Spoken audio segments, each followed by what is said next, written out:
Super. Dragon Ball Super themed mode will be available in Erangel, Livik, and Sanhok. In this mode, we've incorporated Dragon Ball elements into the classic Battle Royale gameplay. All players will embark on a journey to find the Dragon Balls to summon Shenron. Collect Dragon Balls scattered throughout the map. The team that gathers all 7 will be able to summon Shenron at Shenron Altar and make a wish to obtain powerful buffs. Maybe if you're super lucky, you'll get 3 wishes at once. During the journey of collecting the Dragon Balls, players will obtain a type of energy called Ki during the game. Players can use Ki to unleash famous Dragon Ball moves. Players obtain the Kamehameha by picking it up. It equips to the pistol slot. After charging, it will release a continuous high-damage beam. Fukujutsu is another skill that can be picked up during a match. Players can use the skill to fly freely in the air and make quick tactical maneuvers. The Senzu Bean is a new recovery item that is incredibly effective. The Dragon Radar can display the location of Dragon Balls that haven't already been claimed by other players. It can help you collect the Dragon Balls more quickly. Air Car can carry up to 3 players. It's easy to put away and has better performance than regular vehicles. Tenkaichi Chibikai, Kame House, Korin Tower, Dragon Ball Village. These are some famous landmarks that will appear in the game. Call your friends and explore with them now. The collaboration this time even has a hidden challenge named Dragon Ball Trial. Win consecutively in the theme mode for a chance to take on the challenge. After accepting the mission, the team has to follow the instructions and gather 7 Dragon Balls. During the process, your team's location will be exposed to other players. All players will be drawn into battle with the Dragon Balls. Win the game, the trial team must successfully secure the Dragon Balls, defend the altar, then summon Shenron. Are you ready for the challenge? In this standalone mode, named Battle Royale Dragon Ball Super, players can roleplay as iconic Dragon Ball characters. Use powerful, unique moves in a brand new anime-style map, and become the ultimate victor. There are 5 Dragon Ball characters in this mode. They are Son Goku, Vegeta, Ultimate Gohan, Piccolo, and Frieza. Select your favorite fighter. Master their skills to suppress your enemies and achieve victory in intense battles. The new version, the new Ace-32 firearm, will be made available on all maps. It uses 7.2mm amp and has 6 attachment slots. What are you waiting for? Go try it out now. Furthermore, this update also includes a firearm attribute tag display. Newer players can go to their backpack to look at the tags of a firearm they've picked up to quickly grasp its characteristics. The new Cycle 5 Season 13 begins on July 18th. Be sure to stay tuned for the season reward. That's a wrap for the main new content of the upcoming version. For more information, be sure to follow our official PUBG Mobile community. Winner went chicken dinner. See you next time.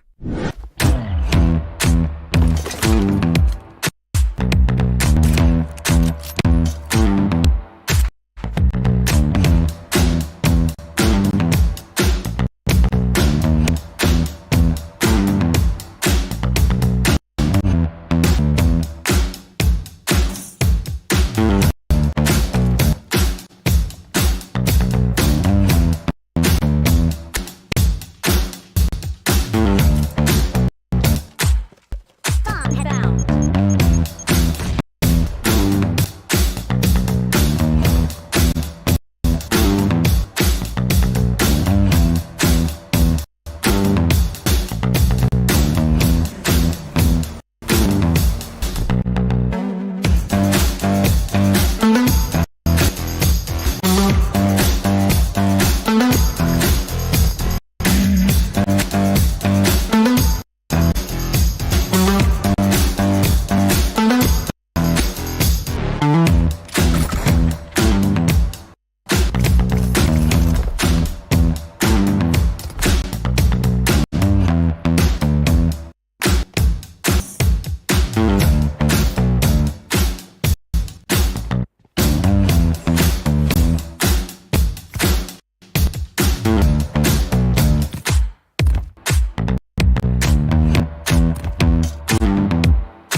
Royale Dragon Ball Super is now available in PUBG Mobile. In this new gameplay, you can do battle while playing as Dragon Ball characters. Let's get to know them and their skills.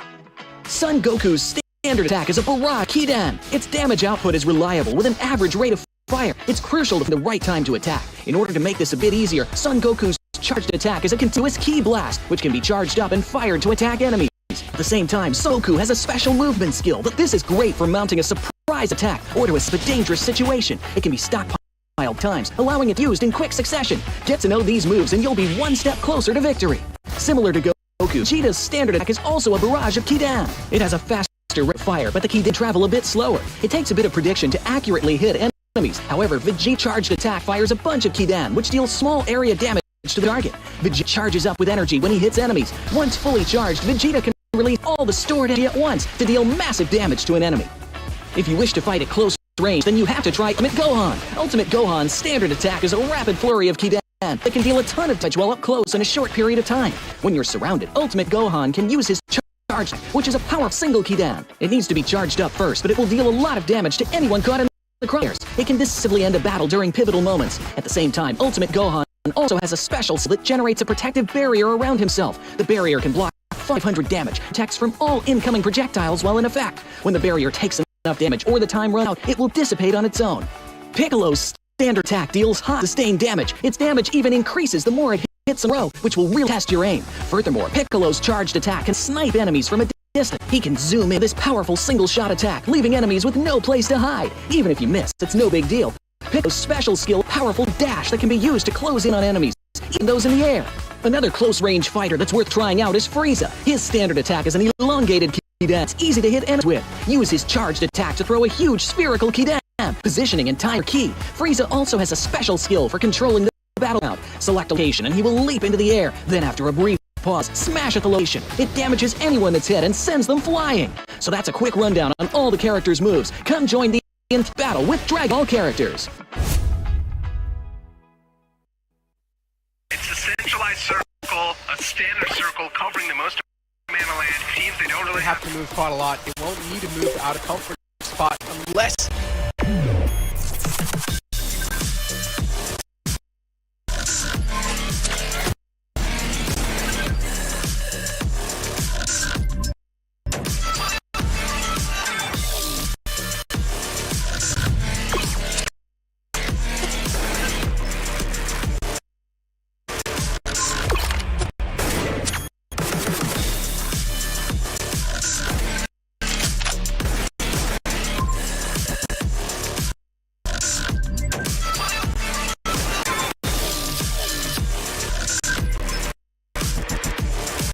Get ready, South Asia.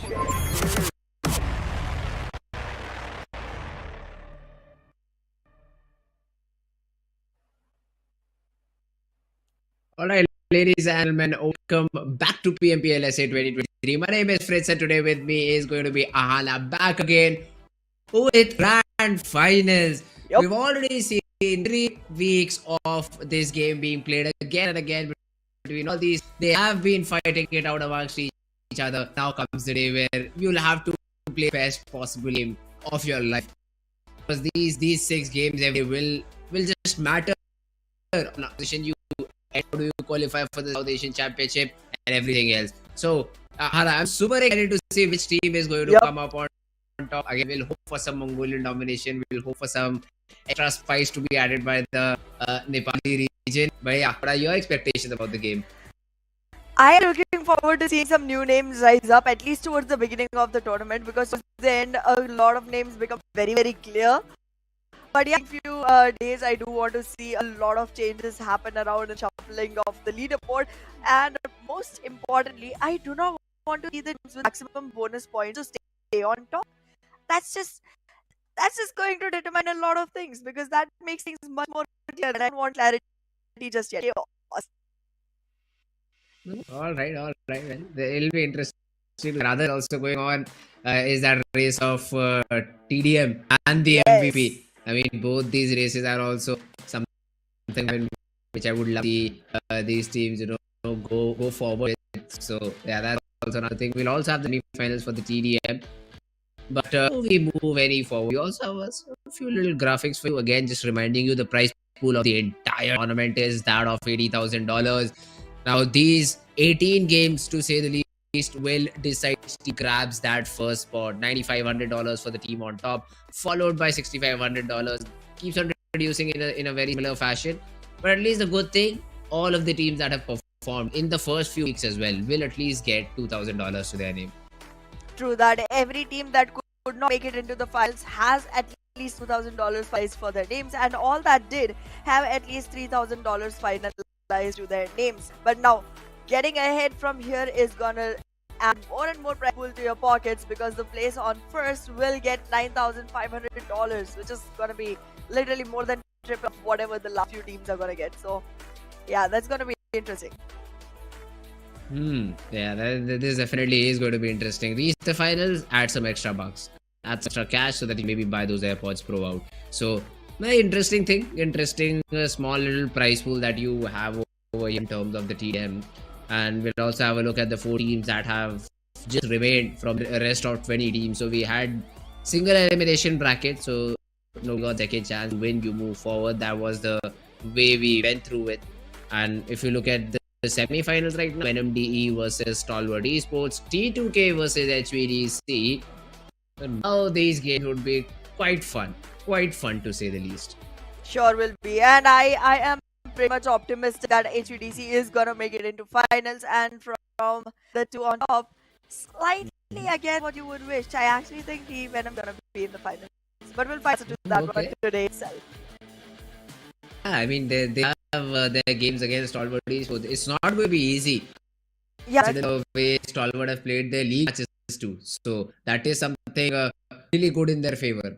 Now jumping forward into the game is like to see all these teams, perform in a little bit of a better fashion. But first of all, let's have to some of the points that have already been carried by these teams into the finals. So these are the bonus that I'm talking about, and I'd say the way that all these teams have played throughout the week has had an impact in that. Stalwart up on top, but then the gap completely reduces down. So 4MV had also performed great. They ended up second in week number 3 and overall league. That's why they have 19 points each. Week 2 was the best possible one. Still, they are in the race.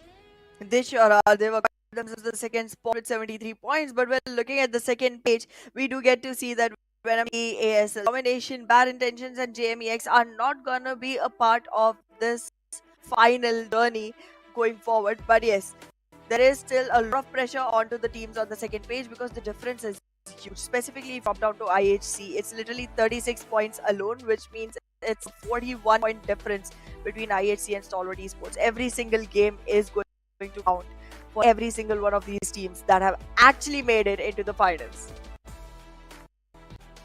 Well, yeah, that's true. Stalwart, 4MV, SKYLIGHTZ, Raw, Mabetex, NB, T2K, HVDC, all your favorite teams, DRS, King of Spades, Seed, Leo, HC, DEADEYES, STFL, VON. Well, the most surprising names in this are STL and VON eliminate, because these teams literally qualified because of 1-2 points. That's about it. 1 point and you out of the top 16 teams. So that has been a really interesting thing overall. So would love to see how do they perform now, considering that they've been at least able to reach the grand final. Now getting on top, qualifying, getting into top 3, all these things for IAW and teams like STFL is going to be difficult, considering they have somewhere around that mark. So essentially are already at a deficit of 50 points on the top. Third round somewhere around 70 points, I believe, if I remember correctly. So my point being, it's not easy to come out on top. You'll need 3 to 4 games where you're able to get those chickens. After that, you try to slow things down, maybe for the other teams as well, so that the lead keeps on decreasing. It's just that's all else. It's just a big hassle for all of these teams to perform in such a way. And yeah, the main battle is between the top 10 teams for that first one. Absolutely. But yeah, everyone is going to keep their eyes on being the top 12 as of now, because that is still going to get enough credibility to move forward. But yeah, right now being in the bottom 4 is going to be something that everyone wants to avoid. It is at this point. But yeah, this is one of the fights where IHC is someone I'm having great access from. But again, our top two are already here. And the difference between 4MB and Stalwart Esports has increased so much over the second week itself that they could not really crit in the third one. Oh yeah, that's true. Stalwart looks like a better team in terms of the overall stats. Just by a little, that's what it takes. I mean, they were also again away the player team 4MB just by a little in the leaderboard. So these two teams, man, we've just been talking about them. The rivalry that they have has continued for seasons now, I believe. Yep. It's not the first, this won't be the last for sure. That these teams have performed in a way that they are really close to each other.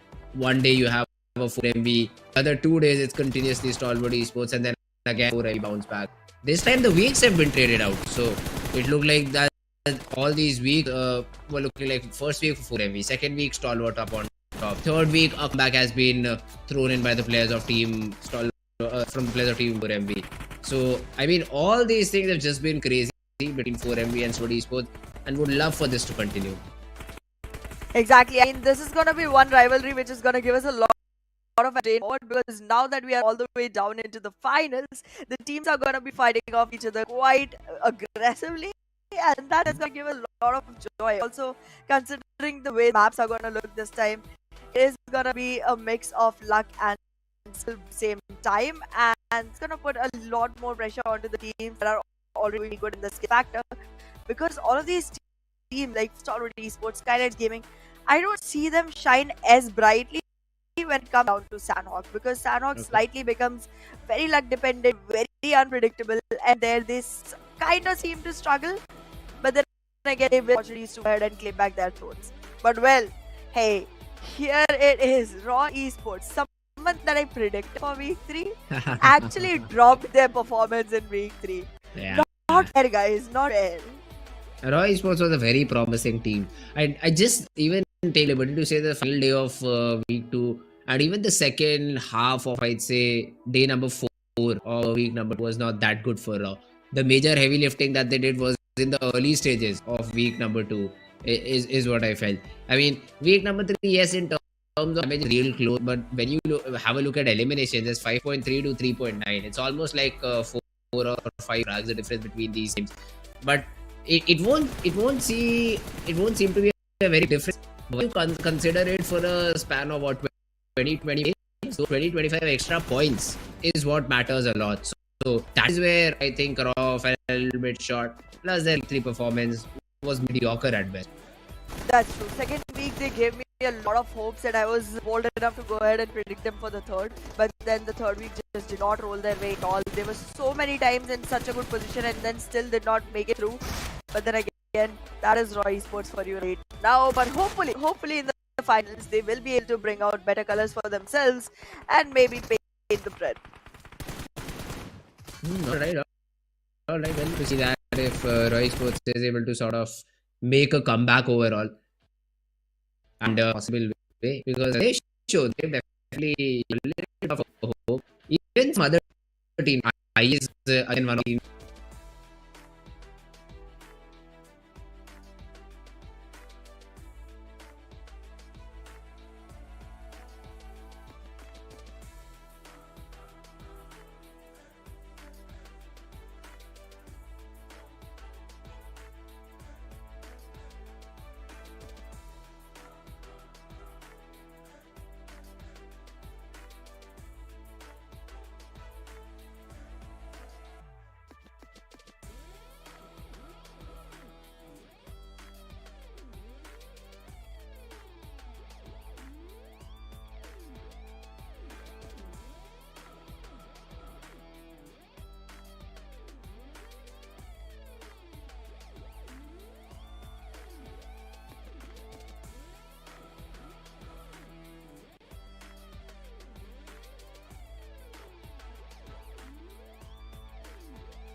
SA Fall 2023. I'm really sorry for the slight technical glitches that just happened, but we're back now and we are audible, I assume. How are you feeling, Fritz, and what do you think about the game right now? Because a lot of the names that were supposed to be up here alive seem to be down on the ground, including your favorite Stalwart Esports. Yeah, and even 4M is struggling a lot. But the other team, Yup. I'm super happy for them, especially T2K, man. They've been on a rampage. 7 frags already. Yeah, one of the players is down on the ground, but the revival is coming through. Same could be said for DRS too.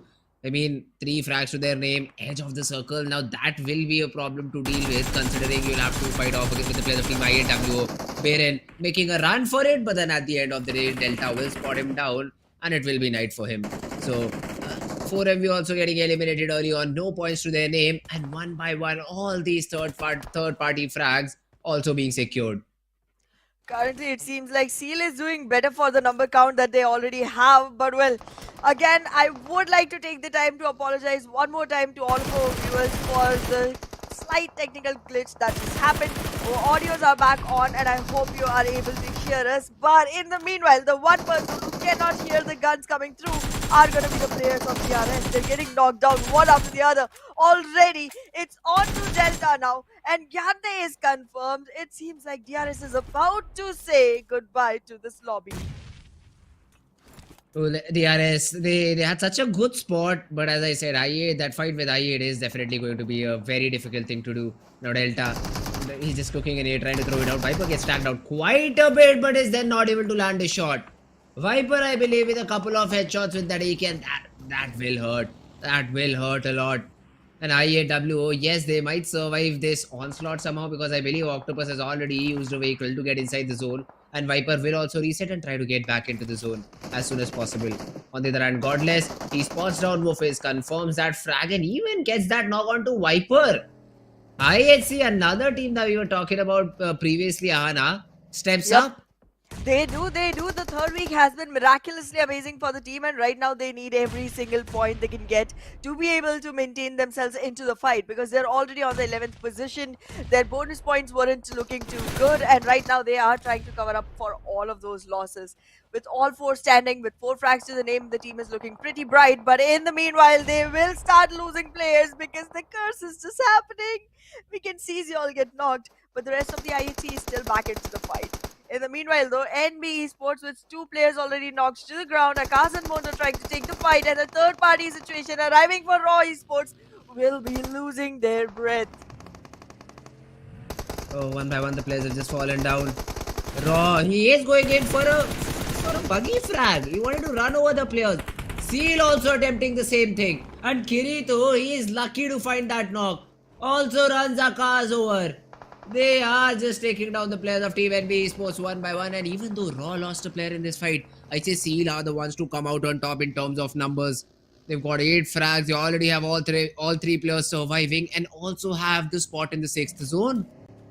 They do. They're looking pretty bright as of now, but we can never take away anything from T2K. They're looking like the most possible winners of this particular match. But then again, we still have quite a lot of teams remaining. It's 6 teams and 17 players. Anything can happen. And the moment we say it, it starts to happen, because Jane is down on the ground. It's going to be rigged next. And IHC just capitalizing on those numbers one after the other. The buries will be happening because Jane is now 6 feet down.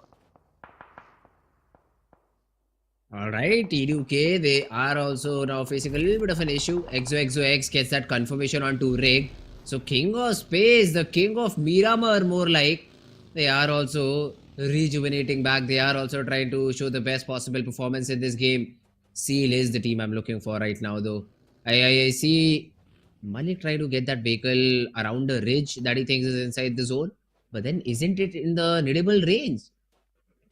Although I think Soulless does not have nades available. Yeah, it's just one volley. So for now, Raw Official will just survive. Raw Official will be able to survive and also acquire the higher stage at this point of time because of the lack of nades and throwables from the side of SEAL Esports, and that can be capitalized on pretty well. With this higher ground, they will be able to keep an eye out onto SEAL Esports and onto T2K, but wait a second. Malik just tries to go over aggressive. He tries to overextend his fight, and now he's going to be down back on the ground. he can revive himself, but in the meanwhile, the rest of the team will have to make sure that Seal does not get the opportunity to come back in, running over people again all over. In the meanwhile, though, we own Illuminate will get taken down, and that's another one biting the dust. Oh, let's see Roy Esports though. Jiggle is trying to go for a risky maneuver, but somehow he's able to survive. Not for long because Godless from far away with the midi spots him down. The frag gets confirmed by T2K. Beauty of Battle Royale. Knocked by a player, finished by a player of another team. Now that's what happens when you're a little bit too complacent, when not careful about where you are heading to. So Roy Sports also lose a player. The chances of getting a chicken dip down further. They do, but what it is looking at like right now seems to be IHC, because IHC is looking pretty well maintained for this fight. They are far away from all of the ones that's already going on, and in the meanwhile, Raw will find another one onto Kirito. The numbers will still be equalized because Kirito is still just an extra man from the side of Seal, but Raw won't be able to fight this off because now the throwables have come in as well for the side of Seal, and they're trying to fight it off, but it's just gonna land right. Scooby loses more HP. Roy is looking good, and right now this fight seems to be going their way. Seal will have to walk out. They cannot participate anymore. They have a ridge that is inside the zone, so it should not be a problem for them to survive right now. So that is what they should focus on right now. Just survive. Roy Sports, as soon as they try to push in, Seal, T2K, all of these players have eyes set on them. Scooby is still trying to throw in some shots. Godless though gets a nade connection onto the player of King of Spades. The storm has been taken down. Roy Sports desperately trying to move, but have now been spotted down. Seal, they should take these shots. Of course, the vehicle burst will give them knock onto Malik, and that's what happens. Scooby blasts the Mirado down, gets that knock, and now it's all Prabeen or Team Roy Sports will be out of the game. Roy Sports has to be very careful of how to move forward because the revival has to happen. In the meanwhile, King of Spades get taken down, and Roy Esports still surviving with one single player who can actually participate into the fights. And Seal just trying to run closer, trying to dive deeper into this fight. Will take the vehicle, walk right in front of him, and Prabeen will be able to secure the frag. Seal gets eliminated, and now it's top 3 teams remaining with 1, 2, and 4 players respectively. IHC has their name written all over this chicken. Yeah, IHC is starting off on a strong foot. Let's see, let them just finish first, and then we'll just talk about them because things like these tend to happen. XMPL already gets one knock onto the guy who was trying to create a different angle demo. And now the remaining 3 players, Godless, Alex, and Joel, all, I think so, without a vehicle in a shack, in a compound. There's a nade in XMPL's hand. If he is able to land it out perfectly, he really could get another knock. Tosses it out. It does a lot of damage, but does not get the knock. And from the other hand, Roy Sports are the one to confirm that frag. So Prabeen still playing proactively. The molly will connect onto Zeol. Oh my god, T2K is turning tables right now. Zeol is trying to crawl back to help to get that revival. But once again, Roy Sports, they will make sure IHC do not have such an easy game. IHC is right now looking like they are gonna have to find a way out of this shack. The shack is not a safety zone anymore. Soon enough, the circle will start closing in, and the only good spot is gonna be the one that XMPL has. He will, however, have to be careful of where Prabeen is because Prabeen might be able to do some third-party damage onto him, but the circle is closing in. Prabeen is moving out. He's walking right onto IHC's faces, proning down, trying to find out a shot on Prabeen. T2K already gets that done for, and now it's a 2v2 between T2K and IHC. The numbers are balanced. The game is still going on, but Love will fall down. 1v2. XMPL standing alone. The DBS comes out. The shots get fired, but XMPL survives. Not for long though. And IHC will still close the game even after getting into the tight position. Oh, it was super close, man. Super close in the final few seconds. But it is Team IHC who will be able to get that chicken dinner. Good job done by them. In terms of frags, what I want to see the number. How big of a number that is. Because I saw IHC a lot in the kill feed. Somewhere around 10, I believe.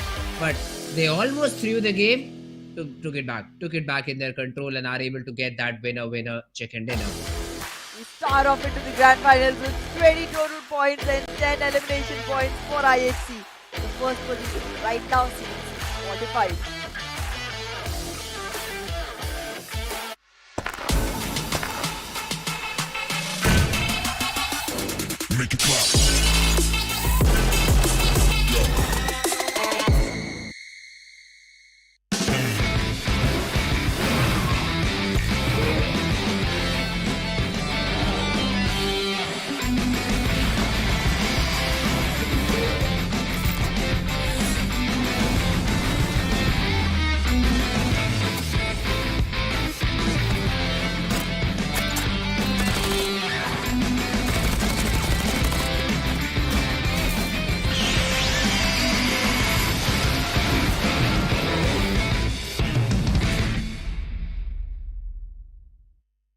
Alright guys, welcome back after a short little break. Me and Anna are back at it, man. What a game number. I know guys, again I'll just apologize for the short little technical difficulty that we have through the first half of the game.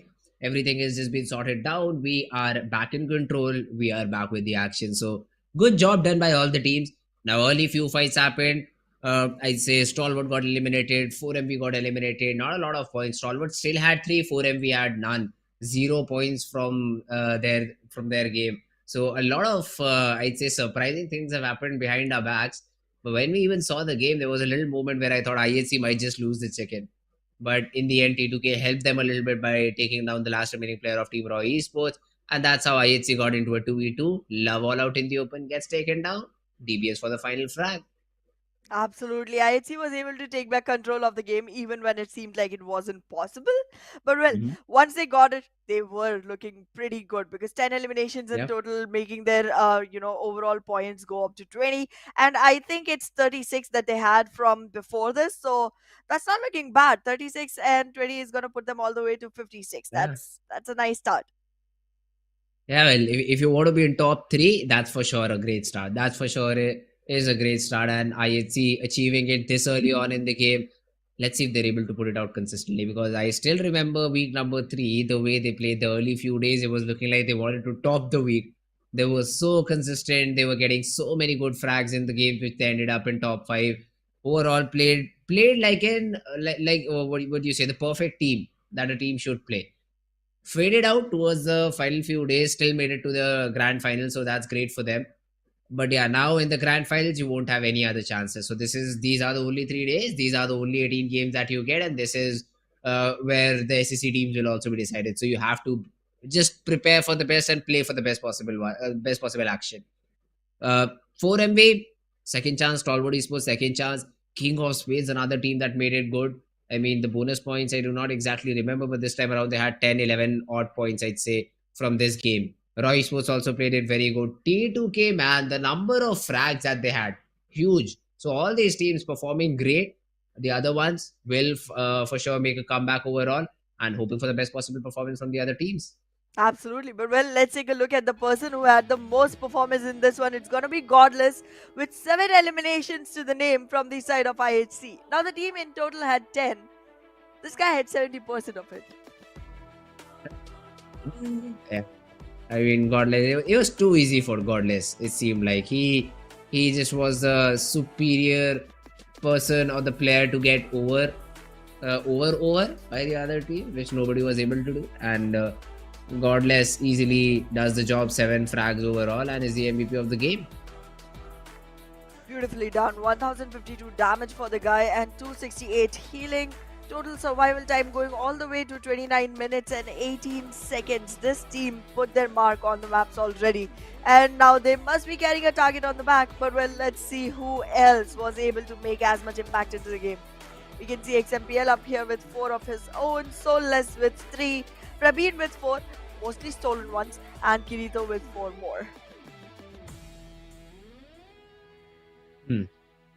Good job done by all these players. I mean, they didn't make an impact in the overall game. T2K for sure, this player had to be there. XMPL did most of the heavy lifting. Seal also had good number of representatives. The only problem that they faced was that fight with the players of Team Raw Esports, where IHC third party. So if the third party could have been avoided by the players of Team Seal, I'd say it would have been a 2v2 at the end, because the zone forced the last remaining player of Team Raw to stand up and run towards the players of IHC. T2K found his back turned towards them and got that frag. But if there were 2 players of Soul, could have been an entirely different result. Absolutely. Let's take a look at the match summary, buddy, and look at that. It's mostly covered up by IHC and Seal. There's a lot of assists that Soulless provided, but then again, those flags were taken away from him. Yeah, Soulless, 4 assists, Scooby with the most stealing done. But yeah, it's all IHC and Seal. Now, what I'm more interested to see is the match ranking, because that's where the number is. The number will be a little bit of a concern. I mean, the other teams, especially the ones that haven't performed. DRS, another one of those teams, man. They had such a good start, but were not able to convert it into a big game. Now, ISC for sure is on top. T2K overall had 9 frags to their name, making a total of 15 points and be still standing in this lobby on the second spot. On the third spot, we have Seal. Fourth, we have Roy Esports, followed by King of Spades. Yeah, right now it seems like DRS was able to get only 5 points in total, and will Vio and Eliminate got 5 eliminations alongside 2 placement points, putting them on 7 in total. Stalwart Esports, however, with only 3 points, is going to be on the 8th position. But we do have 8 more teams to look at. Yeah, let's have a look. Let's have a look at the other 8 teams. How many teams got how many points? But yeah, anyone below Stalwart Esports is going to be in a very difficult spot, because 3 points is not enough. NBeSports, HPDC, DEADEYES guys, STFL, Leo, 4MV. SKYLIGHTZ is one of the teams of the stream when we were fixing out the issue. Ahana predicted it too. Great prediction, Ahana. I'm happy it did not come out in public, because SKYLIGHTZ just got 0 points. You already put it out in public. I had to, because the banter should continue. But yeah, followed up, Mabetex was the very first team to get entirely eliminated. So that's even a surprise to me. Absolutely. Right now, considering that Mabetex is one of the names that we were seeing to rise up more times, it was pretty, disappointing to see the team get eliminated all the way onto 0 points. But well, this is what the schedule is going to look like for all 3 days of grand finals. We have match 1, that is going to be Miramar. Then we follow it up with a Sanhok and an Erangel. Go back into TDM, and then again the same exact Miramar, Sanhok, Erangel happening. Yeah, so Sanhok is going to be the next map. All right. Would love to see how this game pans out. Even map number 5 is going to be that of Sanhok. So a lot of Sanhoks every day. We will see two of all these maps basically is what we'll see throughout.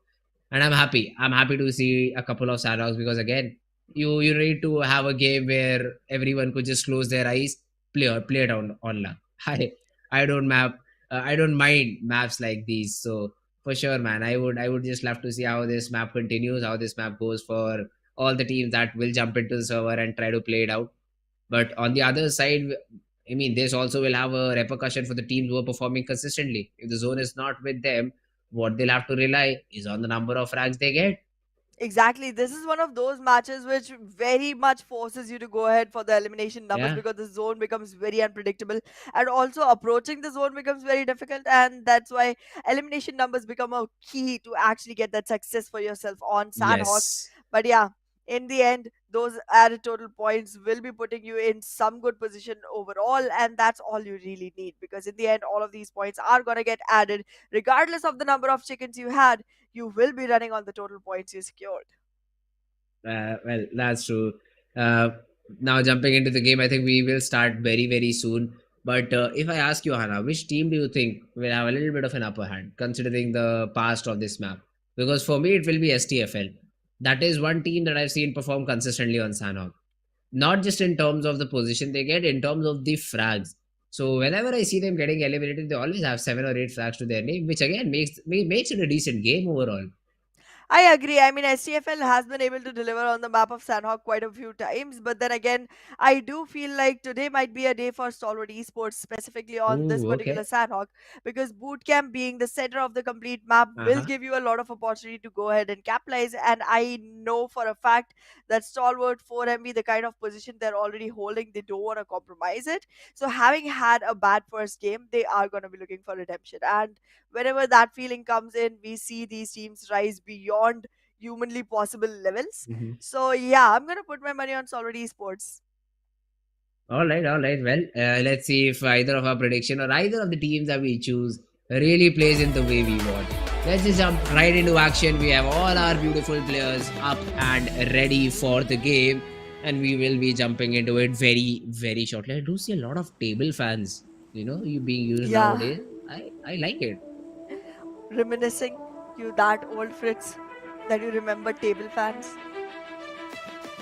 It was one of the equipments that in the early days I thought was very good, but nobody used it. And when I shared it with my friends, what do friends do? They just make fun of you. That's what they used to do to me. But now professional players using it, so it has become cool and all. But I always had, I always liked table fans. There are multiple different ways to use that, so I just love table fans. I would definitely want to know what you get from a fan other than cool air. No, but when you play the game now, so the fan has two purposes. One is to not let you sweat. The other one is to keep your phone cool at the same time. And I mean, I used to think that it's a great thing, but when I used to play, haha, my friends used to make fun of me. But now I see players using it, and I'm super happy. I'm just super happy to be right at least in one place. I'm pretty sure you're gonna take a screenshot of that and send to all of your friends who laughed at you in the past days Yeah, because you sure, are the sure. kind of man who would actually make it count. But well, Rub it into their face. you sure would. But well, going back into the game, I do see Deadeye's guys in a very optimal position as well, to be very honest, because they seem to be having a great scattered loot for themselves. This is gonna make sure that they have, optimal weaponry, optimal kind of utilities to go ahead with, and also they are literally in the center of the circle. But well, I was too soon to say that. Oh man, we on Illuminate, they've already gotten their first frag. That one Deadeyes, guys. Now this is not a team which usually loses players this early on, but now they have to work with it, man. IAW securing the first frag. I think IAW is the one who have changed their drop location, because I think Trix was not even expecting any company around here, because they've played throughout the group stages, they've played throughout the normal games, normal league, and they never had to face a fight with a team like this. So they were a little bit complacent, and IAW were punishing them for it. Exactly. This is not the time to get comfortable at all. You are going to be pushed out of your comfort zones time and again, because this is the moment when teams start experimenting with things that you did not expect at all. And I mean, expecting the unexpected is going to be the key to actually moving forward into the game from here, because the finals are going to matter a lot. It is going to be finding you a lot of money and also a lot of bragging rights. Alongside that, a slot for SAC. So you definitely don't want to compromise coming all the way here. Be careful, be alert, and that's the only way to go forward. Well, yeah, that's true. I mean, you'll have to be really, really careful about how do you move forward now. Deadeyes guys with one player less, they are taking every precaution that there is to make sure they do not lose any further players before taking some good fights. I do see a little bit of another zone. So this first zone seems more like third zone in terms of the playing area that it has. True. Because it's most of the area is still inside water. 20 to 30% of the area is still inside water. Also considering the sea in between. But right now, the biggest question: do you rotate towards the northern part of the map, or you still stick around boot camp? Because one north side shift is what it takes to put you into utter confusion.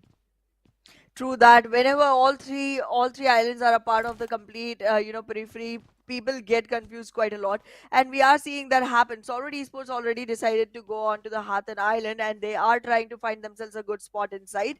But then again, their general rotation is towards the Paradise Resort, not exactly on it, but halfway through it from boot camp. And that's where we generally find them. They try to move north, but towards the eastern side, and now they had to go on a completely different island. That is going to be creating a lot of ruckus for the team. But then again, Stalwart Esports right now having all four players is going to be pretty happy going forward. But yeah, in the meanwhile, there's a long, long rotation awaiting stronger fake love. Let's see how they make it through, because right now the team is very scattered apart, and that is going to be an invitation for anyone to go ahead and secure some free frags. Well, not entirely free, because you will have to fight it out. But again, IAW, the start that they have, one frag onto Deadeyes, they should give them enough confidence, is what I feel.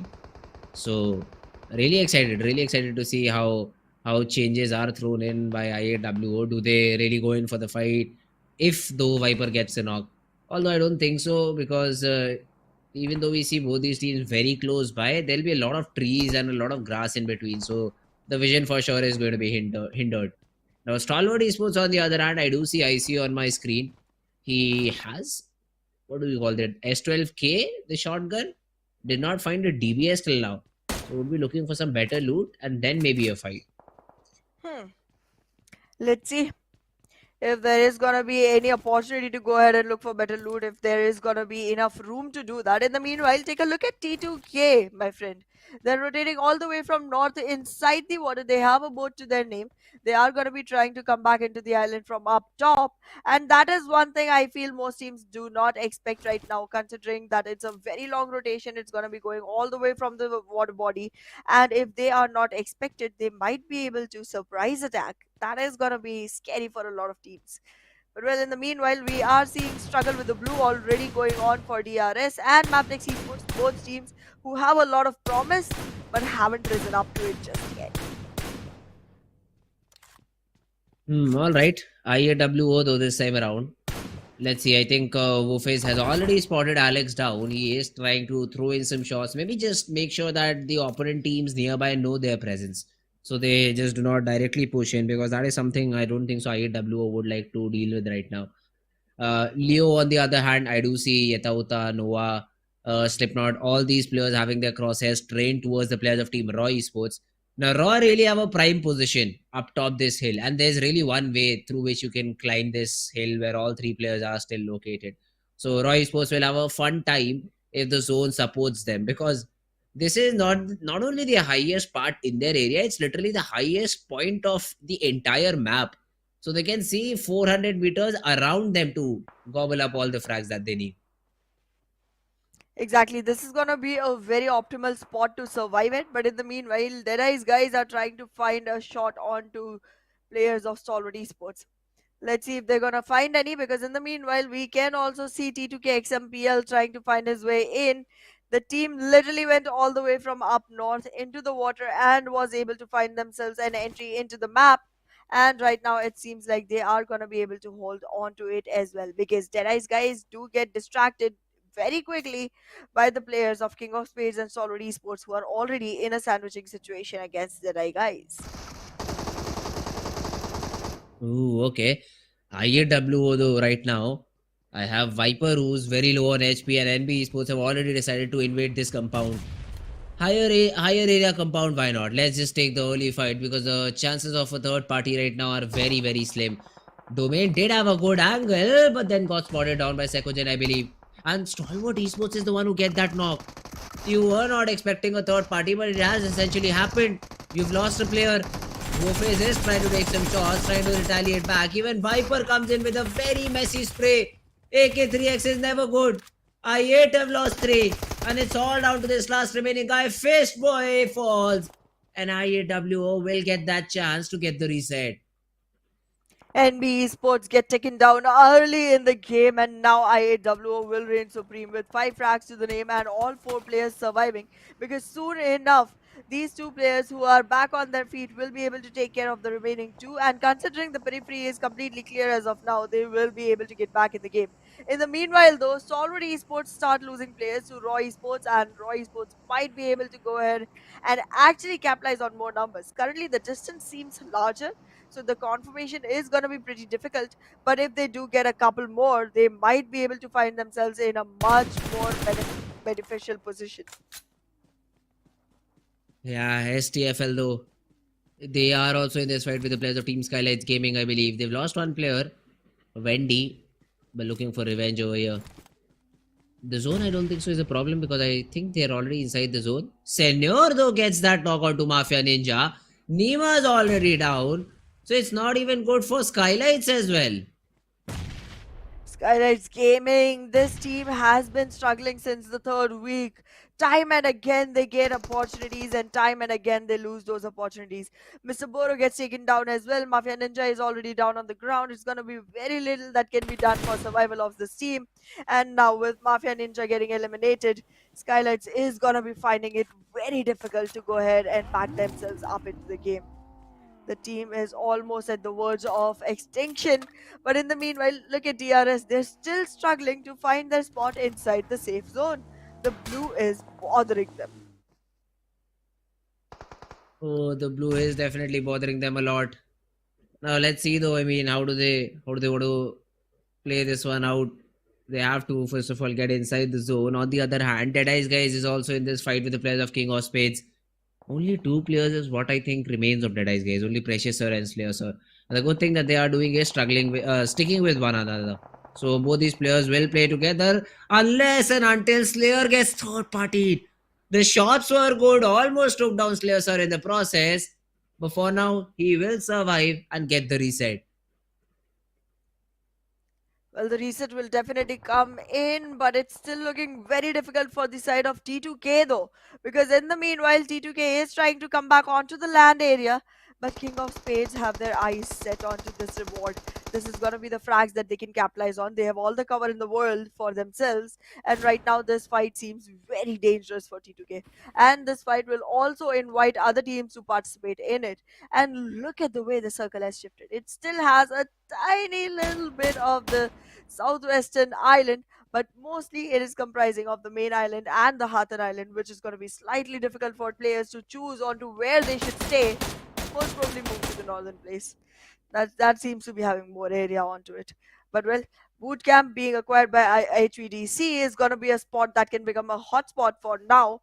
And in the meanwhile, we on Illuminate will try to take care of players coming in, approaching their ways. I don't like the position for View and Illuminate though. The circle just does not support it at all. Look at that. Yeah, the circle does not support any of these teams because the teams that are still stuck around the bootcamp region, what if the circle does not go their way? All of them will just have to jump into the water and hope for the best possible rotation and not get taken down one by one. That's what they can do right now. Other teams who are sticking around the edges of the zone, T2K, one of those teams, they are trying to spot anyone that they can, and I believe ExoX could be the first one on the list considering how close he is. The zone is still pushing them into the zone, so they're still not completely inside, and they are taking a little bit of a damage. I think it is zone number 3, which will not hurt them a lot. But then King of Spades have fair idea about T2K's location, and one by one they will for surely fall. As of now, it definitely looks like DRS is going to be moving in from a very long rotation. But in the meanwhile, King of Spades, having acquired that fall for themselves, are going to be able to go ahead and gatekeep the T2K players, which is going to be super important for them. However, fighting inside the blue is not going to be very beneficial. And right now, in my perspective, if you talk, I think DRS is going to be the one that take this. Oh, all right. Well, let's see if that's the case or not. Roy Esports, they have a good spot. Are they inside the zone? Yes, they are inside the zone too. They will have to reset. 4MV is trying to blast their way into the zone, but a lot of fights have already broken down. DEADEYES guys being taken down by the players of team Stalwart Esports. One by one, they also fall. T2K on the other hand are also being taken care of by King of Spades. Of course, man, T2K were on the periphery of the zone, on the periphery of land, I'd say, and one by one they are being put into trouble. Nades being tossed by Roy Sports this time around. They want to get those knocks onto the players of team 4MV. Now Baden has already been spotted down. The player comes out to take the knock, but then Apex stands back up. Roy Sport though, Prabin will find that knock onto Doc. So 4MV, the attempt that they were trying to make it happen is not working for them at all. Exactly, it seems like 4MV is stuck in a very tight position. There is the blue coming onto them. There is shots coming in from the side of Malik. There is a literal huge rock in front of them that they are finding very hard to surmount. Another knock comes in. There is retaliation, but it's not going to be enough because Jiggle is still in the position to be revived. But the players of 4MV cannot hope the same for themselves. It's literally one single fighting player remaining from the side of 4MV, and the elimination is about to walk right into their faces. In the meanwhile, though, DEADEYES guys get taken out by Stalwart Esports, and the zone will take care of T2K. Currently, it seems like Apex is stuck between a rock and a hard place. He cannot find his way out. He cannot claw himself out of this situation. And in the meanwhile, Malik is just gonna toy with the players that remain. He gets one, he will get the other as well. SCFL on the other hand have also started that fight with HVDC. That's another battle that is happening. Look at the prime position that Stalwart have in the zone. We were not asked for predictions, Anna, this time around, but definitely Stalwart would have been the right one, I believe. The We position were. they have just better.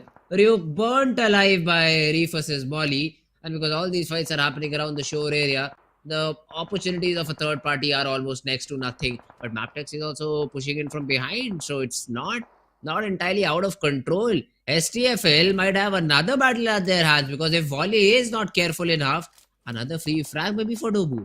I do want to remind you though, Fritz, we were asked for predictions. I think you have our producer muted for all the annoyance he creates.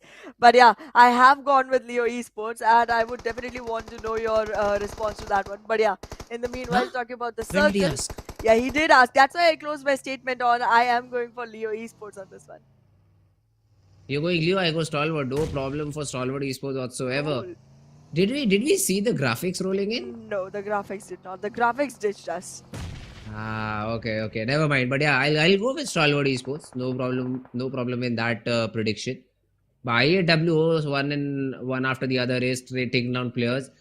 4MV in the meanwhile gets eliminated without any points. Kirito, on the other hand, has been able to take down one of the Raw Oh, Esports' player. And this is the problem. You could be on the best possible range, but if the zone is not with you, the game is not with you. It's as simple as that. And now DRS will also fall prey to that particular statement because they literally have to fall from up top. And Jiggle might just be able to collect a lot of picks from that particular position that he has right now. Jiggle is looking like he got this. He definitely got this. Right now, the DBS will, however, come in and Jiggle will be able to secure the frag. Anywho, the car is rolling in and with the vehicular power, they will be able to take care of Jiggle though. Raw Esports gets taken down with only 3 elimination points to the name and none for the position whatsoever. Seal, in the meanwhile, also will get shut off completely by Mabetex Esports. And this current situation is where teams start falling one after the other. Leo still standing with all four against Stalwart Esports, but DRS has the capability to actually shut everything down onto the faces of Leo. They will have to wait for the revival, but then again, dropping from this ridge might not be as easy as it looks. Leo better stay inside the shacks till they find out that DRS is done with. Yeah, now let's see, Leo. They look like a good team to predict, but I won't say now because now they will have to fight with DRS plus Stalwart.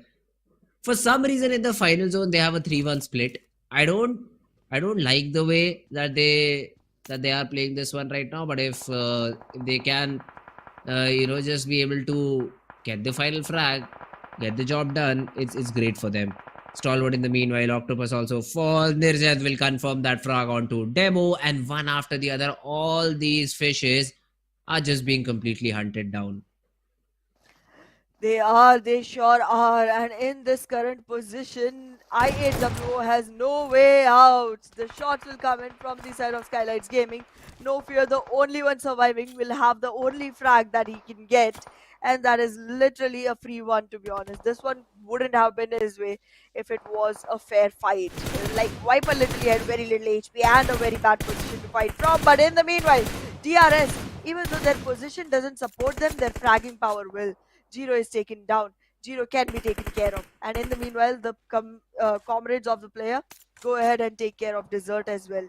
Now, all they have to do is make sure that the revival does not happen. That's one way to take care of Mabetex Esports. And if that is done for, you have another 3 frags joined into your list, making it a 6 frag game for the side of DRS. Yeah, but Desert was not knocked out. He was just dropped down to very little HP as he is right now. The reset will come in for Mabetex Esports and they will survive for now.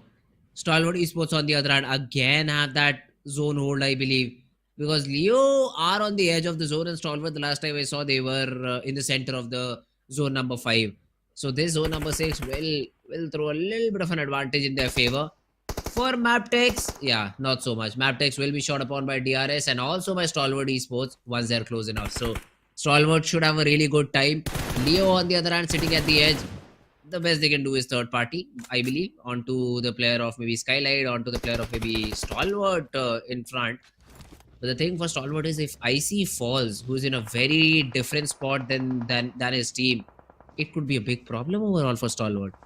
It could be. It definitely could be. They are working in a 3-1 split, which is fine, but they are working on such a huge distance that no support can arrive on time. In the meanwhile, No Fear will also get taken down by the zone itself, and now DRS is trying to walk into the fight, which does not look very optimal. The shot will come in. Novex will get a knock. However, he does get knocked in retaliation, but the revival will still be possible for the side of Team Leo Esports more easily than it is for the side of DRS. Gyante is trying to walk right into the compound. The liquid shots will come in and will fluidly flow through. Right now it seems like Leo is getting squeezed upon, but DRS, they don't have enough players to take part into this fight. The revival will happen, Liquid will come back out, Yetauta will be back into the fight, Novex has been revived as well, he will be healed back up. The knocks come in, but the retaliation is strong. DRS is taken care of, but in the meanwhile, T2K gets eliminated as well. Leo survives, Leo still survives. Oh, the nades. But the nades, yes, the nades. Oh no, DRS this is could be still not out. elimination. Rules is still surviving and the nades are real good. Killer though will finally be spotted down. Stalwart will help in the case, and one by one DRS will also be taken down. But the only problem for Stalwart right now, they won't have a 4-man squad. It's a 3-man squad that will be playing the game because IC is so far away and reviving him is not an option now. Mabetex, the last guy remaining from their side, is going to be Desert, who has been spotted down outside the blue. Best he can do, die to the zone and not give this frag to the players of Team Stalwart and make it a 4 versus 3 affair in front of Leo. Or do we get that revival? Is there a smoke available? I believe there is, but then the angle that Leo have taken is just supreme. IC will fall and the right hand side flank is not being taken into account by Action. He is playing it in a very risky way. Spotted, shot upon, and now they have to come out in the open. But Tops drops and gets that knock onto Liquid. Currently, it does seem like Leo is going to be able to go ahead and acquire back their fallen comrade. And in the meanwhile, the shots will come in. Nizad is knocked. It's looking good for the side of Leo. It's a 2v4 affair as of now. And out of that, Tops loses HP right after. The play zone is going to get to take care of that. And Leo will acquire the chicken dinners. Will acquire the position that we were hoping they will. And with this winner with a chicken dinner, not only Leo, but also I. Good job on the prediction, Anna. I mean, T2K definitely spoiled the game for Stalwart, man. T2K definitely spoiled the game. IC was playing in a 3-1 split, did not have a vehicle to come back with the team. And literally 3 eliminations is what they have. Only the last fight. They just got 2 onto Stalwart and 1 onto DRS. A really passive game from Leo. But does not matter until and unless they get that chicken to their lane.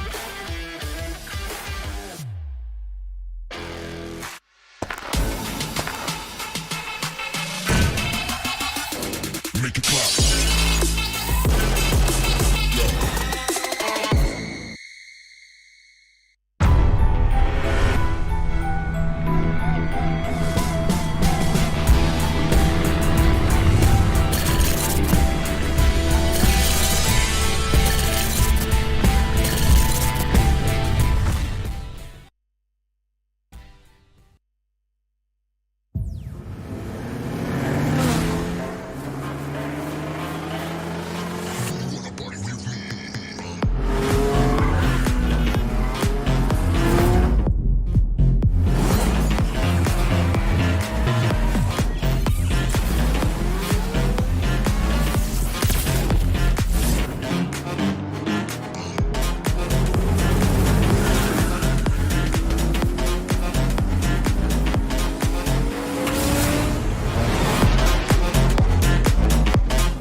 Alright guys, welcome back after a short little break. Me and Ahana are back at it. Game number 2 of Sanhok. Real fun.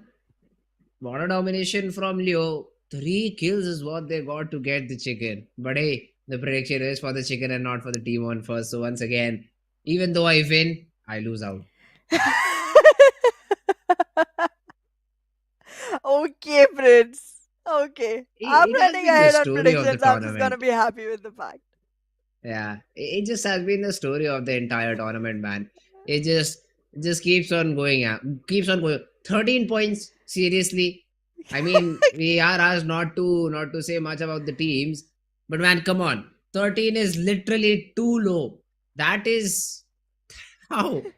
I still do not understand how. They got one knock onto maybe Stalwart, one knock onto DRS that got confirmed, and one third party frag. That's all Leo had. No, they got Two two of on the Stalwart. frags.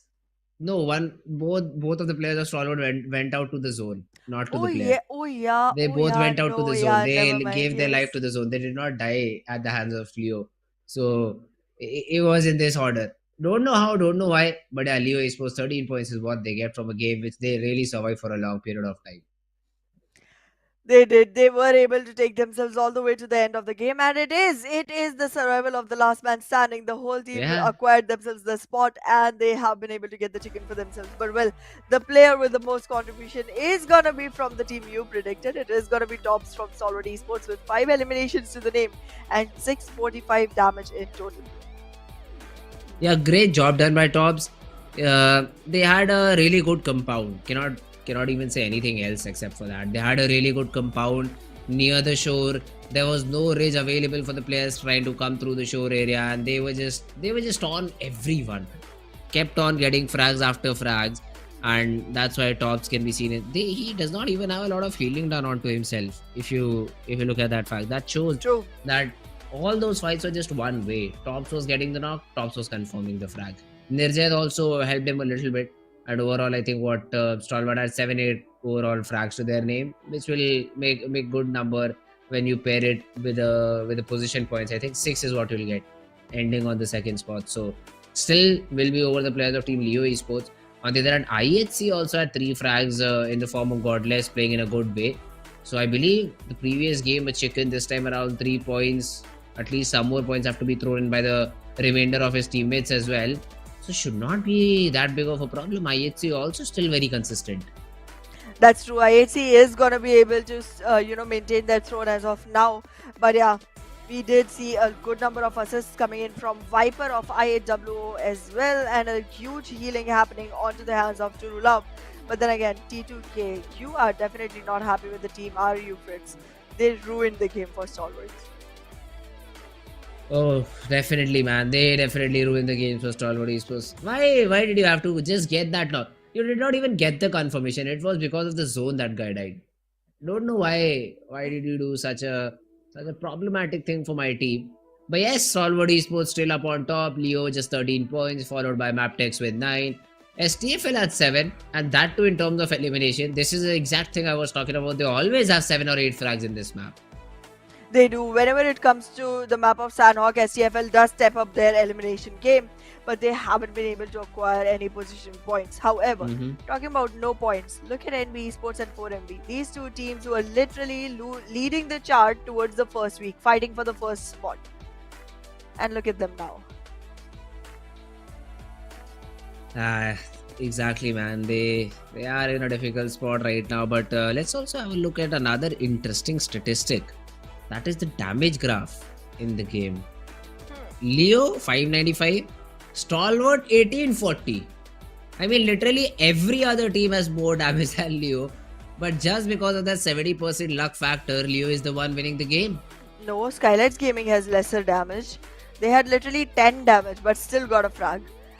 That was weird how No Fear got that frag. But well, Viper did get taken out of it because of him. But well, there are teams who had enough damage to be actually acquiring kills, but they did not get any because NBeSports has 0 eliminations. Neither is 4MB having any. And they had good amount of damage. The amount of damage is not that bad. But then again, not being able to convert it is definitely going to bite them. Yeah, I mean, That definitely did happen. But now we will be moving back to the most basic map. And the map I love, Erangel. This is the map which I think every team would love to drop on. So again, I'd like to see if 4MV has some setting with the PUBG Mobile gods this time around. Because will they have that south-oriented plane path and then the zone with them? 4MV and Stalwart both. I say 4MV a little bit more because 4MV literally do not have a secondary drop spot. They just randomly created it in two of these Erangel games. They were like, yeah, let's drop for vehicle. No vehicle, okay, this is our drop spot. That's how 4MV just got their secondary drop spot in the map of Erangel. Other than that, they were always really diligent on, just even if it's a complete north-sided plane path, starting from somewhere around Stolber, finishing around Georgia Pole, they'll still take vehicles and move to the city of military base. But except for one or two occasions, that has been their drop spot, and 60 to 70% of the times the zone or the plane path has been in a way that they did not have to move a lot in terms of getting towards their normal drop area. So was a little bit surprised because of it. Today again, I will keep my eye on the players of Team 4MV and the plane path that they receive in this particular map. Let's see. Absolutely. I also want to take a look at how King of Spades is going to be able to play this one out because they generally do Okay. not have a very lucky shot when it comes to Miramar. Even on Erangel, their drop spot is generally not favored by the plane path.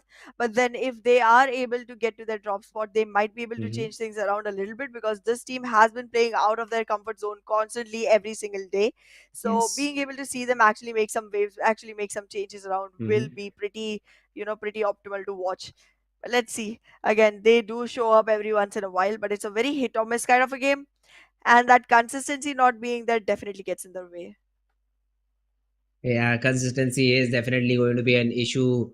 Some of these teams. Now, I'd say Stalwart is not lacking. Is not one of those teams because they had a little bit of a difficult situation. They had a little bit of a, I'd say, problematic thing in their favor. The game number one did not go as they expected it to, but then they bounce right back into game number two. So this is this is a team that will consistently perform. 4MB is also really consistent on getting those zero point games because this is the second time that they just got 0 points overall in this particular instance. So two games back to back, no points at all, and Stalwart once again slowly and steadily climbing their way back up. Exactly, and I mean they are sustaining their top spot nonetheless, and I do want to see Mhm. who is going to be able to challenge them. So far, it does seem like IHC will have a standing to go ahead and make that happen, but then again, it's not going to be very easy because IHC, even after having a great performance in the first game, could not follow it through as well in the second one, and I hope to see them being more and more consistent going forward into the finals. All right. Consistency is what you want. Consistency shall. I just forgot the phrase, but consistency is what you'll get. That's the basic thing. I was trying to Are you sure though? phrase a Bible phrase, but I just forgot. I need to watch more of those international series to get the hang of it. I believe, but it's fine. It's fine. What is the ET? I think we will be jumping into the game really soon in this map of Erangel and hoping for the best possible game from all of these teams. But till now the way that the team we hoped for basically hoped a better game from all the other teams has not been shown by them. So 4MV lacking, SKYLIGHTZ Gaming lacking a lot, NBeSports very far behind, Roy Sports also not showing up in game number two. Game number one, Roy Sports was still very much there, top three is Yeah. what they got, but game number two they still fell a little bit short. The comeback kings, I'd say, that we were hoping for, STFL throwing a good performance, did not do the best possible job in the map of Miramar. On Sanhok, also 7 points is average. Now, you get it with seven elimination, that's great and all. But at the end of the day, only 7 points will be added to your tally. So that's an average thing to have. IHC though is one of the teams that I'd like to see because this game also they got 5 6 points. Previous one was a chicken, so they get that leeway. They get that opportunity to stay away. But now, if you ask me that Leo getting 5 6 points the next game, they do not get a leeway. 13 points is not a good game. Not a good game at all. I agree. Specifically, if you are in the position of Leo Esports, you're not doing very well just yet, and you are gonna Yeah. need a lot of consistency going forward.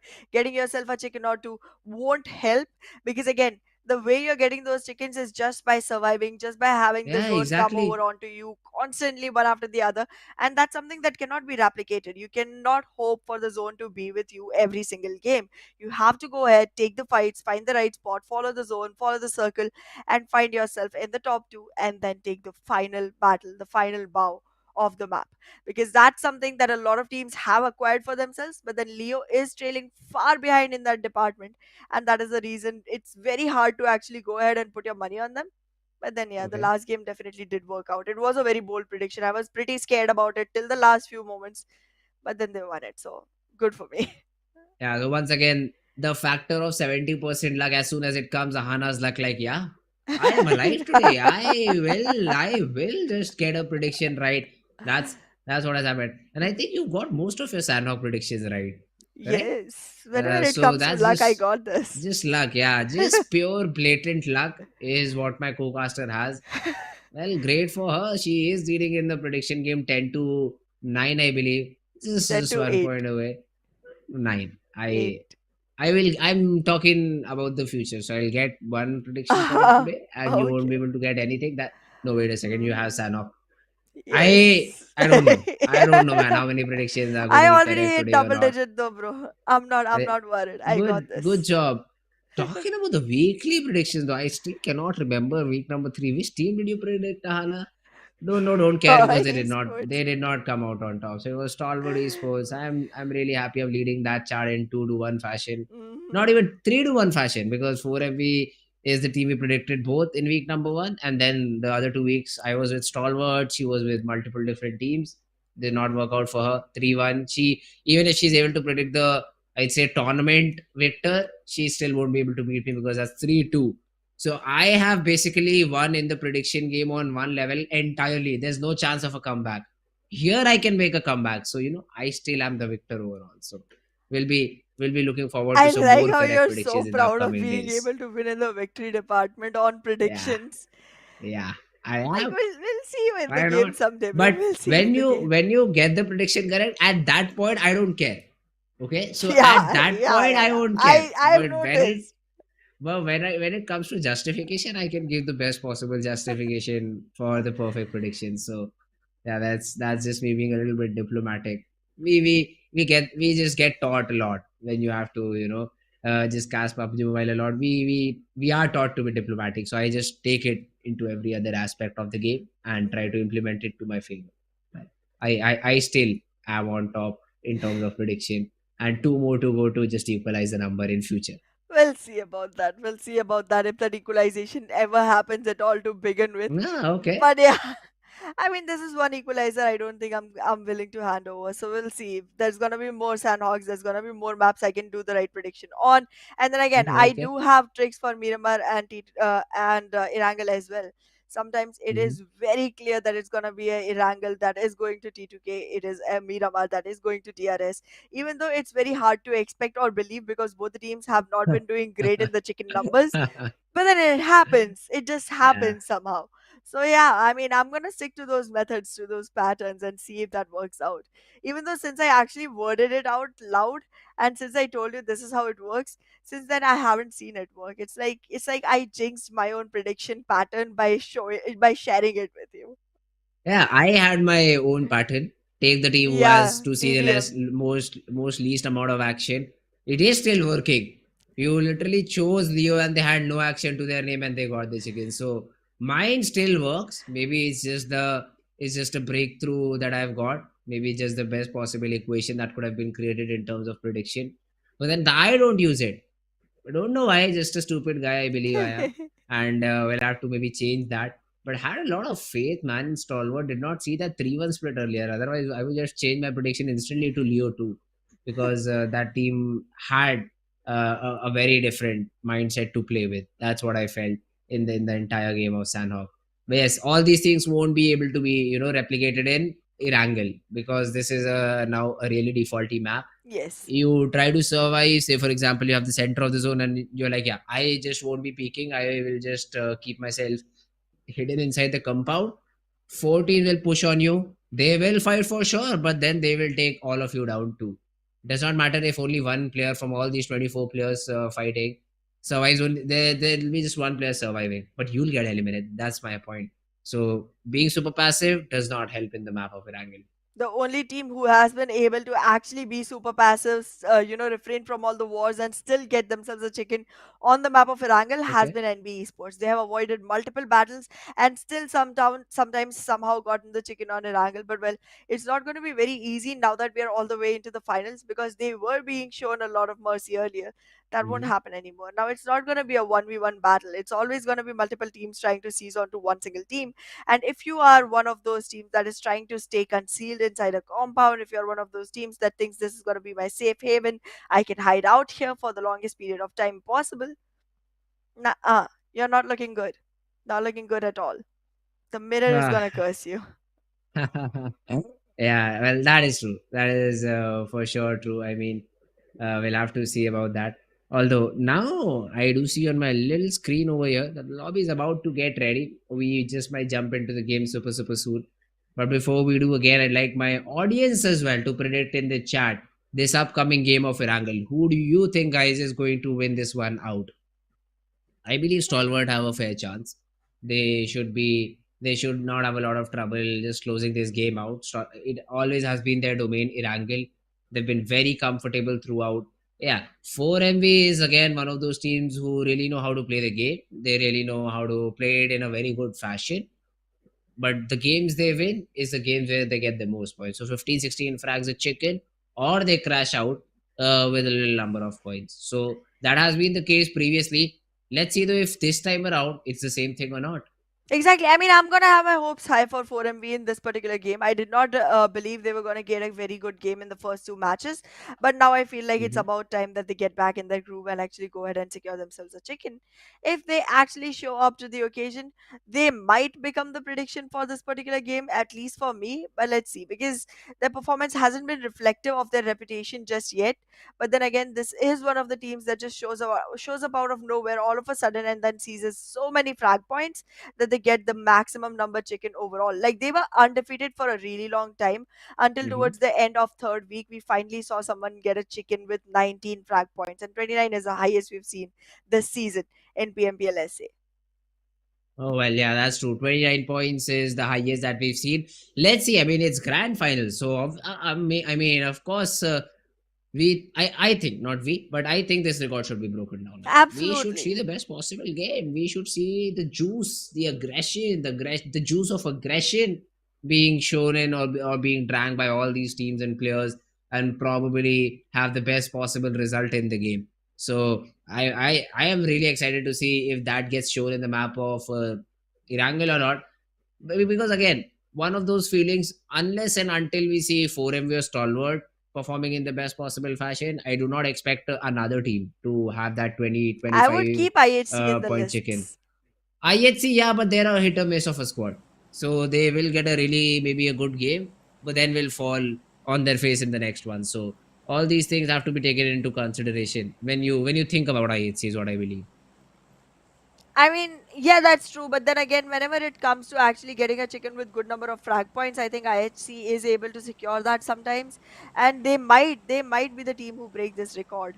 But let's see. As of now, we are seeing a plane path that does not really go very south, but it still does not stutter very far away from a military base. And to be honest, Stalwart Esports is gonna have a very easy, comfortable drop for themselves, and that's something they can prey upon. All right. All these teams will slowly and steadily drop in. For Seal, though, it will be a little bit of a problem, considering they usually dropped around the city of Primorsk, but this Yep. time around, it is a very, very far away spot. So I don't think so. Seal is going that way.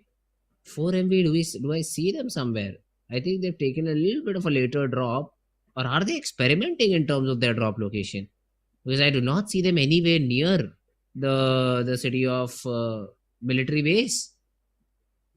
Exactly. It's going to be slightly difficult to actually find their new spot because, again, considering that they have dropped in the pool of so many teams together, it's not going to be easy to find them. But yeah, look at Yasta Poliara region. This time, even SKYLIGHTZ Gaming has given up on that place, and Stronger Fake Love is the one that actually survives in their location. There's a lot of switch arounds that have been happening, and somehow it seems like they seem to be working as of now.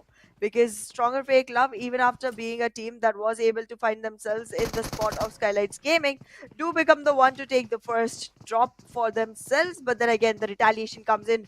4MV though, near seal, already acquiring frag points to the name, and my confidence just boosts up. It seems like 4MV is back in the group, will be able to get the frags, will be able to get the numbers, but in the meanwhile, Stronger Fake Love taking care of the intruders that they found. And inside the house itself, SKYLIGHTZ Gaming get fragged out in their own homeland. Oh, okay. IHC this time around though are also in that early fight with DRS. So that's another team you are fighting. And I believe IHC will have that early frag to their name. Yes. 4MV on the other hand have also got 2 frags to their name. So could start from 4MV too. STFL have been able to eliminate the entire squad of SKYLIGHTZ Gaming. So fights all around. This is for the very first time, Mahana. Exactly, so many drop clashes, so many early fights in the game. I mean, I'm loving the way this game is going as of now.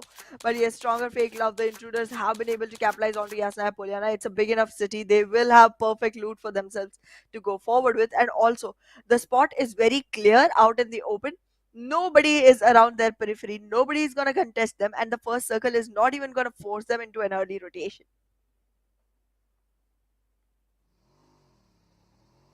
All right, now the zone has been formed now. The first zone, I think, Stalwart will be a little bit comfortable considering they do not have to rotate a lot, and 4MV is dropping back. So no secondary drop spots.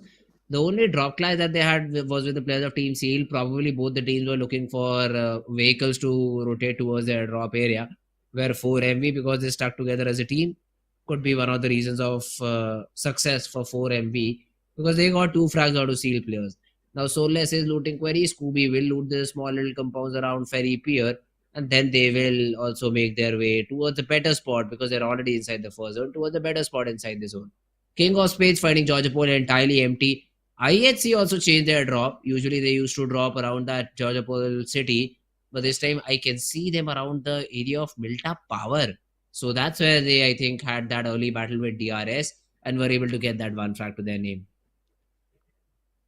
It does seem like being able to find themselves back into their own homeland. 4MV is going to be very comfortable in the fight. But yes, DEADEYES guy is very close to Roy Esports, might not be able to sustain a very long time because this team is running slightly low on confidence, and DEADEYES guys, after having lost their player that early on in the last map, might be finding it hard to actually go ahead and participate into battles. King of Spades will be able to find themselves a very clean entry all the way onto Georgia Pole Crater Field. Georgia Pole Hill area, and that's gonna be one good position to hold on to if the circle supports in the next one. In the meanwhile, though, I feel like IHC and DRS have a duel in hands, which is gonna be slightly difficult for IHC to walk out of, and they might not become the high fracking team that we were looking for, at least in this particular map. That's true. Let's see though. I mean, how do they come back? How do they make a comeback? The zone number has already started to close in. So the teams on the periphery, IHC, Mabetex, STFL, have to move in. TDK have already started their rotation, so they dropped in, I believe, severely, and now have started to just rotate into a different spot. So that's good. King of Space as well will soon start their rotation. Other than that, all of these teams are already inside. I mean, we already know Stalwart will use that Novo Repnoi bridge, easily cross over it, and then try to play or maybe fight against the players of IAWO, or maybe have that rotational clash with DRS. One of these possibilities is an option. So let's see Stalwart get engaged into any sort of a battle. But for now, just holding in, just waiting for the zone to close in, and maybe get some frags early later on in the game. Let's see. Let's see if that opportunity will arrive for Stalwart Esports. As of now, I think they are gonna be moving in towards Milta, but I also believe that the second circle might still have a part of Southern Island into itself, and that's gonna be a much easier position for the side of 4MB to hold on to. But well, As of now, 4MV is just gonna focus onto the loot, find themselves the best exact weapons, the best exact utilities and the gear, just to make sure that they are able to survive the highest and the longest. The helmet looks good on Doc, the vest looks good. As of now, it seems like Doc is gonna have all the right abilities to go ahead and actually fight this off. The vehicle is also on board, so being able to rotate is also not going to be very difficult for the team. They have all the right things in all the right places. 4MV. I think yes, one of their players has a vehicle and he will be bringing it and probably just doubling up on the number of players you have and then rotating inside the zone. Although, look at this, STFL is the team who got 4 frags, eliminated SG, and now are looking really strong. 4MB and IHC. Those were the only teams that got that advantage in the early battle, and now it has been quite ever since.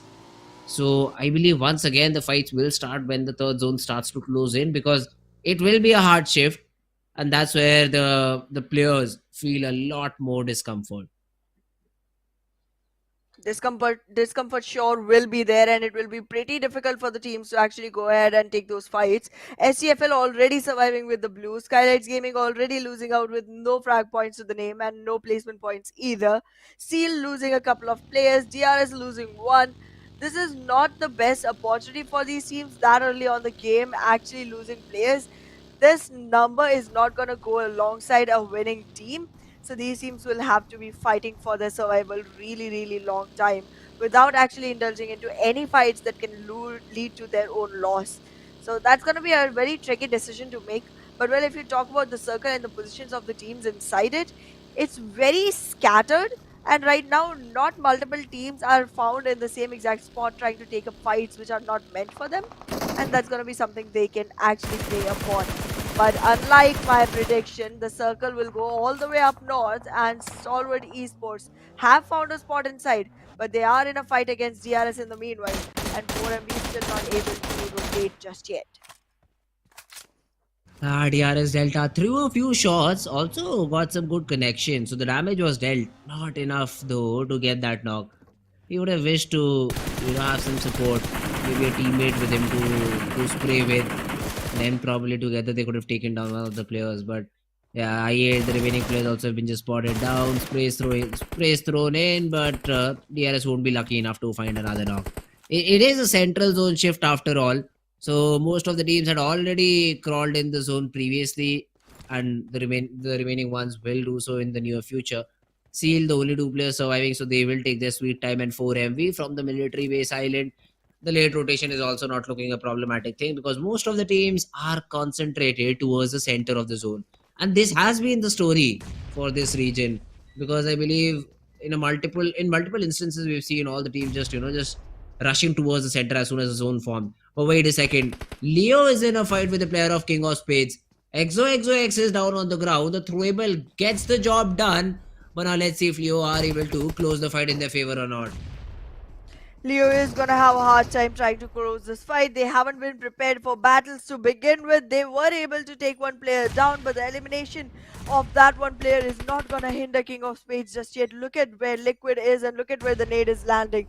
This is going to be a clear elimination of another player from the side of Leo.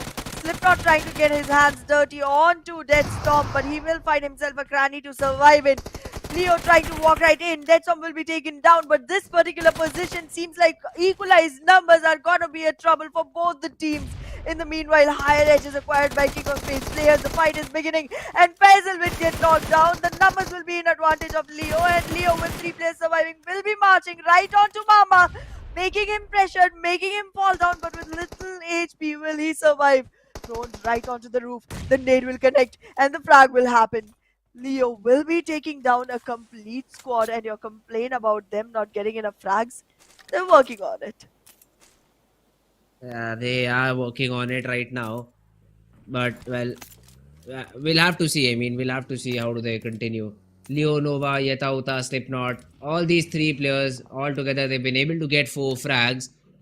And now, around that city of Gatka, do not have any other player to be concerned about. So, they still will be just sitting around and we'll hope for the best possible result. Hopefully they find whatever they're hoping for, because right now it seems like it's the time to actually get down on your knees and start working, because only praying is not gonna help you out here. You can have the circle, you can have the flight path, but having those frags will completely take you down onto your skills, and that's where you can actually squeeze those victories. In the meanwhile, though, circle will move a slight shift towards the eastern side, and this northern region near school will become a prime location for teams to go ahead and march onto, because right now it seems completely empty, and that's going to be a spot that you can capitalize onto. In the meanwhile, though, HVDC and NBeSports, both the teams surviving in similar spectrum of colors, will be fighting off each other.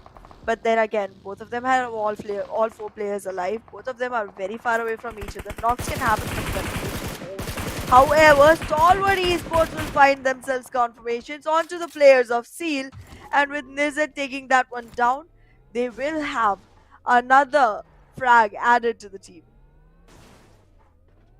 Stalwart, yes, this is their frag, but Action is not in the game, and Action has been a very key player in all of the games that Stalwart have played. Somewhere, if they zone and somewhere around Pochiki will be a fun thing to see. 4MV is in a fight with the players of Raw Esports, and Jiggle is knocked out. Sky was also in the same position, but has been taken care of. 4MV lost 3. It was East who came to the rescue, I believe. The revival is being attempted over here, and Apex should surely get that revival. The run over being attempted in a 1v1. Praveen was very low, but is able to get the final confirmation, and 4MB once again bite the dust. This was a very early elimination that 4MV will have to embrace. They were not looking that weak in this particular game. It seemed like they will be able to go ahead and acquire themselves frag points early in the game, but they're losing players so quickly that it resulted into an elimination that quickly, all the way onto rank 14. 4MV loses with only 3 players, so that they were able to send to sleep.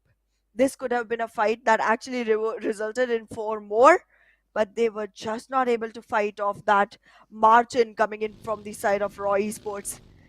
As of now, Raw Esports will celebrate with the number of frags they have, but the revival, that will require time, and that time is what they need. If anyone marches on right now, Raw Esports will have a very hard point going forward. But in this moment, the predictions have come back online, Fritz, my buddy, and I feel like this map is 8. gonna be one in which I'm gonna let you predict first. My correct prediction stands 8 and not 7. You stand Don't know corrected, it why is the 7. producer has made the mistake. Hopefully, he'll correct it in the future. But if you talk about the prediction right now, let me see. I'll go wild prediction DRS. Let's go. Alrighty. And I am Can I going... change it? Can I change it right now? Because the zone just formed in front of Go my for eyes. it. I'll go for it. STFL. I wanted to go STFL. Never mind. Nah, but you said I can change it. I'll go STFL. Yeah, it's okay. I will go with NBeSports, buddy. Ooh, okay. Another team that I thought was in a good spot, but then did not pick them up because I do not have much confidence in NBeSports. But let's see, man. Let's see. I'd like to see NBeSports play. Mabetex right now is in front of I believe Zero's already spotted the player out, and he's like, yeah, let's not take fights away from my own team. So they will also just fall back. Zeol is still trying to, have that DP28, spot anyone that comes his way, shoot him down, try to take him down. XMPL on the other hand takes a knockout to Octopus. So fights have also started. T2K showing up. That's another team that I kind of forgot when the predictions were asked about. They were very far from the circle. That's the reason I did not go for them, because they were all the way down south. The circle formed slightly towards the northern area. But in the meanwhile, Mabetex, they just saved themselves from one fight, but they walked right into the other. HVDC will be able to take care of this one, but in the meanwhile, HVDC will suffer loss from the side of Stalwart Esports. The team only has 3 players alive, but those 3 are looking good enough to be able to take care of 3 from the side of HVDC.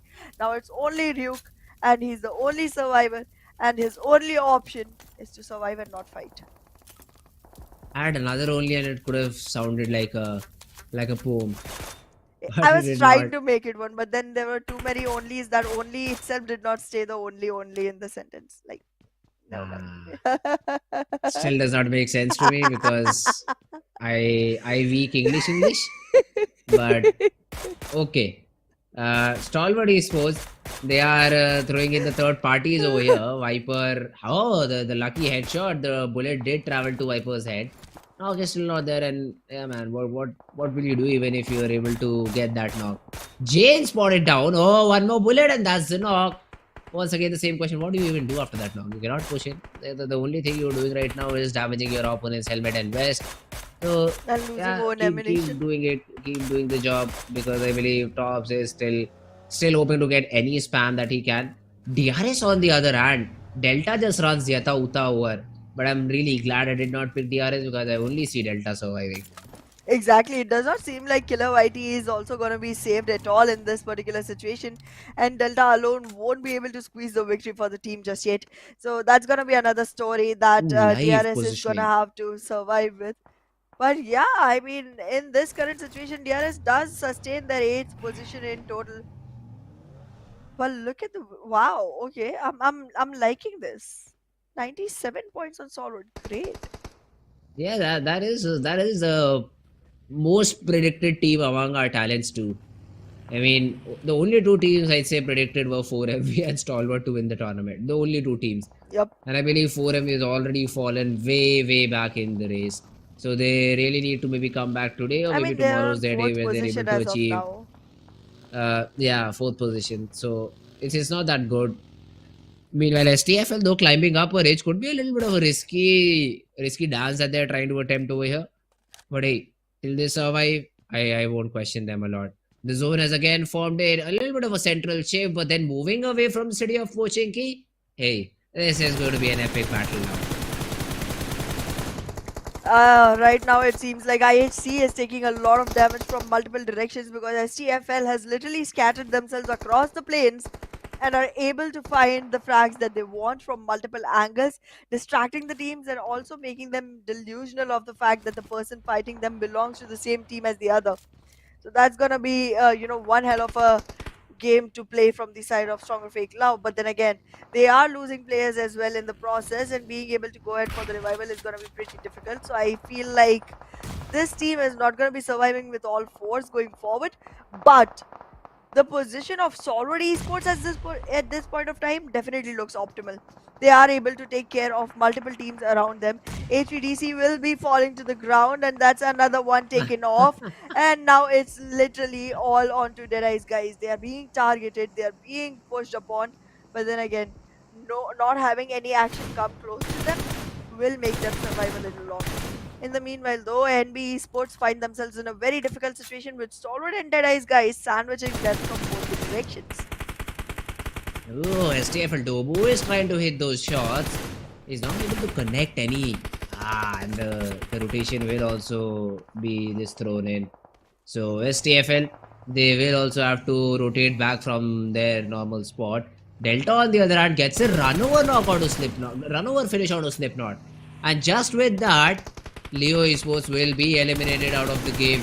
STFL, they somehow brought their 5th player back into the game. Don't know how, but it's a pleasant surprise because I did choose them as my prediction. But as soon as I say that, Demo just goes back up, gets the knock onto Dobu once again. Well, the current situation does look very optimal for the teams trying to capitalize onto STFL players. IHC has an option to actually move closer. In the meanwhile, Roy Esports can find themselves a third party that they can actually capitalize on. DRS, the solo player surviving, can find himself an option to actually get back closer into the circle and find a more secure spot to survive onto. In the meanwhile, though, NBeSports will go ahead and commit to the fight, take a few players off, and make DEADEYES guys struggle harder. This is the position where NBeSports is starting to invite Stalwart Esports right onto their faces, and this is where the prediction will start to fall short. Let's see if Stalwart is going to be able to make much of a wave here, because until the ground is moved under the feet of NBeSports, this is going to be a situation they can recover from. Okay, now Senor has been able to get another knockout to IHC. So now the tables have turned, although a little bit of an overpeak, and the DP28 will do the job. That's a good knock onto Senor. It will release some pressure. But then Dobu is pushing in with the vehicle he has. The Dacia is being thrown in and try to get the revival will be attempted overall. So let's see STFL if they're able to get that revival or not. On the other hand, the other two players also have to get inside the zone as soon as possible because the zone, although is a central shape, but all the compounds, all the ridges are now out of the equation from the side of IHC or STFL is what I'm saying. Because the other side of Pochinki is still somewhere in the game, somewhere inside the zone. So this sort of a really weird zone. This is a really weird zone for me to see. Well, let's see how the other players try to use it properly. It's definitely looking difficult for the side of DRS, T2K and DEADEYES guys. Stalwart Esports only has 3, but then again a promise can be put on the team. Raw Esports also has only 4 frags to the name, but then again they too Another can find knock. themselves in a better position. But wait a second, the fight right now is getting heated up. Stalwart Esports, Stronger Fake Love will start losing players one after the other, and IHC is trying to capitalize on the situation. The revival has come in. All 4 are fighting, but on the side of Stronger Fake Love, Dobu will not be able to find his way back into the game. IHC, will they march in? Will the nades come in? The shots are connecting. Wendy is down 2, now it's back to 2 on the side of Stronger Fake Love. Make it 1. One single player trying to keep the flags back up. This is not looking good. Stronger Fake Love is buried deep into the graves, and IHC, they have the right exact opportunity to go ahead and march into this battle, but they won't, and Raw Esports will acquire the finish points. IHC, what are you doing?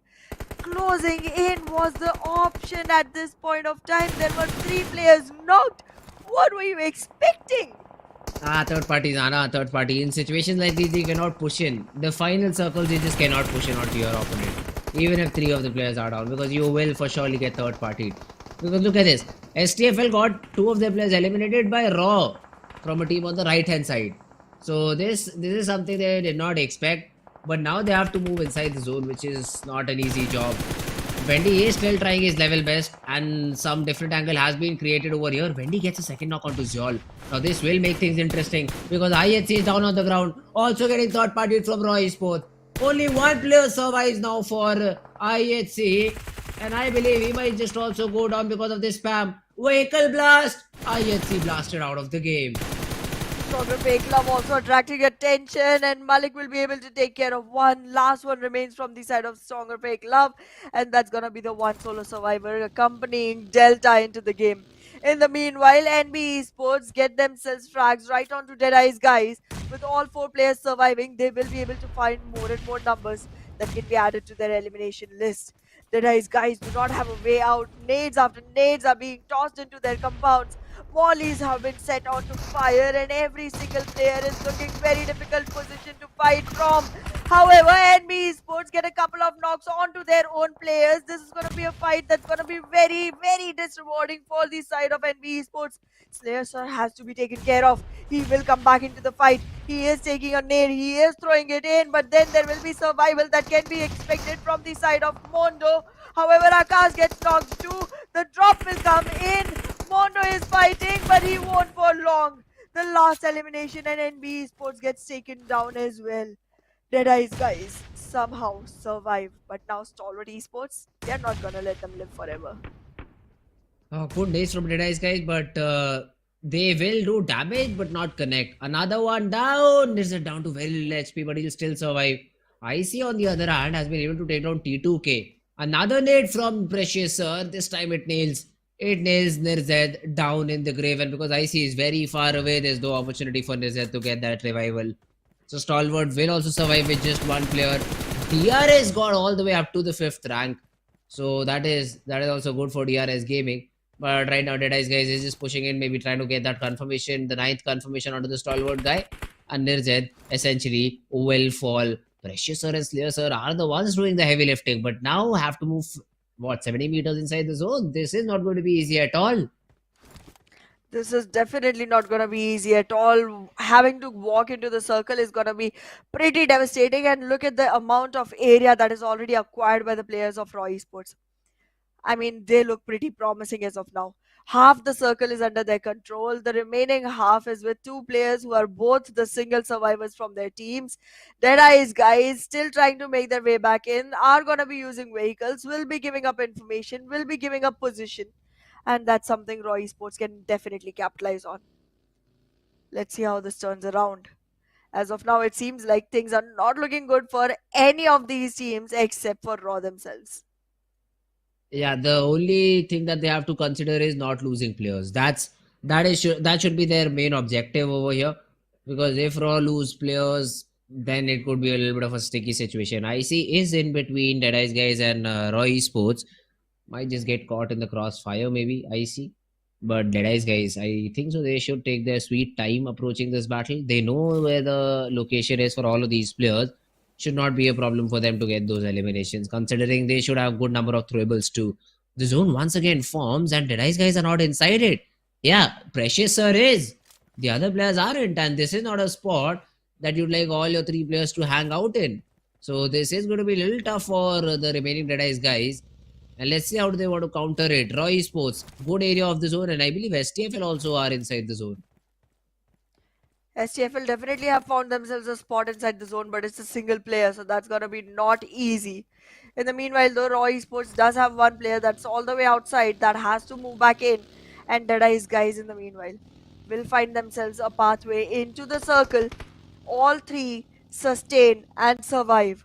Right now, it's getting more and more difficult for the player of Stalwart Esports. He's literally in the center of the circle and solo surviving. I see. This is a cold war that he has to get out of as quickly as possible. But it does not seem like he's gonna get the option to. Oh, let's see the Precious Sir right now. He is inside the zone and again tossing smokes. They've just killed the pace of the game. They do not have any information, but Jiggle has made a play. He wants to be the person who just spoils the game for the guys of Deadeye's guys. Now the nade had been thrown in and a little bit of damage done onto Slayer Sir, but it's not concerning at all. Another smoke being just prepped up and being just thrown in. They are ready with all the utility that they need. But if it all falls down to the final 9th zone, I'd say Stalwart Esports still will have a chance. Because he is the only guy who survives in the center of the zone. I feel like center of the zone will attract way too much attention, and that's not gonna be easy to survive. However, being the solo player, he might be able to stay hidden for a longer time, stay concealed for a longer time, but it's definitely gonna be one of the two teams, Raw Esports or Deadeye's guys, that actually win this game. Definitely heavily walking on to Raw Esports on that line, but in the meanwhile, Deadeye's guys will lose another player. Slayer will be slain, and now it's left on to Trixie and one more from the side of Deadeye's guys. The circle is gonna push in. Stronger FAKELOVE lose out. Raw Esports has another frag to the name. 9 already in hand, and they are looking at 2 more to come in. Raw Esports currently seems to be the team that gets a 21 or 22 pointer chicken for themselves. Oh, they're super close. They are super close at getting this chicken. Let's see if they're able to close out the game, Raw. It's a 3v3 for them. They do not know that one of the players of Deadeye's guys had already been taken care of, and now Stalwart is also there in the mix. So for them, it's a 3v3. This is the 9th zone, so no more zones available. It will be completely constricted in all of this action. IC was still surviving, not for long, because Trix just stands up and gets the frag, gets the job done. Now it's a 2v3. Trix is cooking up a nade. He needs it to connect. It will not even tag any of the guys, and Precious Sir also falls from behind. Trix, 1v3. The shotgun won't do the job. And Raw Esports find themselves a chicken dinner. Raw Esports flying back in, getting themselves the food they need, and with this powerful, power-packed performance, they are gonna be able to find themselves the victory that they've been rooting for. With this winner chicken dinner with 21 total points as expected, the team will be finding themselves on 2nd overall rank. Well done.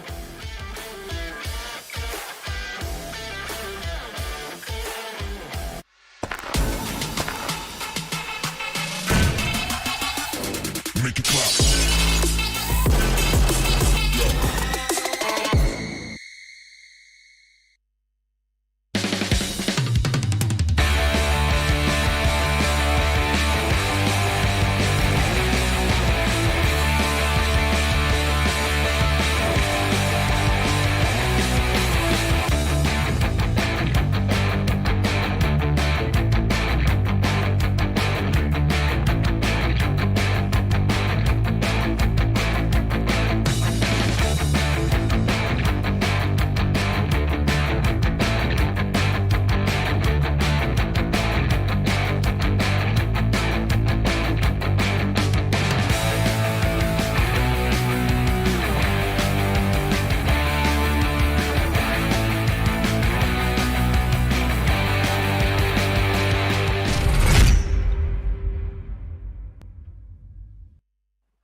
Alright guys, welcome back after a short little break. Me and Ahana are back with PMPL SA 2023.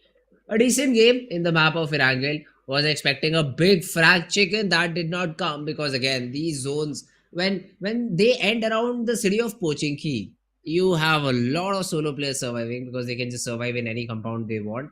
You have a lot of snakes around there in the grass. STFL also were a snake in the grass that literally spoiled the entire game for DEADEYES guys, because I believe a 3v3 would have been far more beneficial for DEADEYES guys than what they had currently. So, a little bit of an unfortunate thing, a little bit of an unfortunate ending for DEADEYES guys. They wanted the first spot, had to end on the second one instead. The number of frags will also be a little bit of a concern for both these teams. But hey, good job done by Raw Esports, but because this game has put them into the second spot. Exactly, they have found themselves in a much better position. 21 points for one single game. That's looking good Yeah. enough to go into the finals with. Because again, when it comes down to the finals, getting yourself 27, 29 points is very difficult Mhm. because all teams are trying to go ahead and collect those eliminations for themselves. Yes. But yeah, I'm still hoping for someone to break the record, okay? Like, I do want someone to go ahead and get more than 29 point chicken. Oh, all right. Well, let's see if that happens or not in the near future, because 29 frag chicken is a little bit 29 point chicken. 30 pointer game, I'd say, is a little bit difficult. 20 frag chicken is what you want for that. So, a little bit difficult. Really limited number of teams can achieve this this big number in this sort of a lobby. But yeah, Wendy is going to be the MVP for the game. If we talk about the top players, Wendy is still up on top with 5, followed by Precious Sir, who also had 5, and Slayer Sir had 4. So DEADEYES guys at least had 10 frags in the entire game. Raw, how many did you guys have? 9 between Praveen and Male. What about the rest of the players? I'd say both of these teams then had a really good game. I think Raw had in total 11 frags to the name. So it's 2 Not frags bad. distributed between the rest of the two. Yeah, 21 point game for Raw Esports, 10 point game for DEADEYES guys, with 16 in total added to their, overall. But yeah, there are 4 teams with double digit points. That's good. This shows the game has been close. So it's not a one-sided domination from either of these teams, which is a good side. Lobby being competitive is always a good side. But let's have a look at which teams were not able to perform in the most optimal way. For MV, of course, this team does not have the best possible start to a grand finals. Has been the case for a very long period of time. But Vion Illuminate with just 2, NB with just 2, Seal 2, King of Spades 1, Mabetex and SKYLIGHTZ Gaming. It's like they did not even play the game. Yeah, SKYLIGHTZ Gaming is going on getting eliminated way too quickly into the game these days, and that's not looking good for the team. But if you take a look at the overall, 105 points for Stalwart Esports. They've already hit the century for themselves. They walked in with 77 to begin with. Raw Esports with 98, closing in onto the same exact spot. But well, for MV, they are gonna be struggling to make their way back into this scoreboard, and it seems like Raw Esports is challenging everyone right now. Oh yeah, Raw Esports is definitely challenging everyone. We talked about this team. They had a great day overall. But after that, they were sort of a hit or miss kind of a squad. Again, they showed a good performance. Won't say anything regarding that. They've definitely shown a good performance overall in this game. Consistency is what I demand. If you can give me the consistency, then definitely you will be a team to be watched out for in the upcoming games. Absolutely, consistency is definitely going to be one of the most important things for any teams that wants to make it through. Even if you don't keep getting consistent chickens, being able to get any eliminations, any good placement points is going to be helping the overall score line that you're going to be walking with, and that's going to be very essential for every single team that is in this tournament right now. Being able to Mhm. get yourself the maximum prize pool is one goal. Being able to get yourself the bragging rights is going to be the other, but then again, making it into top 12, making it into SAC is still gonna be on the line. So being able to find yourselves in the top 12 is gonna be important for all of these teams. Oh yeah, well that's true. Being able to find yourself in that particular situation is definitely going to be important, very very much. But now we have a fun little segment. So it's that TDM battle, if I'm correct. I mean, we've already Yes. been through 3 maps, right? Stalwart and So Venom now we DE. will be moving on to that TDM game. It is between Venom DE and Stalwart. So both these teams have been having some good games in the, not Venom DE, because I think Venom DE just got eliminated, and now Yeah. this is This is the only tournament that they are alive in, the TDM tournament. Let's see if today is their last day, or will they continue it through to the grand finals? That's the biggest question that I have. So yeah, Stalwart Esports and Venom DE, a match to look out for. Absolutely. Taking a look back at the way the brackets were, Venom DE and Stalwart Esports. Out of these, Stalwart Esports did not play the round 1. They were placed in the round 2 to begin with, but Venom DE has been sustaining themselves since round 1, has come all the way to the semi-finals, and now is looking forward toward the finals. This is their last exact opportunity to make it through. They literally lost their spot into the grand finals by a single point, and it could be the same story on this Yeah. as well. Let's hope it isn't. Oh, let's hope. We all we can do is just hope right now. But for now, let's just jump right into action. Let's see how this game of TDM is going to be. Will Stalwart just run over the players of D Venom, or is it going to be the other way around? Let's see what the situation looks like. As of now, no frags have been attained by either of the teams. And right now, Stalwart is definitely going to be struggling slightly, considering that they've played 3 matches that are in the grand finals and they have to play 3 more. They are going to be able to acquire themselves a frag, but then Venom DE will come back into action, get 4 for their own.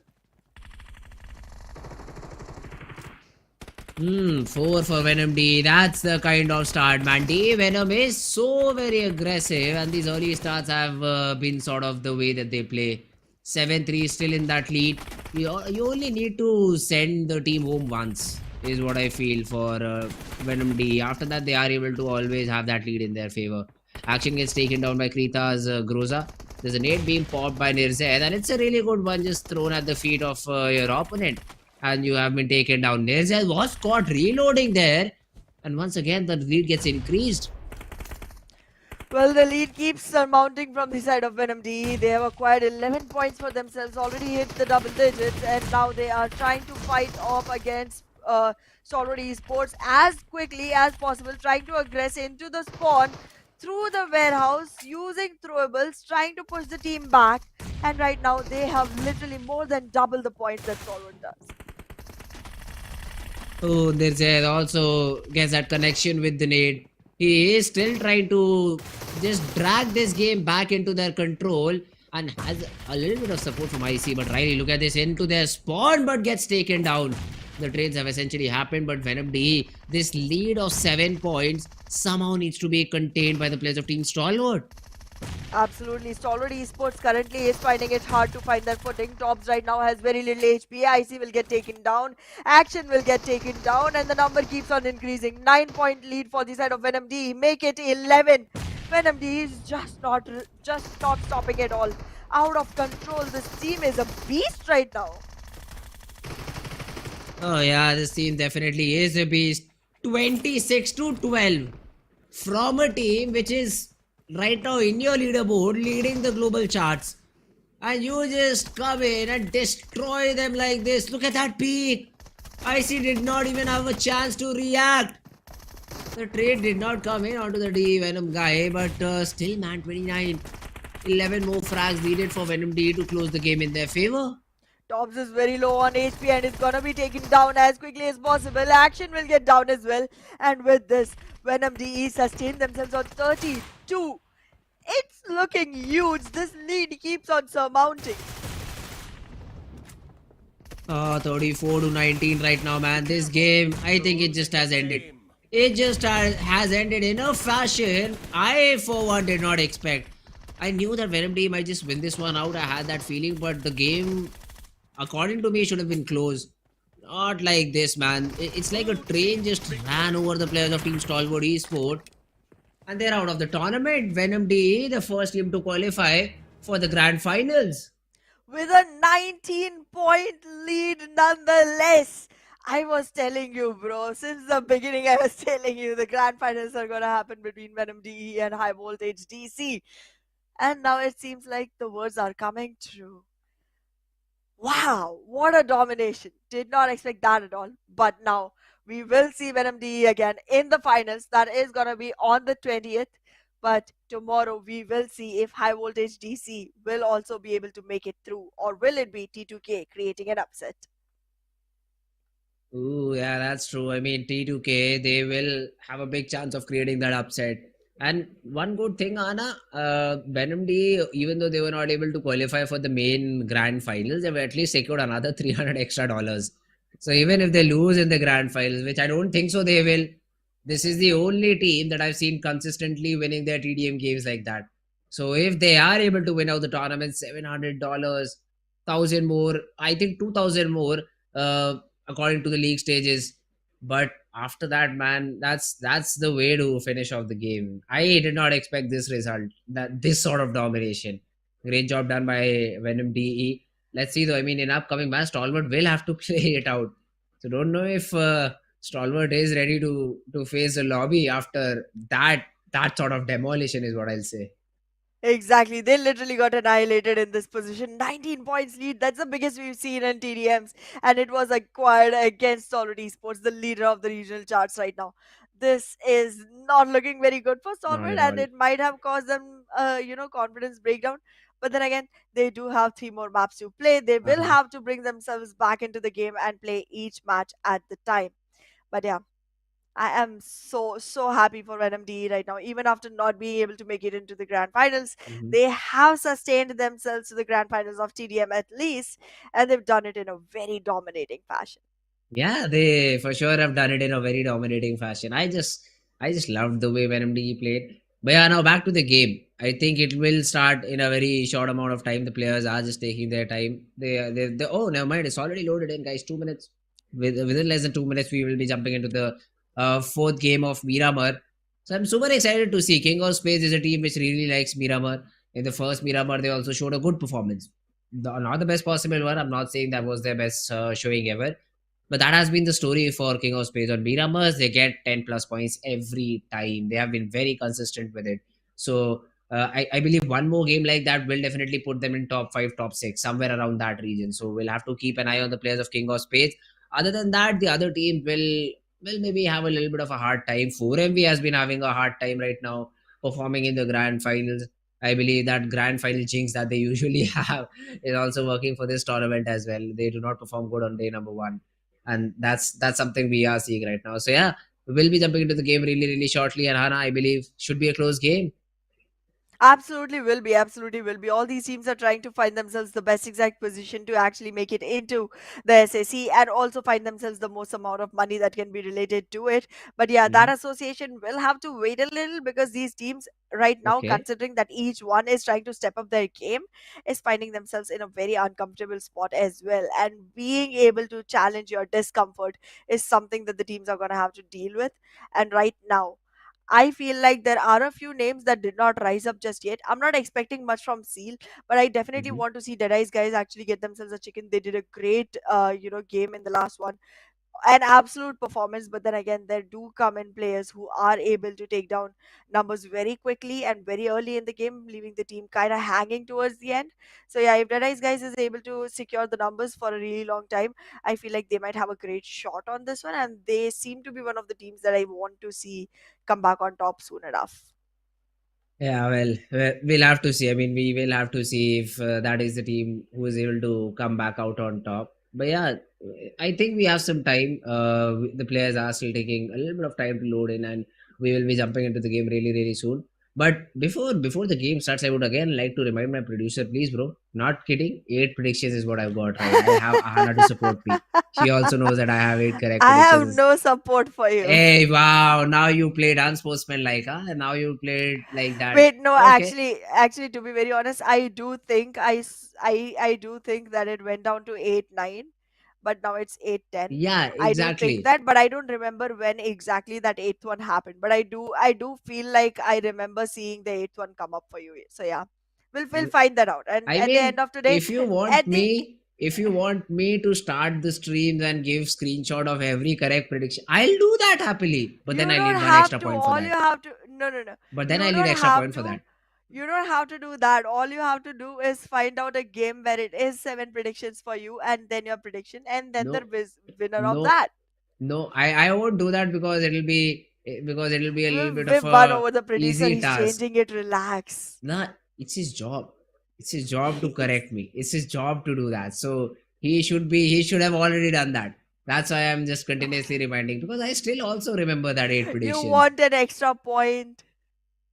I do, but I do not want it in that way that you are throwing it on camera. Like, you want extra point, take it, bro. Not like I earned that point. Okay, I got it with the correct The prediction, eighth and you got, the eighth you yeah, got, the eighth has yes. already been added by the producer. But you said Oh, you we'll want an see. extra point if you have to go through Yes. the hard work So of getting it. exactly, because I will be doing the math. No, I will be doing all the hard work that there is, and there should be a reward for that. That would be one more point. I mean, I don't see a problem in I that. mean, you would still be a point behind, but okay, try your luck. Yeah. Other than Wait that, a though, second. What? Stalwart Esports and Raw Esports, there's a head to head, but it seems like Raw have the overall advantage. I believe this is for the grand finals right now. That's Yep, why Raw have that entire advantage. 23 eliminations in their name, 17 for Stalwart Esports. Even in the damage area, they are like what, 400 points in front of Stalwart Esports. That's a great job done by Raw Esports. exactly. There's a huge leap that Raw Esports has acquired for themselves walking into the finals. They do have equal number of knocks, but then eliminations do go in the favor of Raw Esports. And if this continues in a similar pattern, Raw Esports might be able to topple Stalwarts. Now, who thought that? Yeah, nobody. Not at least me. So that's definitely going to be a thing to watch out for. But yeah, man, the game is something not predictable. That's what I'll say. That is true. But it'll be too short to judge. I feel after day number two, third game, after that we can judge the teams on their performance. We have to give them this, I'd say this full day to make mistakes, do whatever you want. But the team that will be able to recover in the next three games, well, that will be the team who will be playing a little bit better. That will be the team moving forward towards SAC Championship. That will be the team moving towards the hashtag number one spot. If you don't do that, well, we are just here to entertain the audience. You are the ones who have to play the best possible game. That's true. But I'm still having a huge complaint with Raw Esports. Where were they the last week? Like now they suddenly show up with such a difference in statistics compared to Stalwart Esports. Yeah, Where was this performance last week? Guys, I put my money on you. I put my bets on you. I lost put all my of it. predictions on you. Now put I it am again. so disappointed right now. But we already went in with our predictions. I already predicted someone who is already letting me down so bad. It's okay, Anna. It's okay. This time I believe Raw will be able to win the game, and you will have your prediction timing incorrect, because of which you might just lose the prediction game once again. Why should I even lie? Once again, you will lose the prediction game. But yeah, the game of Miramar is all set and ready, and let's jump right into battle. I think it's a very north side playing path because I see Campo Militar on the line. The players will slowly and steadily be dropping in according to it. I believe this playing path will deter players from going towards Valadimar, Chumasera, but except for that, all the other cities are reachable. It definitely seems so. As of now, the northern area teams are going to be super happy. And okay, never mind me. I was going to say that it's going to be a slightly difficult game for VenomD, but they're not in here, and I remember that. And it's slightly sad because we just saw them win. Damn it, they would have gone to Valadilmar. Why am I reminiscing? It's okay, Anna. It's okay. You'll get better with time. That's what the doctors say. Wow. So that's the line I'll say to you. But yeah, the other teams, Mabetex, Torreon, Muda, Leo, somewhere around Cruz Del Val, all these teams slowly and steadily dropping in. I'd say 4MV still go towards Tumasera, right? I don't think so. They'll change their drop location because it's too far away. Because they literally never do that. Stalwart Esports, San Martin is the city that they drop. DRS on the other hand, they are the ones dropping somewhere around Hacienda del Petron main building. It's the usual drop location, so no surprises there. Plus, the zone is also super supportive for most of these teams, except for the teams on the eastern part of the map. The other ones are being covered by the first zone. Well, most of the teams are going to be rejoicing this particular position. But well, it does seem like it's going to be slightly difficult for the teams all the way towards Mabetex. all the way towards Seal. And if Seal actually tries to go to their, usual drop location, that's gonna make things even harder. In the meanwhile, though, High Voltage DC already aggressing onto the players of IAWO. And right now, it seems like High Voltage DC is not gonna be in close enough periphery to go ahead and make those frags happen. So they are gonna have to look for better loot, look for better vehicles, look for a position from where they can actually march in towards the team. They know the location, they know exactly where they're going to find IWO. So it better be that they take their time and then walk in.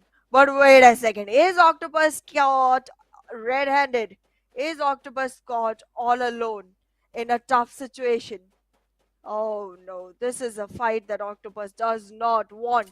I get it, he has 8 tentacles, but they are not gonna be, going ahead and filling up for the 4 players that are required for this fight.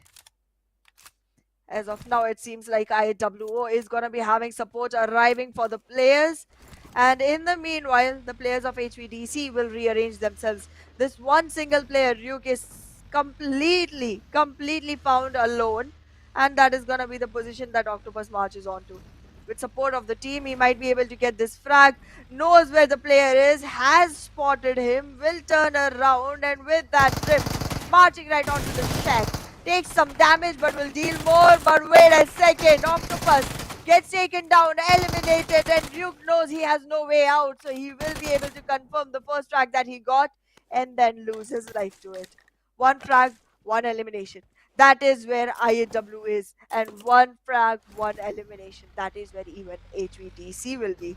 This trade, not beneficial for either of the teams, will still announce the first fight of the board. Oh, IAW, yeah, still on the bottom charts, and I mean the situation is not improving considering they've lost one. Yeah, the trade is there, but won't favor you a lot. IHC on the other hand, a team sitting on the 7th position, all the frags that they can get will push them a little bit up on the leaderboard. So that is also a great thing for IHC to find early frag for sure, good. But now Demo, because he's all alone, it's better for him to fall back. He should just take lead, maybe play with the result, the positive result that he has. Also had good loot. So maybe if he wants to reset, could call his team, fight off against HVDC, and then maybe going for something different. But yeah, not right now.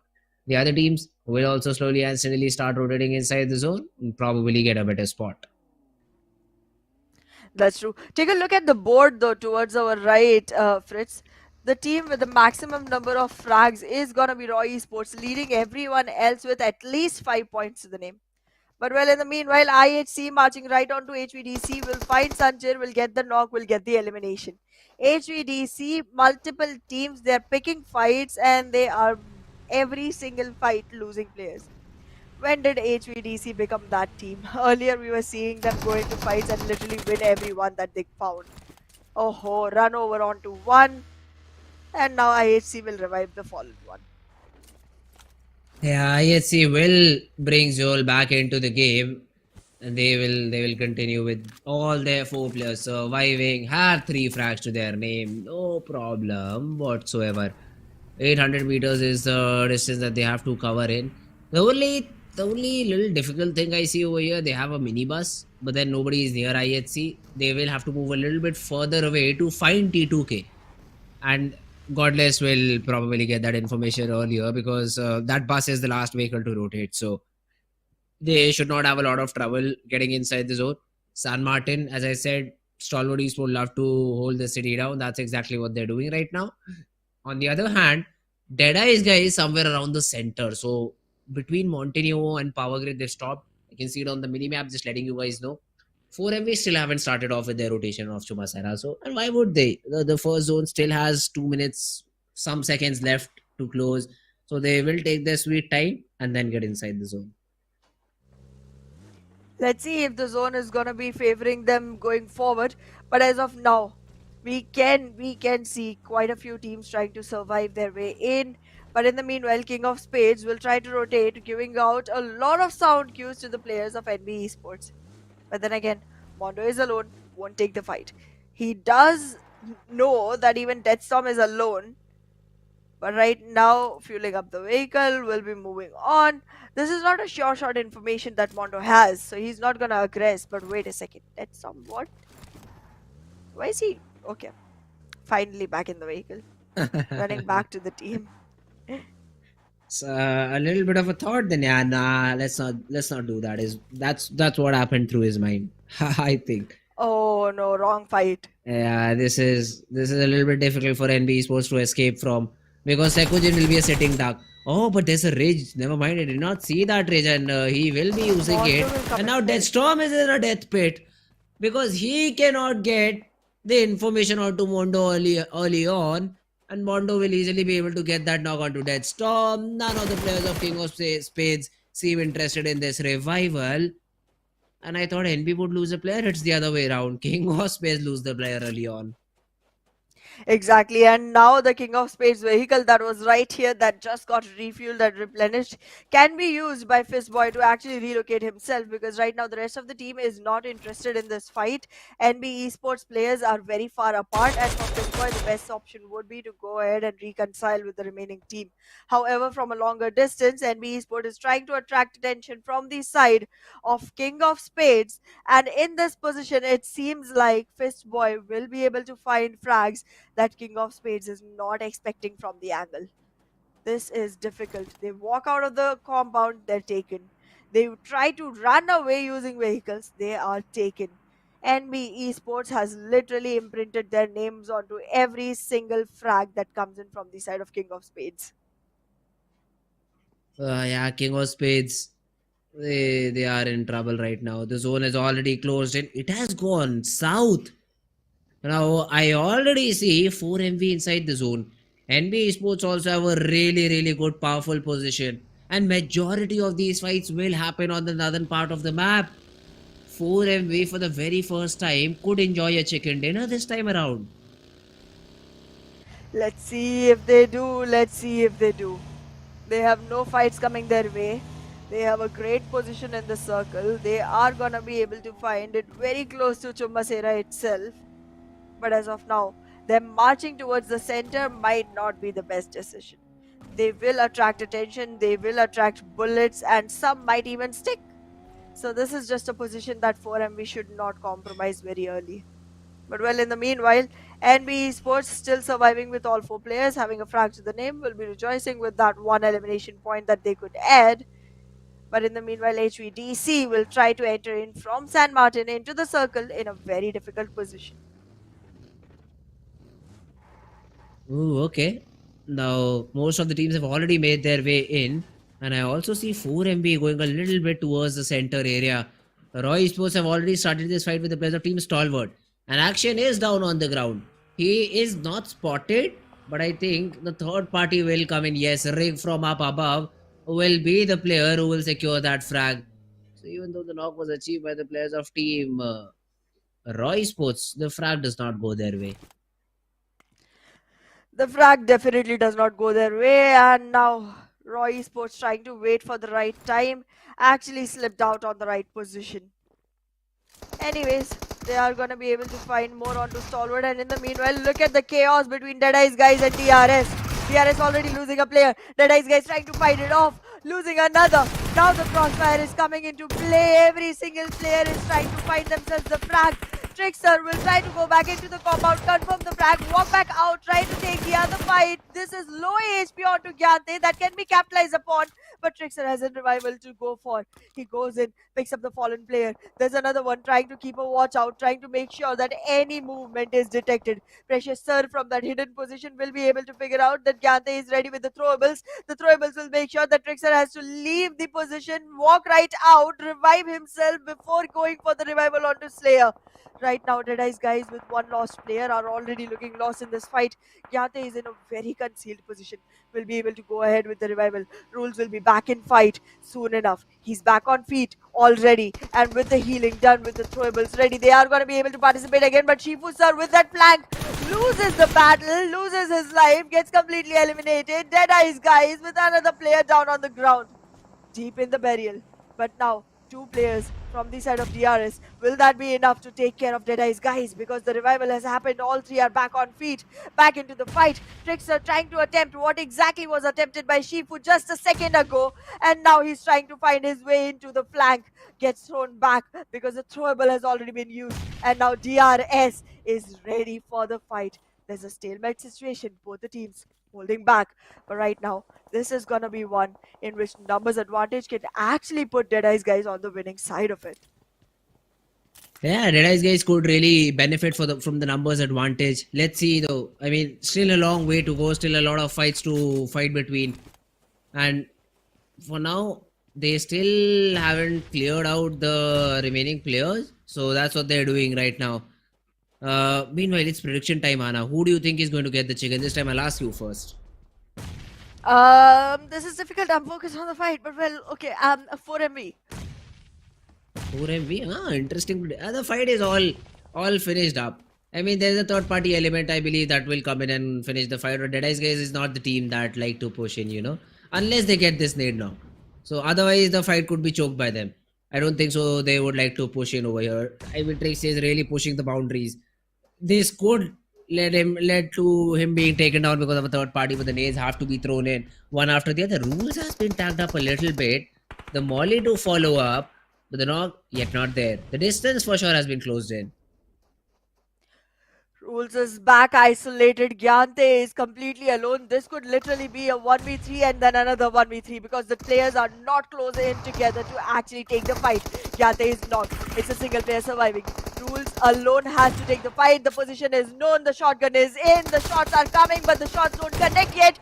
Trickster loses HP but gets back into the fight, gets his shots landing, and now Trix is going to be able to conceal the frag, walks right into the compartment but loses his life. Wait a second, Rules will be able to take that one, and DEADEYES guys gets eliminated by the third party element of Mabetex Esports.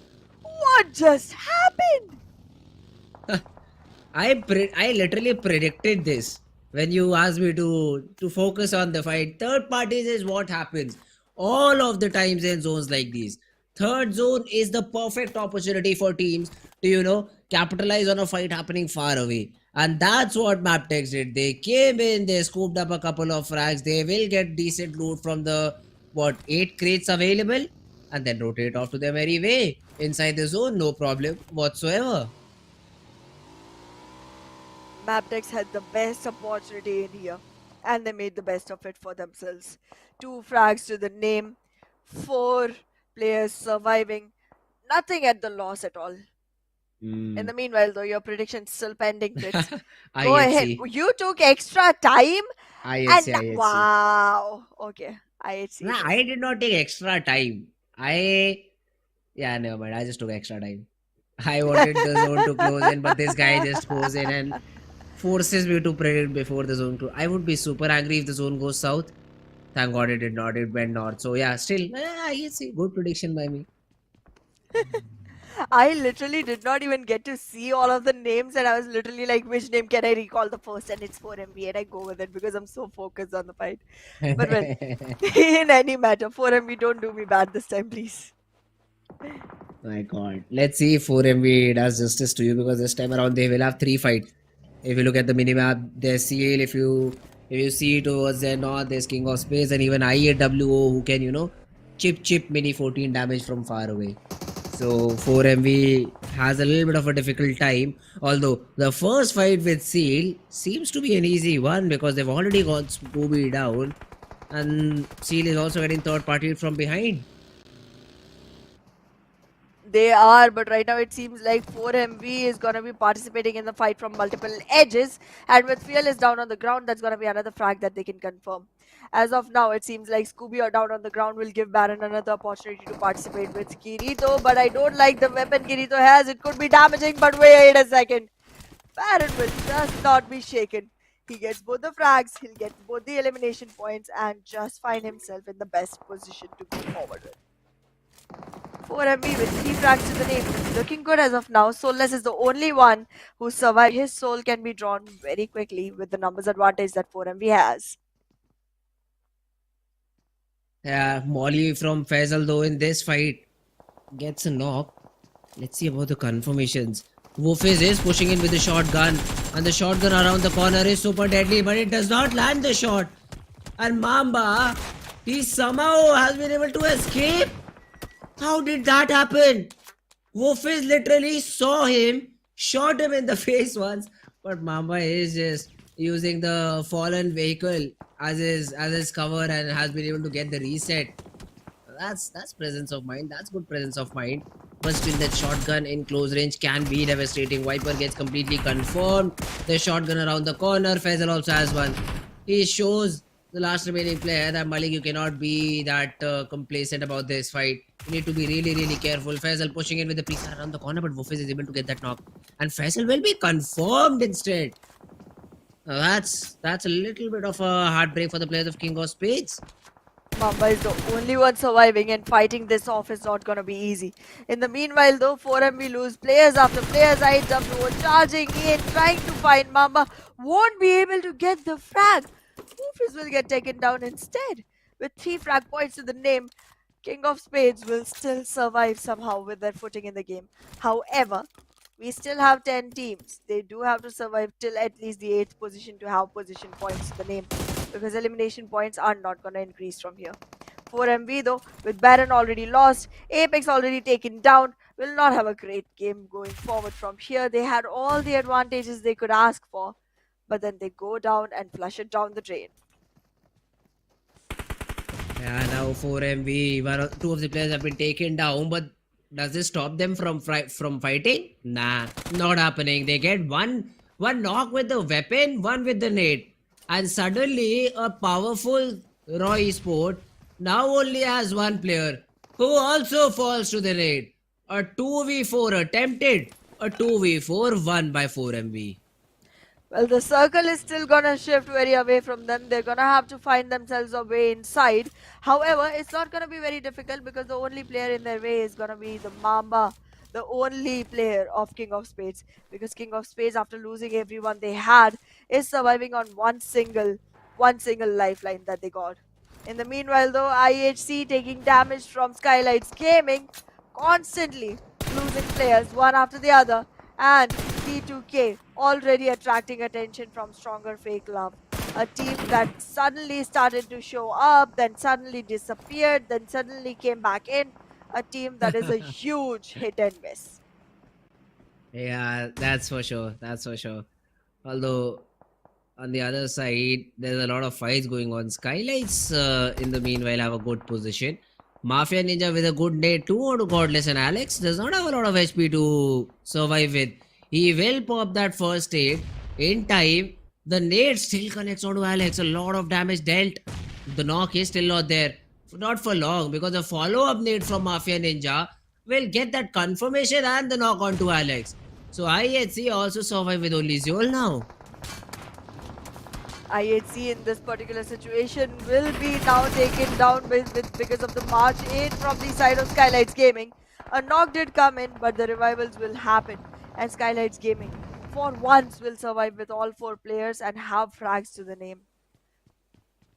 Did I speak too soon? Mabetex just going on and acquiring the position they could find. And in the meanwhile, T2K taking care of stronger vehicle. Now one after the other, all 4 players are dealt with. And T2K has their 3 still on the ground. Oh, T2K. Now, they have been able to win this battle, but what about the bigger war? Because you've lost one player, XMPL is a very crucial player for you to lose. SKYLIGHTZ on the other hand, as you said, I think you spoke a little bit too early because 2 of the players are knocked out and I still cannot see the revival. They are still fighting it out with Mabetex. Leo falls out. Leo has been taken care of. But Dog from far away on the other hand has been able to take down Mamba. Desert. This guy, he is just confirming those knocked players. And yes, SKYLIGHTZ get one player back up. But will that be enough? Well, we'll have to wait and watch. Let's see who is gonna be the one that got taken down from the side of SKYLIGHTZ Gaming. Because as of now, it seems like SKYLIGHTZ Gaming with only 3 having 6 frags to the name might still be able to secure themselves something, might still be able to stir the game a little. But 4MB, look at the number of frags this team has. 9 frags to the name, but only 2 players surviving. Even after an impactful game, they are not looking like they're gonna be able to squeeze another chicken for themselves. The circle is still a couple of meters away. They still have to walk in. And on the inside, NBeSports is waiting for the welcome. T2K, however, they can make things difficult for NBeSports by charging in, but I don't think they will. Yeah, NBeSports can definitely be a team to be reckoned with right now because they have that good compound still inside the circle, and there are only what 3 compounds, all of them being occupied and one of them not inside the zone. T2K had one of the compounds, and now because it is outside, you will have to rotate in Leo and NB, two very strong teams. But SKYLIGHTZ, if they somehow are able to tackle either one of them, it could be a great game for SKYLIGHTZ as well. Could be, could be. Let's see if SKYLIGHTZ is gonna be able to squeeze this victory out. But as of now, it seems like Leo will still have a great position and not much impact into the game as they usually do. But let's see. Let's see if that survival is gonna result into the last man standing. Because right now, NBeSports seems to be the better team currently.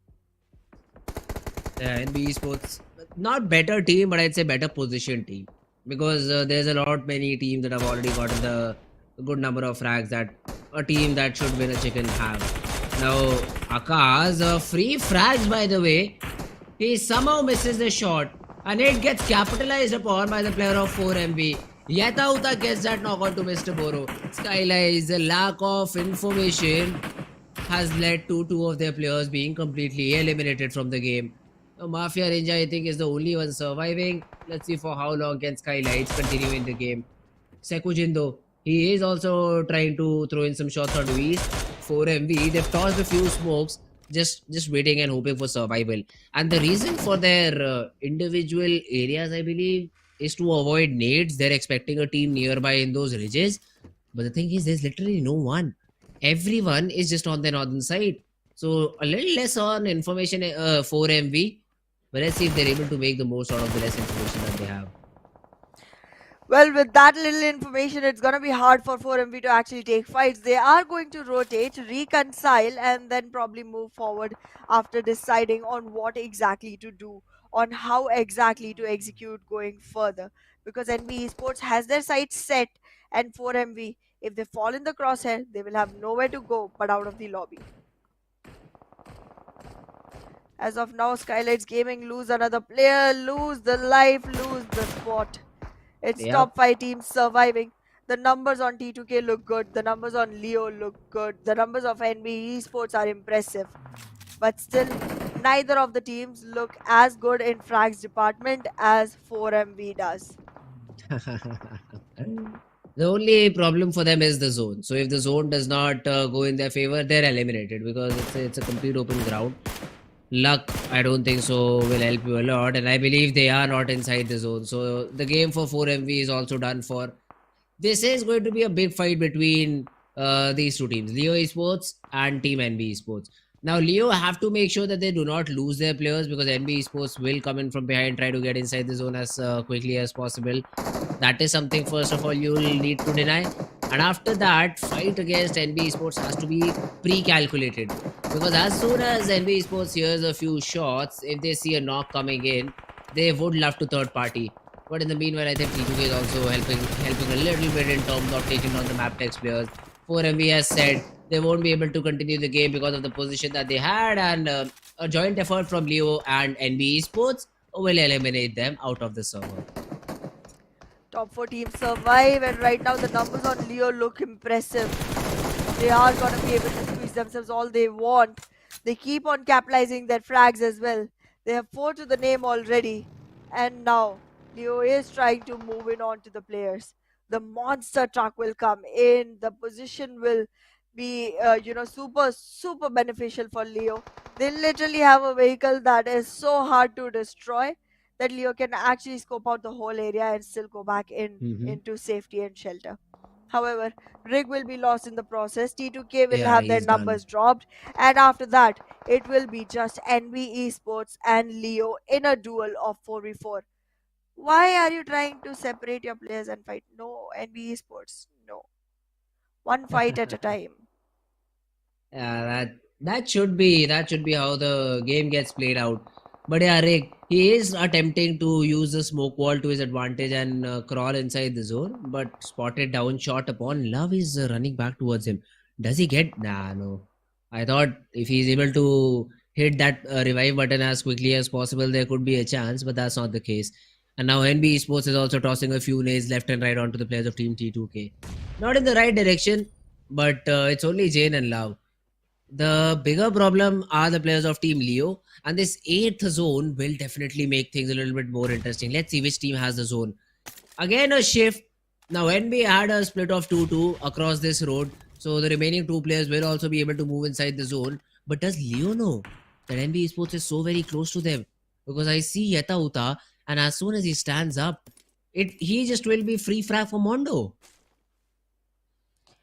Well, in this situation, constantly T2K is gonna be losing players. But NB Esports and Leo, they have a fight to their hands. And look at Mondo trying to crawl in slowly and steadily onto the players of Leo. I don't think it's gonna be a very beneficial fight. The scatter between the players of NB Esports seems scary. And if any knocks happen, the revival cannot be thought of. Leo will find themselves in a much better position as of now, and much better chances of actually acquiring this chicken. But in the meanwhile though, T2K, Love and Jane, these 2 players have to find a way to survive as long as possible without losing any more. Slipknot will be able to take one more down, and with Jane knocked onto the ground, this is going to be a difficult fight. The nades are coming in, but the shots will be good. Leo, will they be able to capture the frags? Leo, will they be able to find that last one onto T2K? Leo, will they be able to get the frag? Yeah, They do. there we have it. Yes, they do. Now bear in mind, Leo has already got 1 chicken dinner today. Was not a big one, but it was a chicken. So 13 points is something that they had. At this time around, they have frags to back it up. But Mondo gets that nade connection onto Slipknot. Suddenly the right hand side has been leaked. Now players can push in from that part of the map and try to take down the remainder of the players. Nova is trying to use the vehicle and probably run towards Slipknot to get that revival, but then has to deal with Mondo first. Mondo just pushes in, confirms that frag onto Slipknot. So now it's a 3v4. Nades being exchanged, utility being exchanged, but none of these things have connected as of yet. In this particular situation, Leo will be losing players. Liquid is down on the ground. NB Esports knows it is about time they can go ahead and charge in. Liquid with that knock. There is revival that is happening, but this revival needs to be stopped. Leo needs to be taken Why are down. they pushing? Leo needs to be taken instantly by their throats, but NB Esports is playing so passive right now.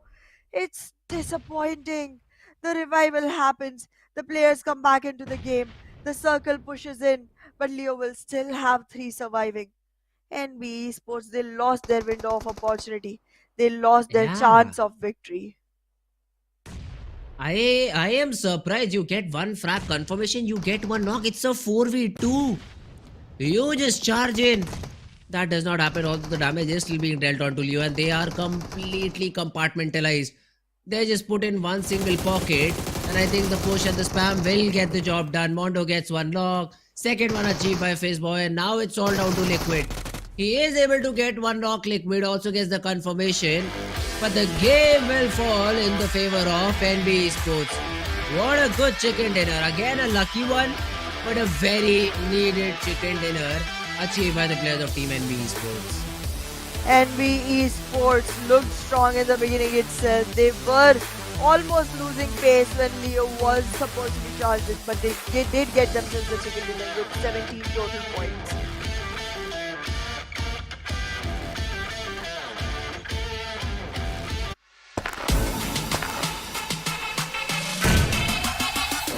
Make it clap.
Alright guys, welcome back after a short little break. What a great game on Miramar.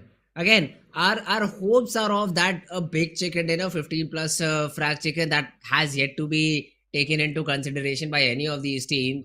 But man, gotta love the way that these teams have been playing. NBeSports once again just took a compound in what third or fourth zone, found themselves lucky. Every other zone just went their way.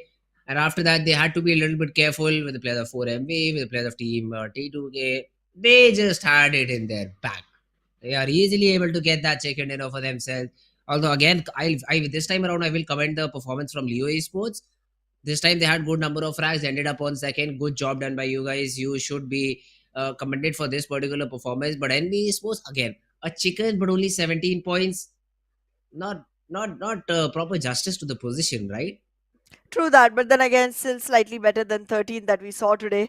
And even though it's gonna be looking slightly off on the leaderboard, but then again, getting that chicken will add 10 points in your tally, and that's something that they were all trying to look at, and that's something that they were Yeah. all trying to work Well, for. So, not really gonna complain much with 7 frags because, to be very mhm. honest, it's okay. But then, yeah, Oh, all right. it's definitely not the best because I do want to see more than 10 frags coming in from the teams that actually get themselves the chickens. But MVP will be from 4MV. Doc with 5 eliminations and 643 damage. Yeah. Now that is a great performance from Doc. For a very long period of time, only two players were surviving. So I think that's the reason Doc has been able to rank such high up. So that's a good thing. Although for 4MV, and we also have East there. Now it reminds me that we also have another race going on for the MVP, Hana. And Yep, that race is for sure becoming interesting because SKYLIGHTZ has a representative, but it's not no fear. that's true. Right now, it seems like Tops and East might be able to actually contest it off among themselves. But yeah, if you talk about the match, 17 points for NB Esports, but 13 for 4MV. Hmm, well done. Yeah, I did not see that coming. I thought 4MB had good elimination points, but I did not know they had 10. They did. I That's a really remarked good when they number. had 9.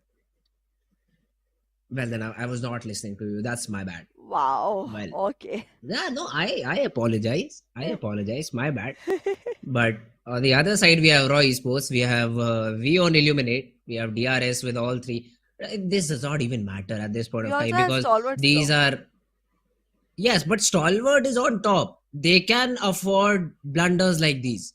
They have that cushion. Look at that. 105 with a 0 point game. So they can afford. Now that's where the advantage of the bonus point comes in, Anna. You True. perform consistently throughout the tournament, you're rewarded for that. Roy Sports is still in the close vicinity, is just a 4 point lead. T2K is in the close vicinity, is just 6 point lead. But then again, you'll have one of the stalwart games where they're in top three, followed by a game with a chicken. So they will again skyrocket away with the lead that they have. That's just typical stalwart behavior. So looking forward to the upcoming games. But the other teams, yes, 4MB with a good game, 89 points on the fourth spot, looking solid. Let's see if they're able to show some good performance in the upcoming two games. But the other teams, yes, right now this battle is going on to qualify for the SAC, which I believe has a qualification mark of top 12 teams. Yep. So King of Spades is going to be a team to look out for because HVDC is still fighting it out.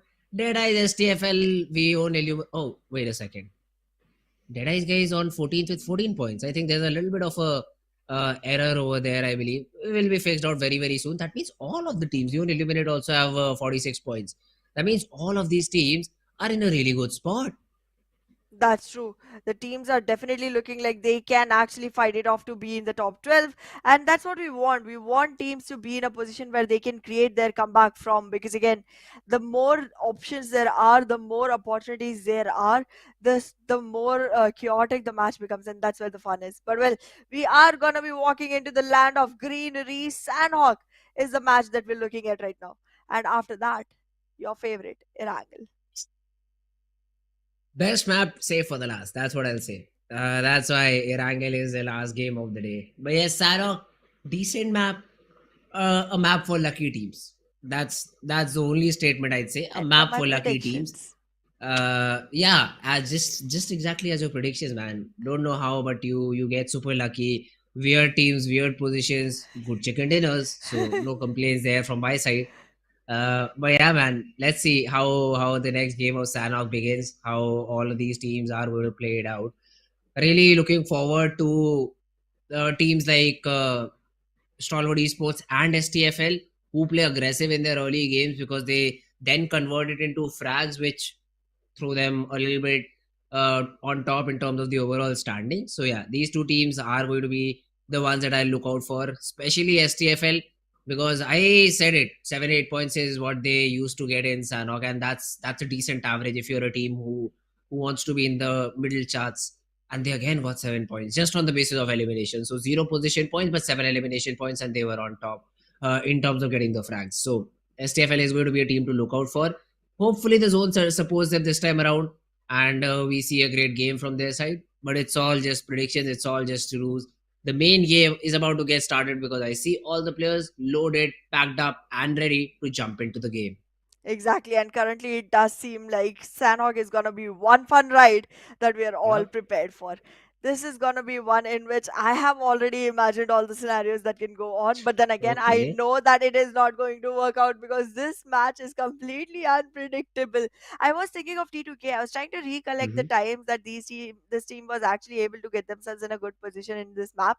There were multiple when they went for late rotations all the way from the Mm-hmm. east going into the western circles, but then it hardly turned out to be a victory. So I guess that name is not going to be one that I pick. Ooh, all right, all right. Well, we'll have to take a few other names for that in that case. And also a small little update, guys. Our producer somehow did some detective work and found my only correct predictions are 7 and not 8. I'm still not satisfied, and I'll go and check it for myself.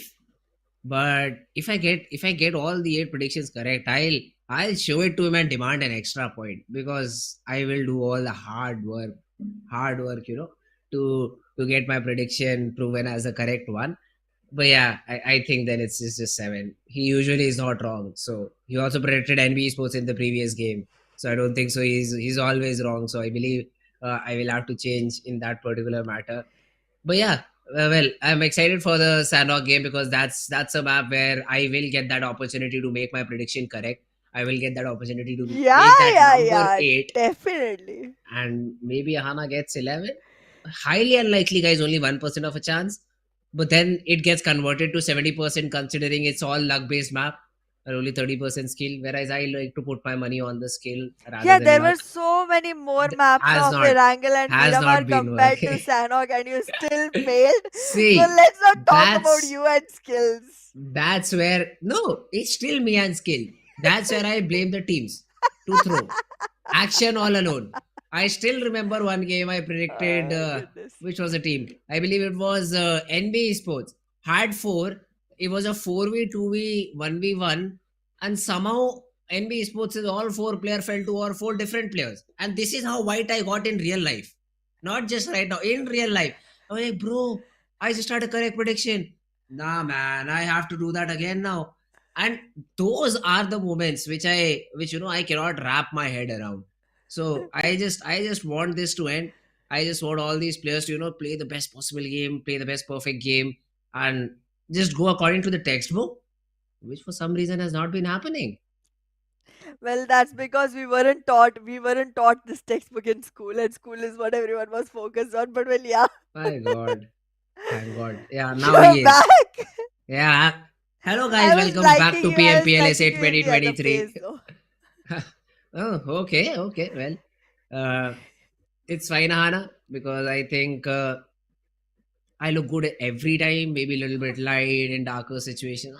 I'm just a great guy, I'm just a great guy. Sure. I But yeah, completely agree. I so agree on that one, Fritz. Oh, you beautiful man! You should get like yeah. what is the Thank you, competition thank for you. men, like Don't know. Mr. Universe or something? You should get that, We bro. all look good. That's why we don't have to compete between ourselves.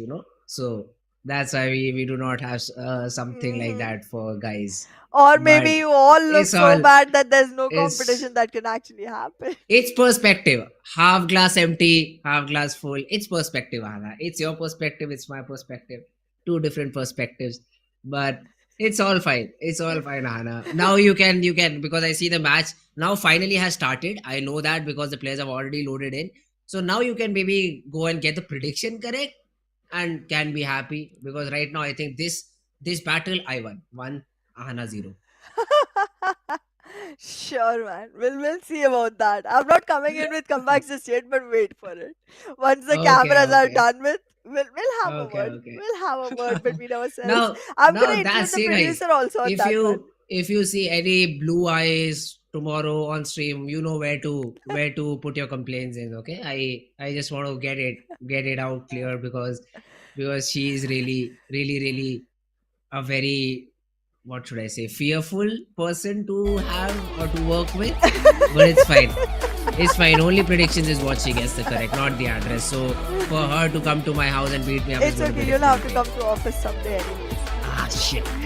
You got me there. anyways, going back into the map, a plane path that goes all the way from the western edges all the way towards Long Time. This is gonna. I mean, I can't. Why do we even talk about this plane path? Every single It's thing is all, in reach. Yeah. yeah, it's all in reach. No problem. One day's journey is what it takes. So I don't think so there'll be any problem, there'll be any trouble for any of these teams. Drop clashes is what I'm looking towards. Because earlier you always had that excuse that this group is not playing, that group is not playing. We do not know where they drop in, so we did not know this fight was coming on our hand. But now it's all 16 of you playing every time, so you better be ready for maybe an early battle or something like that, or maybe just get eliminated, go down in the server. That's one of the two options you have. I already see no drop clashes happening, but all of the areas are just being taken by every player.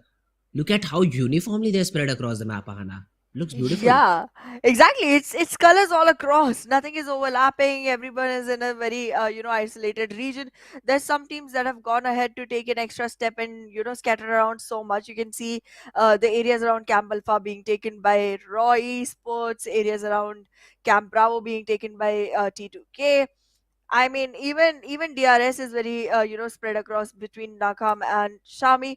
But wait a second. Look at the circle. Haven't we seen this before today? Uh, yeah. I mean, would definitely. I want my protector and you because I don't know how to use one. But I believe it's literally the exact same circle. Yeah, it is. It is the literal I exact mean, same circle. Oh goodness.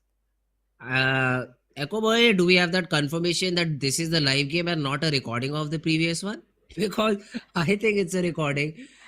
Even Man, the players how are on the same exact spots. exactly? No Yeah. early fight, nothing of this sort happened. I mean, sorry, exactly all of this happened in the previous. Let's see if Leo again get that chicken with just 3 frags. That should be their target now. Just get 3 frags and get the chicken once again, or maybe just as soon as they are done with their loot, just hold the spot or hold the compound that they previously had to help them get the chicken. That's what I'll urge them to do. But yeah, Stalwart Esports, they are towards that boot camp area. Have already started off with their rotation. They want to just run towards that Camp Alpha Island as soon as possible because they know the zone is not coming back to the main island. So that's their early gamble that they're taking. Well, swimming across is going to be the mode of transportation for the players of Stalwart Esports. And well, with this dive deep, they might be able to find themselves some frags once they acquire the higher ridges for themselves. But then again, there is protection coming in. They are going one after the other just to make sure that there's a clearance on the land that they enter into. And that clearance has to be acquired as quickly as possible. But then again, if you talk about the players of King of Spades, they have a good enough position for themselves to start off with. But then again, they have to be sure that they find the right spot inside the circle as well. In the meanwhile, Deadeyes, guys, I was gonna pick you this time. Never mind. Okay. Well, you can save it because we are yet to have any sort of battle happening for them. But okay. We have King of Space right now on our screen in the city of Khao. Stalwart have already started off with that fight. Seal, they have lost one player. Revival, not sure about that. But I believe these fights are the response of, I'd say, a rotational clash or a rotational drop that happened in the previous game, because you had that idea, so you were sitting and waiting. Kirito is down, Kirito will be picked off, and never mind. I take my words back, Ahana. You should be worried because DEADEYES guys just lost. Yeah, I mean, they had one knocked in the beginning of the game itself. The elimination took a bit of time from the side of I8. But yeah, I was gonna pick them, but then they just eliminated themselves that quickly into the game. Stalwart Esports, however, they are facing some retaliation from the side of Esports. You've already lost a couple of players. Why are you trying to participate with a team that did not lose any? Oh goodness, Fearless. There's supposed to be some amount of fear which drives your decision making. This is okay, this is whatever it is. Fearless right now is actually extremely being fearless, and that is not the best choice in this moment. But let's see if it works out for them, because right now, even if they get a knock onto the players of Stalwart Esports, they won't be able to confirm it. Same can be said for Stalwart Esports, but because of the numbers advantage, they can actually go ahead rampaging onto Seal players, and that's something they shouldn't be inviting Stalwart for. In the meanwhile, they distract themselves onto IAWO. Viper is taken care of. And now I think Stalwart will have an easier position trying to fight this battle instead of the one with Seal. Oh, okay. Tobbs right now though has that weapon, and look at the ammo this guy, 450. That's a big number. Wow. And the QBU will get the job done. Viper is down on the ground and the revival will be attempted. So IAWO, not the dream start that they were hoping for. IWO already struggling a lot on the leaderboard to sustain into top 12, and now in a position where they're gonna have to keep on finding ways to revive their fallen comrade, because every single time Viper is coming back into action, he is getting taken down by some teammate of action. This is not the best position for the team of IAWO. In the meanwhile, Stalwart trying to deviate themselves towards Seal as well, and 4MV probably approaching the occasion. Let's see if that's gonna be a fight that happens, because 4MV in current situation can actually capitalize on track points onto Stalwart Esports. Alright. Now let's see. Stalwart has spotted down, I believe, Fearless. And they would like to take some shots. They already know if it's Seal, they've already taken a couple of players from their team. So should not be a difficult fight to go with. Now Action is still trying to break the door, I believe, and then maybe take down Wolfes in the same spray. Attempt was made, won't be able to properly execute. On the other hand, STFL, they find Alex. So IHC also lose that player early on. And a multiple number of teams, I can see them already rotated towards that Camp Alpha Island, because of which all these fights are still happening. These fights definitely look like something that's gonna be, changing things around for the teams that do survive. But yeah, as of now, it's definitely Stalwart Esports that's gonna have the best of it, because they do get track points to their name, they do get positions to their advantage, and look at the way the circle is formed. Leo is literally rotating all the way up north near Hatin, and they are in the center of the circle, but they also have nothing to watch on their back. They're that close to the shoreline. The circle this time, the shifts are going to be slightly different. It's going to be a very northern area, and a lot of water area will stay inside. And now the fights have to happen. You won't be able to find enough real estate inside the circle to accommodate this many teams. HVDC in the meanwhile will lose a couple to the hands of 4MV. Baron still has to get back into full HP. He will go ahead and finish his process. In the meanwhile though, East still trying to find Ryuk. And Ryuk still trying to run away. Oh no, you're not aware of raw players. Don't, 4MV, no. Never mind. You speak as if they hear you in game. Don't know why. Okay though, just pure emotions. The pure love for 4MV just being showered by Ahana. It's okay, Ahana. Hopefully one day you get to meet the players. Hopefully, Although HVDC, on the other hand, they've lost 3. Ryuk, Rogue, Sanchir all gone.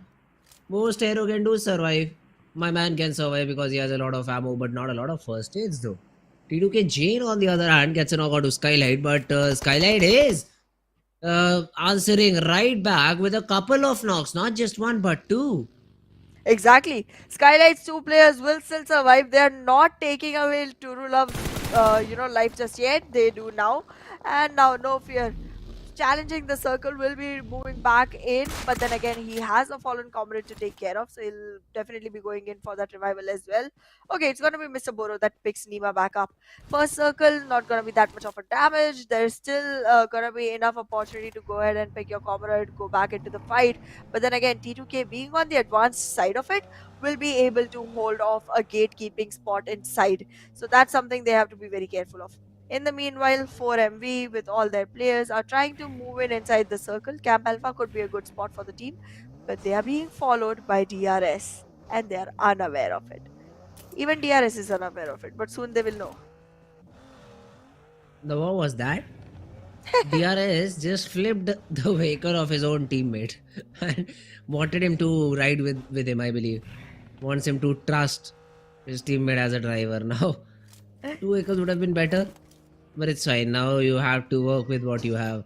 So it's better to not complain. 4MV on the other side, I believe they've already taken over Camp Alpha. No team near that particular camp area, because of which 4MV has found free ground. And they know one of these circles has to come down south. It cannot keep going north, as the zone will essentially otherwise go into the water. And that's something the teams are not ready for. IHC, look at that. The long rotation is still being attempted somewhere around ruins, and they are slowly and steadily still moving in. STFL caught off guard. NBeSports with the spray. Transfer won't be able to get the second knock. Akash is very low on HP. Needs to pop that first aid, but STFL, they've lost players. The support comes in from the remaining NB players. Mondo, yes, he falls, but the trade. Wait a second, the trade? Yeah, it should be there. It is there at NB. With 4 more frags to their name, will easily rotate inside the zone. NBeSports is looking very aggressive on this one. In the meanwhile, though, Seal retaliating back onto the fight with Stalwart Esports. Early 2 frags that Stalwart picked off are gonna be answered for by Seal now. They take one down, they're looking for more. The bloodthirsty teams right now are seeking revenge. In the meanwhile, the circle shifts again north with Hathin right in the center. Leo still finding themselves inside the circle. 4MV still in an area that is good enough for themselves, but now they cannot go for late rotations because that option now will deal a lot of damage. In the meanwhile, IHC gets taken down by Mabetex. That long rotation gives nothing to them with 0 points on the board. The team says goodbye. In the meanwhile, though, Mabetex finding HVDC as well. The last remaining player, Ryuk, will also get taken down. And now HVDC is also out of the maps. The current position of the teams definitely seems very favorable for the side of Leo once again. But I think there will be an option for NBeSports and 4MV as well to go ahead and find themselves great location inside.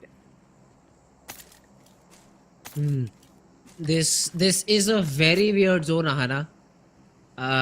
Help me with the calculation, but I believe 60% of the area is inside water. Yep, you're right. Now this is something you do not want to see, because this essentially harms all these players. They do not have much land to work with. This is essentially zone number 7 in the form of, what is this, zone number 5, zone number 6, something like that. Yep. But the playing area is as small as zone number 7. So now all these teams will face a lot of trouble. Rules is trying to survive. The shots will not connect, and Apex has whiffed all of it. Little does he know, Rules is literally 1 HP left, and but 4MV Apex has been forced to fall back. He has been. There is support coming in from the side of DRS players, and Apex is completely alone in the situation. Needs to run away, needs to save his life. Anything that comes in from the side of DRS will essentially put 4MV in a huge troubled situation. Right now, it definitely seems like one of those points where 4MV could actually find themselves in the better of the fight. But then again, not having a spot inside the circles makes me skeptical. Okay, never mind. Raw Esports. What the heck? Yeah, well, prediction though, Ahana. That is what I Ahana, think. I'll suggest one. Wait Yeah, a second. I suggest we let the zone close in, 30 seconds. Yeah, we kill 30 seconds. Let's do that. Easy? Never mind. So we did not hear the call actually, and cannot see anything on our screens right now, guys. So bear with us. Meanwhile, Stalwart Esports are getting those knocks. Nirzad is down on the ground, but NB also have lost a player. Exchange of nades happening right now. Tops gets another good nade onto Fizboy. Very little HP left, and the Molly will do the job. 2 knocks coming in. NB left with just 1 player surviving, and seems to be a difficult spot. Now the zone is already closed in. gone north again. I pick easily that I pick Leo Esports. I wanna go with Raw Esports, but if only they'll survive. Raw Esports it Ooh, is. okay. Interesting choice, man. Interesting choice. But right now, this fight, Stalwart and NBeSports. This is going to be a fun one. Mondo connects a molly onto toss, but then Nirzen takes down one of his opponents. The shotgun in the smoke. The player lying down on the ground. Sekujin gets one knock. The transfer is also good. He will be able to eliminate Stalwart Esport. I did not think this could be possible because Akash had very little HP, but then he just pops in the first aid and is and should also be able to revive both his players. He sure will. He sure will be able to go ahead and take this opportunity into his hands. Deadeye's guys, with only 3 players still surviving themselves into a completely unsuspicious position. They do not have many fights that will come through to them because currently their position is concealed, is completely covered. But I do feel like it is gonna be one that the number disadvantage will take away from them. But wait a second, Leo, Easy job, in the Leo. meanwhile, taking care of 4MB. Another nade will come in, another nade will connect. Oof. 2 players taken down with such an ease. And in the meanwhile, IAW also gets one. 4MB Yeah, is done they for. were the ones.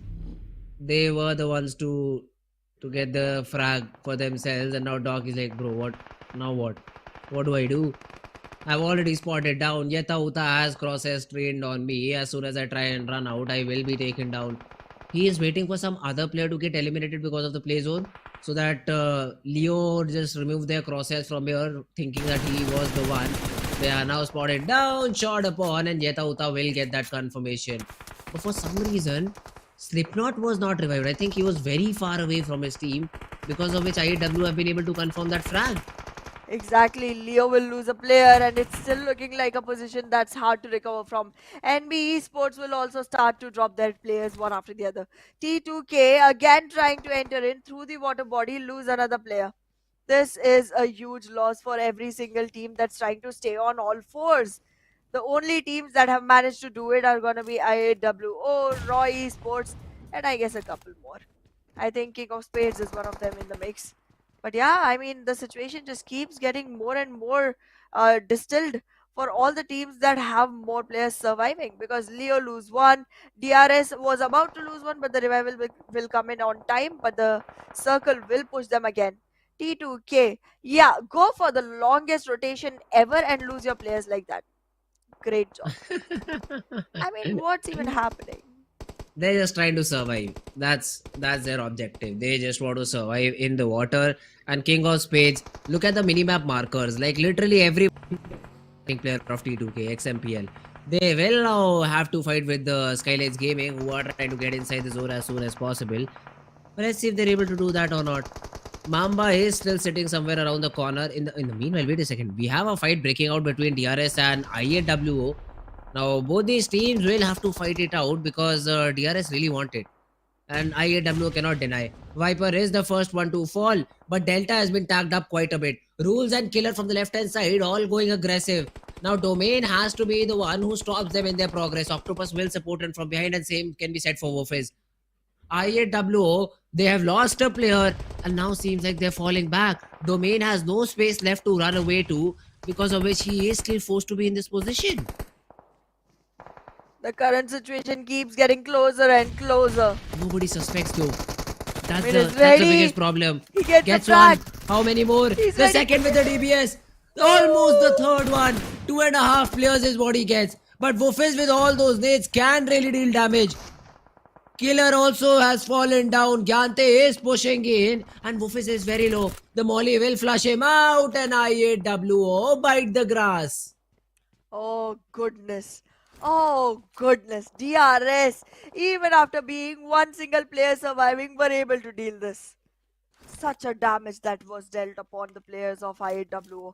T2K also get eliminated, and now Leo has their sights set upon the players of King of Spades.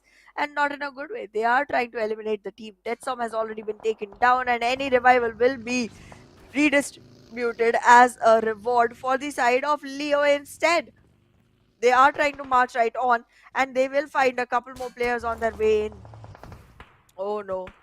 The bullets start connecting, and now Seal is trying to make things difficult for Leo. The nades will come in, the damage will be dealt, the mollies will get tossed, everyone is concealed inside the shack, but Mamba will be able to take this fight. Oh, Yetautla gets taken down as well. Seal get their hands dirty, but to elimination that they can secure. Leo, one by one, the players have already, Liquid also spotted down, being sprayed upon, being shot upon. Somehow finds a pixel to work with.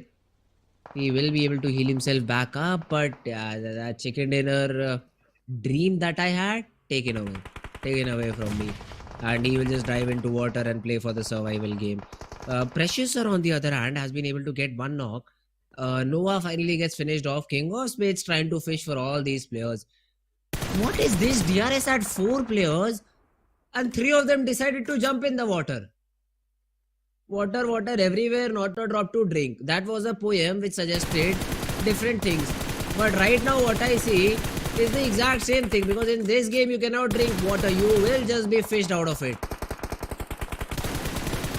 Currently, it seems like DRS is gonna have a hard time fighting this out. King of Spades does have a knocked player. They will get the time to revive, and in the meanwhile, DRS gets taken care of by multiple teams at the same time.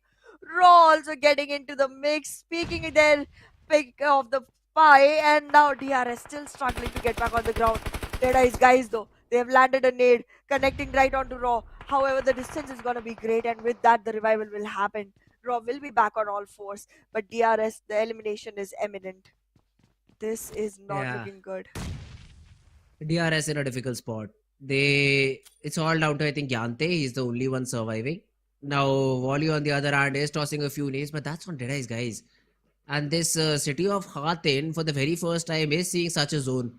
Wally has the UMP available, knows that nobody can come in from behind. So just facing towards the edge of the zone with his teammate, is hoping for the best possible result with all the throwable utility that he has.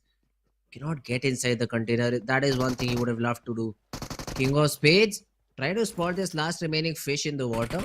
A random nade maybe from XOXOX is not even needed, because Mamba just spots him down, finishes him off, and King of Spades will be a team to be reckoned with.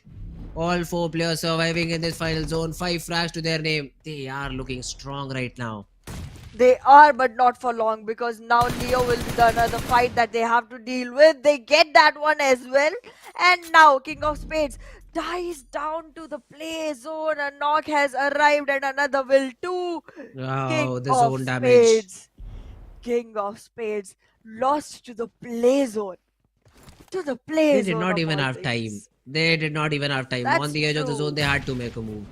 Nobody shot upon them too, but it was just unfortunate. The damage the zone dealt was just too much for them to work with. Now, a nade got connected onto Raw, but this fight is still happening. Wally has very little HP left. Literally what you call 1 HP is what this guy has. But he is still fighting and gets another knock. Jiggle is very far away. He is cooking a nade, and if it lands perfectly, Wally will be taken down. But does it? It does not. The frags are... No way Wally just clutches that out. A nade from him. A 1v4, I believe. And Raw Esports from a very impactful position. Down in the drain. This is so sad. DEADEYES guys will win the match. Nonetheless, taking down Wally. But Raw Esports almost had it. They had it. Anyways, kudos to DEADEYES guys for winning this one. Definitely one that will actually support their cause a lot, and one that will put them very up high on the leaderboard. They were already on the 2nd position. Not much was done from the side of Stalwart Esports. So Raw Esports will still be changing tables, but now 10th position for DEADEYES guys with 15 total points.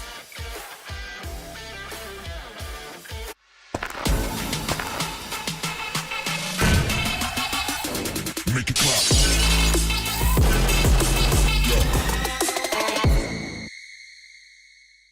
A new 1.6 by 1.6 kilometer map is coming to PUBG Mobile version 2.7. In this map, there are several energy zones where you can receive random attribute boosts, such as increased speed and health recovery. At the same time, lots of supplies spawn in the area. Be sure to grab them while you can. After finding all the supplies in an area, you should keep moving to find more supplies. The fastest way to move about is through portals. Go through one to teleport to the other side somewhere else on the map.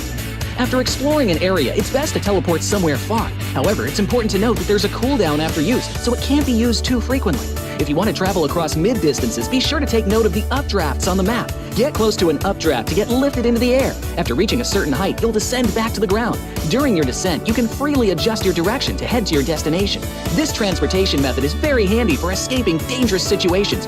Another thing you have to watch out for are the volcanoes on the map. The lava erupting from these volcanoes can cause damage within a certain range. Be sure not to step on the lava, otherwise you'll keep taking damage and lose health. After arriving at a new area, be sure to search for exclusive crates. Approach them to get exclusive themed supplies. Apart from exclusive crates, timed airdrops are also a great way to get supplies, so make sure to keep an eye out for the countdown timer on the minimap. It indicates when an airdrop is about to appear. After the countdown ends, a crate with amazing supplies will rise from the ground. When this happens, there will surely be many enemies vying for the crate, so make sure to lie in wait beforehand and evacuate quickly after grabbing the supplies.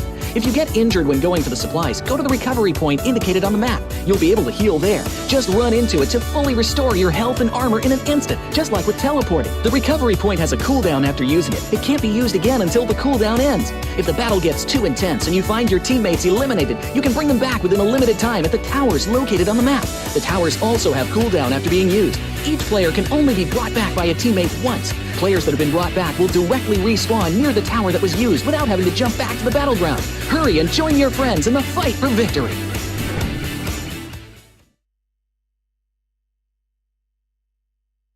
Alright guys, back after a short little break. What a game of Sanhok, man. I mean, most absurd clutch. 1 Yes. HP clutch. Say whatever you want. That guy got 3 frags in 1 HP. You 3 talk frags, about not luck 1. and I agree. Not 2. 3! 3! How does 3 happen? The second one was out of this world, man. He just prones in, goes for the shot. Raw were too engaged into that battle, because of which I think they just made small little mistakes, and Volley was like, yeah, keep on going, give me all the mistakes, I'll just capitalize on them. And what a 1v4 pulled off by the guy, man. After that, it was a simple game. Now people will say DEADEYES guys got the chicken, we're not. They got 5 points in terms of frags. Sanhok, you have the zone, you have the center, you get 15 and not just 5. But still, good job done. The race for top 12 for you is still very much on. That is something you're eyeing for. So 15 points will also still make a lot more sense. So great prediction in terms of the zone for DEADEYES guys, and great job done by closing out a 1v3. That's true. But here's the thing. I feel like things have changed. Yeah, Because they friends, for right sure now, have. Raw Esports, they were literally on the second position. There wasn't a lot of difference. There wasn't a Mhm. lot of discrepancy in the overall leaderboard. I think they Okay. toppled Stalwart. I wouldn't be surprised. It's It was okay. 105 and 101. Stalwart will come back. Mark Yeah, my I'm not saying words. they won't. I'm not saying they won't. I'm just saying Yeah, that someone was easy. able to topple them, someone we did not expect at all. Yeah, well, that's true. That's definitely true. I mean, the way that Stalwart plays, I don't even know when they got eliminated. I do not even remember. Did they even get any frags? Did they get any points? I don't have any of those information. We will see that. But before that, we have the MVP of the game. So out of 5, 3 frags were taken by Precious, and this guy did a lot of damage. So he definitely deserves a lot of praise. The good thing is he did not even pop a single first aid, because the healing done for him was literally 0. Yup. All the time stayed in his very concealed, very protected zone and still fought the battles and won it without any problem at all whatsoever. Leo, however, with 4 frags, will find himself up there alongside Mabetex Esports. Raw has 10 points to the name, by the way. That's good, but Mabetex had 8 eliminations. Not bad at all. Yeah, not at all, not bad at all, and great job, I'd say, even done by these particular players from Mabetex. 14 points overall, followed by Raw, who got 10, NBeSports have 9, Stalwart only had 4. So 4 and 10, 6. Yeah, they are up by 1 point. DRS also has 6 points, so that's also a decent enough game. But yeah, for the other teams, perform better. That's the one simple statement: perform better. Exactly. I mean, HVDC and IHC just showed out of nowhere in league stages and actually acquired themselves such a great position overall. Same happened with SKYLIGHTZ Gaming, but now these teams are nowhere to be seen. I mean, I'm disappointed. I'm disappointed greatly. I wouldn't blame you. I wouldn't blame you at all because the way that the game went, I mean, I thought we might see a few changes here and there, but yeah, Roy was up on top, lead by 2 points. So it's not just one, it's 2 points. Yeah, they were behind by And 4 and then ahead by 6. So yeah. yeah, okay. So my maths is, I'm not even surprised there. So Stalwart Esports 109 points to them. For the people who are just looking at the blatant calculation and figuring out what is happening, so guys, bonus points have also been added to the list. So that's another thing that Stalwart have in their favor, because of which you still see them on the second spot. They are being followed by some other teams. So we have DRS with 71 points on the ninth spot, DEADEYES guys with 68, IHC with 68, King of Spades with 67. All of these teams still fighting for the top 12 positions. Stronger FAKELOVE has showed up to the occasion. They have 20 eliminations to the name, but then the placement points don't go alongside, and they are still finding themselves on 15th position. So let's see if these teams are going to be able to make some changes, because according to the current stats, it definitely seems like yes, you do have all the points that you got as bonus that are added to your total, but then again, fighting that off is not going to be as difficult for the teams who have double-digit eliminations right now on the second page. That's true. That's true. And this second page definitely is a place you would not want to be in. The only good thing on that second page is it has 12 ranks, and the top 12 teams will qualify. So I think that's the only thing that you can talk about. But yeah, other than that, all these teams have to perform in the best possible way. As a one more good thing, we have only 16 teams left, and we've already seen 5 games, but none of these teams have been able to repeat the chicken dinner. Yes. That's a little bit strange to me because all of them exactly know where the other one drops. So according to the circle in your head, you should have a virtual map created. This team drops in Nova Repnoy. The circle is like this. The possible rotation path is that. So we can play around it. But I don't see any of those calculations being put into consideration by either of these teams. You've seen 2 maps. Probably teams will get some more time after today. They will have tomorrow till 4:45 IST to do all the homework that they need to and put us into a good position. Put not us but themselves into a good position and maybe have these reads. But other than that, I still see a lot of confusion among all these teams. There sure is a lot that the teams need to figure out. But now again, a lot of things have changed since they walked into this grand finals, and I Hmm. think it's gonna take some time to adapt to that. And tomorrow will be a better Yes. discriminator of how these things are working out, how Hmm. these things should be calculated going forward, and we might have a clearer picture of who is actually gonna be able to show up to the occasion time and again, and actually put themselves on a consistently good game position. So far, it does seem like Stalwart is doing a great job for themselves, but Roy Esports out of nowhere, they have delivered great performance. I mean, yes, Stalwart is doing great. I'm not taking that away from them, but they had 77 to begin with. I think Yeah. Roy Esports has something around 36 that they came in with. So they have definitely made some huge waves through the day to actually be able to topple Roy Esports. That's a 30-point difference right there. Yeah, that's true. That's true. But yeah, this time around, I can safely go ahead and say that the game is about to be ready. Hopefully, yeah. Yeah, producer sir, please give confirmation. It is. Never mind. Let's just jump right into action as all these players are ready and they've already fastened their seat belts and not seat belts but parachutes and are ready to drop into this game as soon as possible. So let's begin with the final game of the grand finals of day number 1. Map of Erangel, the beautiful map. The plane path has already been shown, starting from Lipovka, ending all the way up to Georgia Pola. A very good central plane path. But this time around, military base and Novo Repnoy a little farther away. I don't think so. Stalwart is going to go towards Novo Rep, but 4MB for sure is. Absolutely, 4MB loves their drop locations. They don't want to make a single change to it, and they feel like whatever is working, never need to mess with it. But then again, in the recent days, it hasn't been working. Guys, try to find something that will. In the meanwhile, though, DRS trying to take early drops, I think they will be going in towards Milta, as one would expect. But Mabetex near the Lipovka area, I can hope that. This is going to be a harder shift for the side of Seal as well. They'd like to go all the way to Primorsk, and that's not going to be an easy reach. But then again, it's not going to be completely impossible either. Let's see what happens. Again, a drop clash on Yasnaya between SCRFL and SKYLIGHTZ Gaming. Sign me up. I'm in for this. All right, all right. Let's see Yasnaya Poliana. We've seen a lot of scuffles, I think, happening between these two in this city. It is usually STFL who come out on top, who have been able to take down No Fear very early on. And the zone is also supporting this battle. Let's go, guys. Please fight it out. Just for the sake of content, let's just please fight it out. Hopefully they do. But in the meanwhile, there'll be a lot of teams dropping on the southern side as well. Novorapna is where military base is where 4MV will be found. So they've gone in for the Fnatic area drop. They will get the vehicles and then rotate in slowly and steadily towards military base. Stalwart, as usual, they do not find Novorep. They drop towards Gatka and have that fight with the players of Team Leo this time around. They might actually go ahead and make sure that Leo does not have a strong standing into the game. But yeah, this definitely, like, at this point of time, definitely looks like a T2K circle. Generally, whenever we find this circle, T2K does have a great dominating position and a great dominating gameplay as well. So let's see if the team is actually going to be able to topple Stalwart Esports, because they too are not very far away. It's literally a 2 point difference.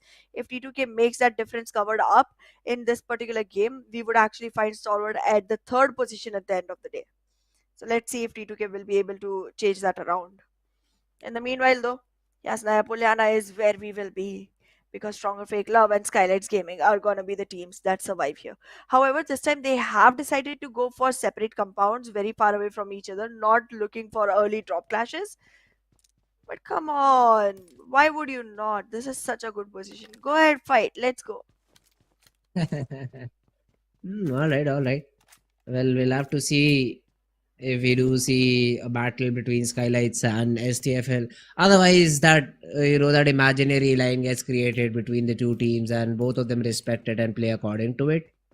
I also do not like that sort of a game, but it's at the end of the day a competitive scenario. So both SKYLIGHTZ and STFL will like to respect it and probably loot accordingly. On the other side, we do not see any other fight except for okay, never mind. We have Leo and Stalwart. That is a potential fight, though. It's not happening right now, but could be a dirty one too, because all four players are in all four different positions.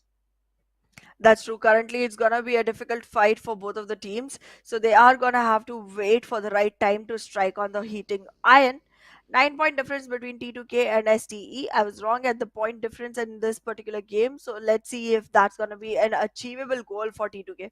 In the meanwhile, though, STE already trying to sustain their position, already looking out for any fights that can happen, and Leo will just fall into the crosshairs soon enough. Let's see. Stalwart right now. There is a fight available for IC if he chooses to take it. Has a close range weapon available with him, so has that UMP. But then it's a 4-man squad push. It's a 4-man squad push into this compound, and IC needs to get something done. Not even one. Yeta Uta's DBS will do the job, and the guy will be meleeed out of the game. IC falls. Stalwart. They are a player low, and they needed this game very badly. The start is not what you'd expect. Definitely not. Definitely not at all. This is not looking good for the players of Stalwart Esports. Somewhere they are lagging behind greatly. But well, let's see how this turns out, because Leo right now will be able to get themselves the first blood drawn and find themselves the best position to go forward with. Stalwart action is seen very close enough, but then it's not gonna be a reachable range, so I don't think Leo is gonna be participating in the battle. They'll just walk out of here with the one single frag that they have. Let's see. Leo right now. We have Liquid, we have Yeta Uta. Both these players are in a buggy and probably hunting for the remaining two players. Now Yeta Uta does not have a helmet. I thought he just removed the POV of a helmet, but he does not even have one. So I don't think so. Leo has had good amount of loot available to them, because of which they've already started to rotate maybe to a different spot, maybe to different compounds and loot together. Stalwart though slowly and steadily moving towards IHC around the Jajapol Hill. So don't know if that's the perfect decision. HVDC, yeah man, no problem. They never have had a fight in this city of Pochinki. I don't think so in the future anyone would come and contest towards this spot. But because the zone is gone all the way north, they also have to be the ones to rotate a little bit quicker. Hmm. Let's see if the speed is gonna be, buying them any time. But well, in the meanwhile, hospital is the area that Solid will be staying in, and we can already see King of Spades trying to find themselves the best position as well. The team is slightly far away from each other, but they are trying to close in the distance, and soon enough will be going on together because being separated in this position will be very punishable for the team. Boosters are being used, trying to get themselves back to a complete HP bar. King of Spades is still looking down onto a very high area and soon might be able to secure a very good position that could actually give them abundant information to work on to. All right. Well, let's see for now. Deadeye's guys, they have a good spot. The zone is something I'm waiting for to close in, and then maybe we have a little bit of a clarity on how the game is going to go. Although if you look towards the western part of the map, you see three different teams colliding: IHC, Seal, and Stalwart. Now that could be a battle to see. It's only Nirzeth from Stalwart Esports. He's just a single guy, wants to survive for as long as possible. Is proning down in the grass, knows that even the players of Team Seal are in close proximity, so has to be really, really careful with the position that he has. Definitely has to be Join the careful for vehicle that. runaway. Hmm, might work out. That is an opportunity. Yeah, might work out. Let's see. He is still crawling slowly and steadily towards it. But I think Demo is gonna find him because he's Oh, out in Demo the does not open even field. have idea. Yeah, he does. I thought he was gonna walk towards the edge of the roof. It seemed like it. But then he just walked back. And now he's down in the building. There's definitely no opportunity for him to find those frags Yeah, now. he's dead. He's dead as soon as he tries to get into that buggy. Unless he has some crazy reaction time, he's just dead.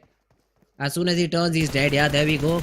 He does not see the guy, but the shots whipped a little. Nirzet gave me a heart attack, a mini heart attack. But then Demo will be taken care of. The loot will be taken by Nirzet in this situation. And Stalwart will have 1 point to their name. The zone again has gone all the way north. Somewhere around 7. This is a T2K zone, T2K. Hana. Yup, it is a T2K zone. And if Stalwart does not have many points, T2K might be able to actually topple them. Let's see if 9 point difference is something that T2K will be able to acquire for themselves. Stalwart still fighting the blue. Every single player still outside the zone. The circle is closing in. The players are trying to move in into some real estate inside the circle. But look at the crowd. Look at the crowd. And look at the late rotation from 4ME. Wait a second. What? What were they doing? What were they even thinking? This also happened once in the map of Miramar, right? So Yeah. I think it was DRS who did it. Don't know what is happening right Super now. late rotations. But yeah, I really hope it gets fixed out. Yeah, the vehicle will be put into a position from which you can be able to use it. Now the rotations have already started, and once again, that cluster around the center is going to be something to watch out for because there'll be a lot of third parties happening around. True that. IHC will become prey to one such. And the predators are gonna be Leo Esports. They will get a frag to the name, they will confirm it. Rozok is where the edge of the circle will be, and HVDC will have to move towards the northern island.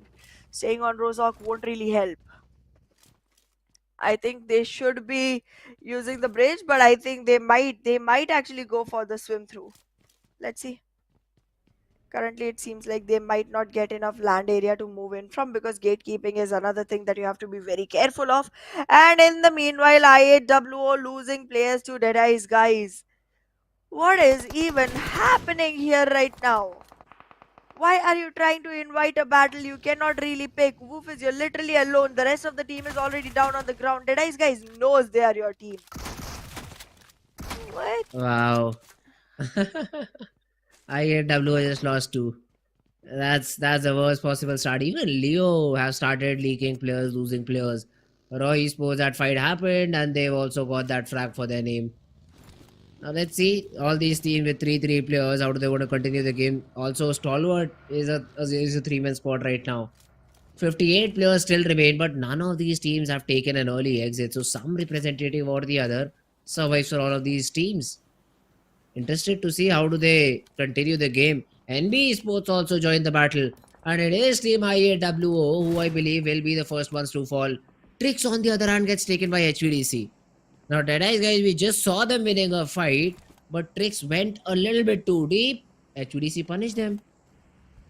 The punishment has come in, and now it seems like HVDC will be able to capitalize on the number. The circle shifts again, keeping T2K literally in the center of it, but the number of fights that are coming their way might be slightly scary. But let's see how T2K will be able to deal with this situation. In the meanwhile, IAWO now falling right into the crosshairs of King of Spade players.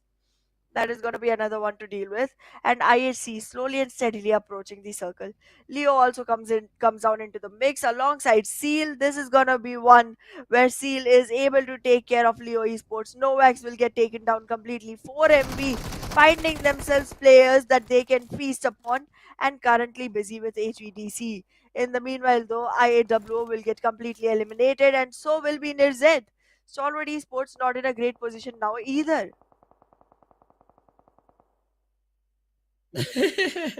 That's always like, wait, what? Who's driving that buggy? How do we Is have that a reverse ghost? gear? I don't know how, man. I don't know how that buggy is going. Neither does Deathstorm. He's again and again confirming that I'm sure, right, that there's no player in it, right? So King of Spades, they will get 2 frags. They also have a compound just outside Severi, so they really don't have to move for now. But the zone is closing in, so we will have to wait for the zone to see which direction does it goes to. Now, the other teams are also rotating in slowly and steadily. Let's see. 4MV have also made their entry from the southern part of the map. HVDC is the team that might have that battle against them. Exactly, and HVDC 4MV will be one battle to look out for. In the meanwhile, though, we can see Mabetex Esports trying to enter into the circle, and they are going to be battling it off against SKYLIGHTZ Gaming. Now, SKYLIGHTZ Gaming, with the kind of momentum they hold today, won't really have much ground to play with. But in the meanwhile, Seal trying to take their revenge onto raw players. Scooby is the only one who can actually fight this battle. Fearless is arriving for support. Soulless will also acquire his position, but Scooby will be taken down in the process. Now the numbers look good for the side of Fearless fall. Esports, but Kirito from the distance tries to take a frag, does not succeed. Soulless is the only one surviving. However, from the side of Roy, it's gonna be Praveen the solo man. This is a 1v1 that needs to be capitalized on. Don't let the revival happen. Don't let the revival happen, Praveen. This has to be the moment that you march down on. But wait a second. You won't. He lets it happen. He just let it happen. Sky. He is also, I think, trying to fall. Okay, no, he is coming in for the support. So now Raw will have all their 2 players in this battle. Fearless falls. The trade is not there, and Soulless was not given a chance to get that first trade in. The DBS this time around won't be able to connect, and that's another team fight for the players of Team Raw Esports. Look at the zone, and I'll give you the first chance to predict maybe T2K. No, I'm gonna let you choose the first one this time. T2K. Haha. Okay. I guess. Okay, this is difficult. I guess I'll go with DRS this time. Ooh, okay, DRS. Interesting choice. Let's see if it's a correct one or not. HVDC, on the other hand, have 2 frags to their name. The rotation is being attempted overall. Wally, on the other hand, gets a knock onto SKYLIGHTZ Gaming. Now, SKYLIGHTZ is not having a fun time. Neither are the players of Team 4MV, because I see 2 of the players completely taken out and about, and Apex and Perrin the only ones surviving. Exactly. East gets taken down early on, and now it's time for Doc to lose his life too. This is the moment where SKYLIGHTZ Gaming also gets eliminated. Now it's gonna be up to HVDC whether they want to forgive Apex for initiating that war or not. Because right now with lower numbers, I don't think Apex has much ground to work with. Wait a second. Dog gets revived. Dog gets revived. He's back in the game. Yeah, but HVDC have fair idea about 4MV's location. There we have it. Rogue's Nade will be able to take down Apex, and the remaining 2 players are driving. The run over comes in onto Doc. It's all down to Beren, who now has been spotted down around the petrol pump area. I'd say just ignore him and go away with your rotation because this is not a fight worth taking. But Aero for some reason has stopped and will be blasted off because of this nade. Well, with Aero blasted off, there will be another opportunity for actually going ahead in this fight for 4MV. Another nade comes in, it connects, but it does not give as much damage as was expected. Now one player will be reviving the fallen comrade, the other two will be marching right in onto Baron. Sanchir and Ryuk taking the responsibility of making this fight a resultant soon enough. And Sanchir already walking inside the zone, inside the boundary of the petrol pump, tries to find himself in the place to take a fight from. Ryuk has complete idea of where Baron is. This is not a fight you lose players for. Aero, get back into the circle. Oh no. Anyways, never mind. We'll still survive. Easy job. Easy job for the side of Team HBDC to eliminate 4MV. Now the corner of Severny. We do see STFL in this fight with the players of Team DRS. Let's see if DRS is able to win this 4v4 or do we have a fallback situation happening. Mabetex though in this fight with NBeSports. Molly will connect onto Akash, but Fizzboy with a counter hit will be able to take him down. But the trades essentially happen and it's all down to Volley and Sekojin in a 1v1. Okay, never mind, it's not a 1v1. Mabetex has that support. Jiro has the shotgun, wants to push in. The Molly has connected onto Sekojin. He is left with very little HP. Wanted to pre-fire around the corner. Won't be able to get the job done though. I think Mabetex do not have an idea that this guy is so low because of which he's not being pushed upon. The revival is also happening. Exactly, the revival will come in, but wait a second, the nade will come in better. NBeSports gets taken out on the 12th position. We still have 11 teams surviving, but look at how small the circle has gotten. This is going to be very difficult for the teams to fight off in. And now we're going to see another shift right onto Severny, slightly south of the place. And now it seems like T2K might actually be the team that acquires the best of it. But let's see how this turns out. HVDC trying to climb back into the circle. They will have to fight off Leo, but it's not going to be multiple players. In the meanwhile, though, DRS and Stronger FAKELOVE fight it off amongst themselves, and Stronger FAKELOVE will be losing players. Yeah, and DRS now pushing in with all the nades and all the utility that they can muster up. The smokes have been thrown in first, maybe to just close in the distance. Nades being tossed out. Rules will blast the vehicle, not only get a knock onto Reefers, but confirm that frag onto Dobu. And a run over by Gyante. Senor, the last one left, has a DBS in hand, so cannot do much about it. Delta spots Senor. I heard in terms of prediction a name of STFL out of the game. Completely out of the game. They sure are. But well, nobody predicted them, by the way. I predicted DRS. No, someone else did. Yes. Yeah, someone did. Yeah, exactly. But hey, that's a self-lade. What? That's a self-lade. Deadeyes guys lose too because of it.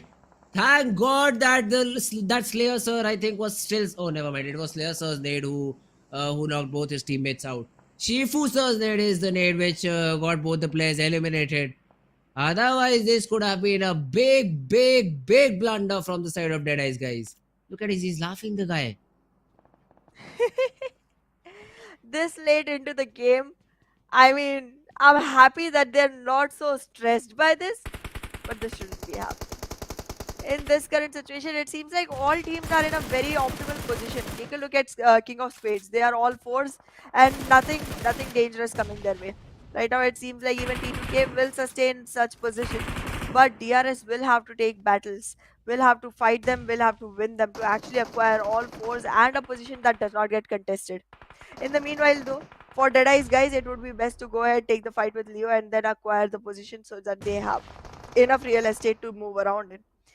DRS rules will be eliminated. No, never mind. Ooh, okay.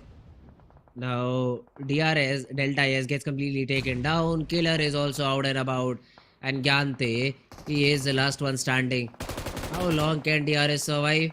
The frag onto Leo gets confirmed, and there's a third party by T2K. Desert has been taking care of it because of that. Now Gyante could really be the person who confirms this frag and steals another one for his team. Yeah, he spots him. He's spraying through the grass, but never mind. T2K, Rig will be the one to confirm it out. Now this is looking like an interesting game now. DRS They might not be the ones to get the chicken, but they for sure can spoil the game. Well, DRS with the one single player, Gyante, this time again trying to make sure that no other team is able to get themselves the easiest chicken that they can. T2K Love already gets one. T2K on the edge of the circle will still be making it in, but the circle shifts. It's only one player that does not make it inside just yet from the side of T2K though. However, the circle is gonna be pretty risky, pretty dangerous, so Rick better start moving in as quickly as possible. And he will. There is one more player who needs to find his way in all the way from Suvarni compounds, but I think that's not going to be a very hard pill for the side of T2K. Currently, with only 3 players, not looking like the one team with the best amount, but still the one team that could actually squeeze this win. In the meanwhile, though, King of Spades. This is a team that came out of a nowhere, that came very randomly into the picture, and now they sustain their position. They also have huge control over the map. Beautiful. Ooh, IHC is also still surviving, so that's a good thing. Leo, in the meanwhile, have lost a player. Deadeye's guys in this fight will be able to close it out. Although Slipknot, before being eliminated, tossed a nade at his feet, and that takes down Slayer, sir. And Slayer cannot be brought back into the game. Reason? They're not inside the zone. They're just not inside the zone. That is a big problem. Let's see if Shifu sir decides to go for it. Does it even matter? Because as soon as you get that... Oh, now this can be done. Yes. Can you carry and get in the vehicle? Oh! I did not know that interaction. You can put a player in the vehicle and then rotate. It's funny. It is just funny, man. The way that you bring the player in the vehicle and then rotate with him inside the zone is just too funny. You also get the revival, and Deadeye's guys will have all their 3 players back up and running. Well, 3 players look like it, but when one is knocked and they can be turned down, shallowed down to 2 in no time. This is gonna be the main battle between King of Spades and T2K. These two teams. A lot of area control under the hands of T2K now. They're working on a split. I don't want them to, but they are. In the meanwhile, Deadeye's guys lose a player. The knocked Slayer Sir still trying to find a revival. But wait a second. What? Turulav? Excuse me? Hello? Knock knock? He closes in the distance. He gets into nadeable range. He wants to deal damage, but he's slightly far away. Oh, let's see. T2K Love, he is. Turu Love is tossing a few nades, and Slayer sir, one good nade will take him down entirely, and I don't think so he has time. Death Storm, in the meanwhile, with a third party, has been able to eliminate Deadeye's guys. Now that's a way to put a team out of contention. 3 teams remain: T2K, King of Spades, and IHC. And only Deathstorm is the one who has this sort of an off angle. Let's see if King of Spades is the team that is able to get this game in their favor. If they're the ones to get this chicken, because they for sure are the ones with the advantage. They have all their 4 players surviving. It's a 4v2v3, and IHC, I believe their crosses are on to the players of team T2K. Well, as of now, it's definitely looking like the numbers imbalance is gonna be getting in the way for multiple teams. Top 3 remain 9 players. It's a 4-3-2 each, respectively. King of Spades still trying to walk back into the fight, but T2K will be able to take care of it. No knocks yet, no connections, but they've definitely pushed the players behind a little. King of Spades, if they lose players now, they won't be able to find themselves in a good position. The third party advantage is what even IHC is reaping for. T2K has to be careful as well. Oh, let's see. King of Spades, though, Mamba right now wants to have that angle, but this zone is, I believe, in the favor of T2K. And now you have to run up the hill. Now this will be a difficult thing to do, because T2K have a good position inside the zone. Plus, the areas that these players are covering is a very good one. Are very, whatever you say, T2K, you can call it. Let's see, King of Spades, how do they push in? Faisal has the vehicle, wants to get inside the zone. There's a smoke that has been deployed for him. So he should be able to make somewhere around that. He should be able to move somewhere around that area. No shots being thrown in by either of these teams. Now, if IHC decide to move in the way that Godless is, IHC might have that battle with King of Spades. They very well might. King of Spades still trying to close in slowly and steadily. XOXOX already making his way towards the players of IHC. The circle shrinks again. IHC has to make their way back inside the circle. And right now it seems like the only option for that is gonna be King of Spades. Let's see if this is gonna happen, because T2K still surviving with all three, and any knocks onto King of Spades will invite T2K to actually go ahead and capitalize on the fight. Ooh, let's see, man. T2K, this is going to be an interesting battle right now. Let's see if they are able to win it out though, because King of Spades really have that high numbers advantage, and they are taking care of the team that could have really stabbed them in the back. Godless, he is trying to use the smoke to its advantage, but then these nades will harm him a lot. Not being okay, never mind. It was just the side eye view. Faisal's nade will connect onto Godless, and XOXOX will be able to get that frag. A little bit of chip damage achieved, but because there's still 48 seconds left, the knock is not anywhere near. The only thing T2K has, look at the ground control. They have to make sure they do not get knocked in any of these fights. So that is something that they'll have to be very careful about. A random nade has been tossed in, does not get any sort of damage. Love has 11 of them. He can literally make a mini red zone all by himself. Love can, Love sure can. But let's see if Love is going to be showing some love to the players of King of Spades. All four combining themselves. XOXOX getting taken down by the Molly from the side of ring. Numbers have equalized. T2K takes damage. T2K has to hide. T2K has to recover before getting back in the fight. Deadstorm is lured. Deadstorm is trying to capitalize onto T2K Love, and he is coming back into the fight. He gets a shot onto Deadstorm as well. He will be back into the fight against Mamba. Mamba will be knocked. He will get retaliated upon, but now it's literally a 2v1 that has to be taken care of. The run over is coming in.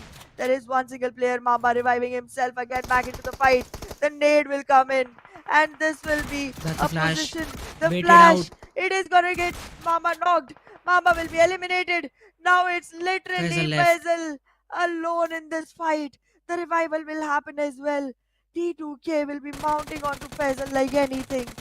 This position, XMPL has been detected, but the rest of the team, you have no idea where they are. Well, the revival I think is also coming in, so it will be a 1v3 will be made out of this entire game. T2K, it's your wish, guys. You can just maybe prone in the grass, wait for the 9th zone to close in slowly and steadily.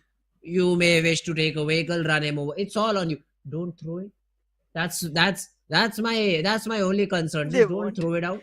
Love has been brought back up. Rig is also slowly and steadily healing up. And now the 9th zone starts closing in. T2K is taking it slow. I like it, but Faisal gets a random spam through the smoke. XMPL is down. Love and Rig suddenly have a little bit of a pressure on them. Rig also spammed up. A lot of damage dealt, but the knock is still not there. The vehicle will be parked in front of it, but these UMP shots is putting a lot of trouble. A very good off angle for T2K to rule out. And they are the team to get that winner chicken dinner.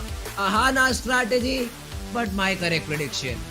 Well, absolutely. If I was the one to pick first, I would have picked them. But then, yes, I wanted you to have your 8 because that has been stolen back from you.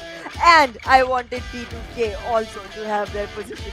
They have toppled not only the players of Stalwart Esports, but also the players of Raw Esports. They are on the first position, my friend.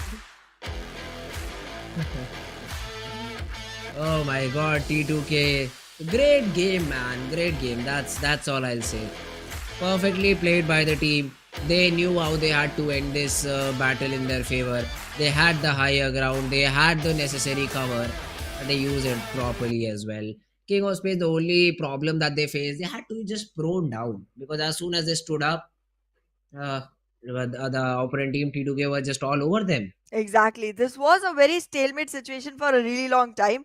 But then again, the moment T2K came back into the fight, they seized it. They seized it by the throat. And well, another chicken dinner was served tonight, and it was for T2K. I mean, in the beginning of the game itself, once the first circle was made, we had both detected it is gonna be a T2K circle. It's just so easy to I find know. that out these days. I know. But yeah, the MVP is still gonna be from the side of DEADEYES, guys. So Shifu sir, with 7 eliminations, will acquire that position for himself. Yeah, it's a good job done by them. Talk about the top players too, man. Shifu with 7, Rig with 5, Desert with 5, Sky with 5. A lot of players had a good impact in the game. So I believe all T2K, Deadies, Mabetex, Raw, all of these players will, all these teams, I'm sorry, will have a good number of points in the points table. Yeah, and Turulov with 3 will make 8 for the side of T2K already on here, and the remaining 2 players will contribute the remaining 20 points for the side of T2K. DEADEYES guys with 14 alongside King of Spades with 14 and Mabetex Esports with 13. 4 teams with double-digit points, and Raw Esports down there with only 5. However, on the page 2, we are going to find not only Stalwart but also 4MB with 2 points for Stalwart and none for 4MB. These teams are on such a disappointing spree right now. I cannot even wrap my head around it. 4MB, yeah. Let's see, man. How does 4MB want to, just get back into the game? Because it is looking like a difficult thing. But let's have a look at the overall standing. Let's see how many extra points does T2K have in terms of leads. So 120 followed by Raw 160. The tables have turned quite a lot. We see Stalwart down on the 3rd spot. We see Mabetex also climbing up on the 4th spot. 4MV is all the way down to the 5th one. So from starting Mongolian domination, we are back to the Nepali squads showing how it's done. Exactly. I mean, T2K started with 62 points. It was already a huge difference between T2K and Stalwart. That's 77. It's a 15-point difference. But they were able to cover that and some more to actually find themselves on the 1st position. But well, towards the 2nd page, it seems like HVDC, Seal, Stronger, FAKELOVE, and We Own Illuminate are gonna have a lot of work to do. And We Own Illuminate, I don't think this team is gonna be having much easier run going forward, and they may not be able to find themselves in the top positions. Yeah, top position. Getting into the top position is going to be difficult, a lot difficult. But top 12, I think, is the objective for most of these teams, and that's something that they are eyeing. But elimination leaders, Godless is up on top. This tally will still be contested quite a bit. Yes. But look at this, the damage that was done. I mean, in terms of the most damage, I'd say T2K. They definitely top up the chart. They do. And T2K and IHC, again, 2 of the teams that were all the way down on the 2nd page when it came to early games and then suddenly showed up towards the later weeks, have been the only 2 teams with 10 frags each. And Raw Esports, with the maximum number of eliminations for themselves, got themselves a 21-pointer chicken dinner onto the grand finals. What a start. What a start to the grand finals. Day number 1 was extremely fun.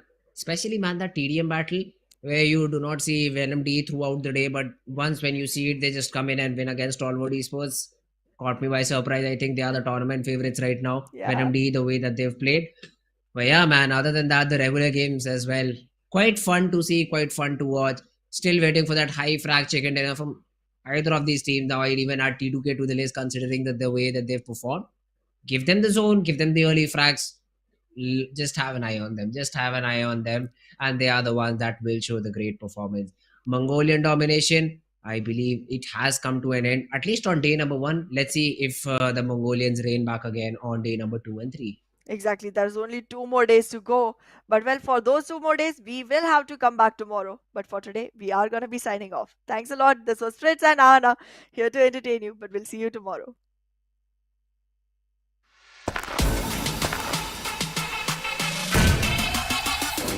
Make it clap.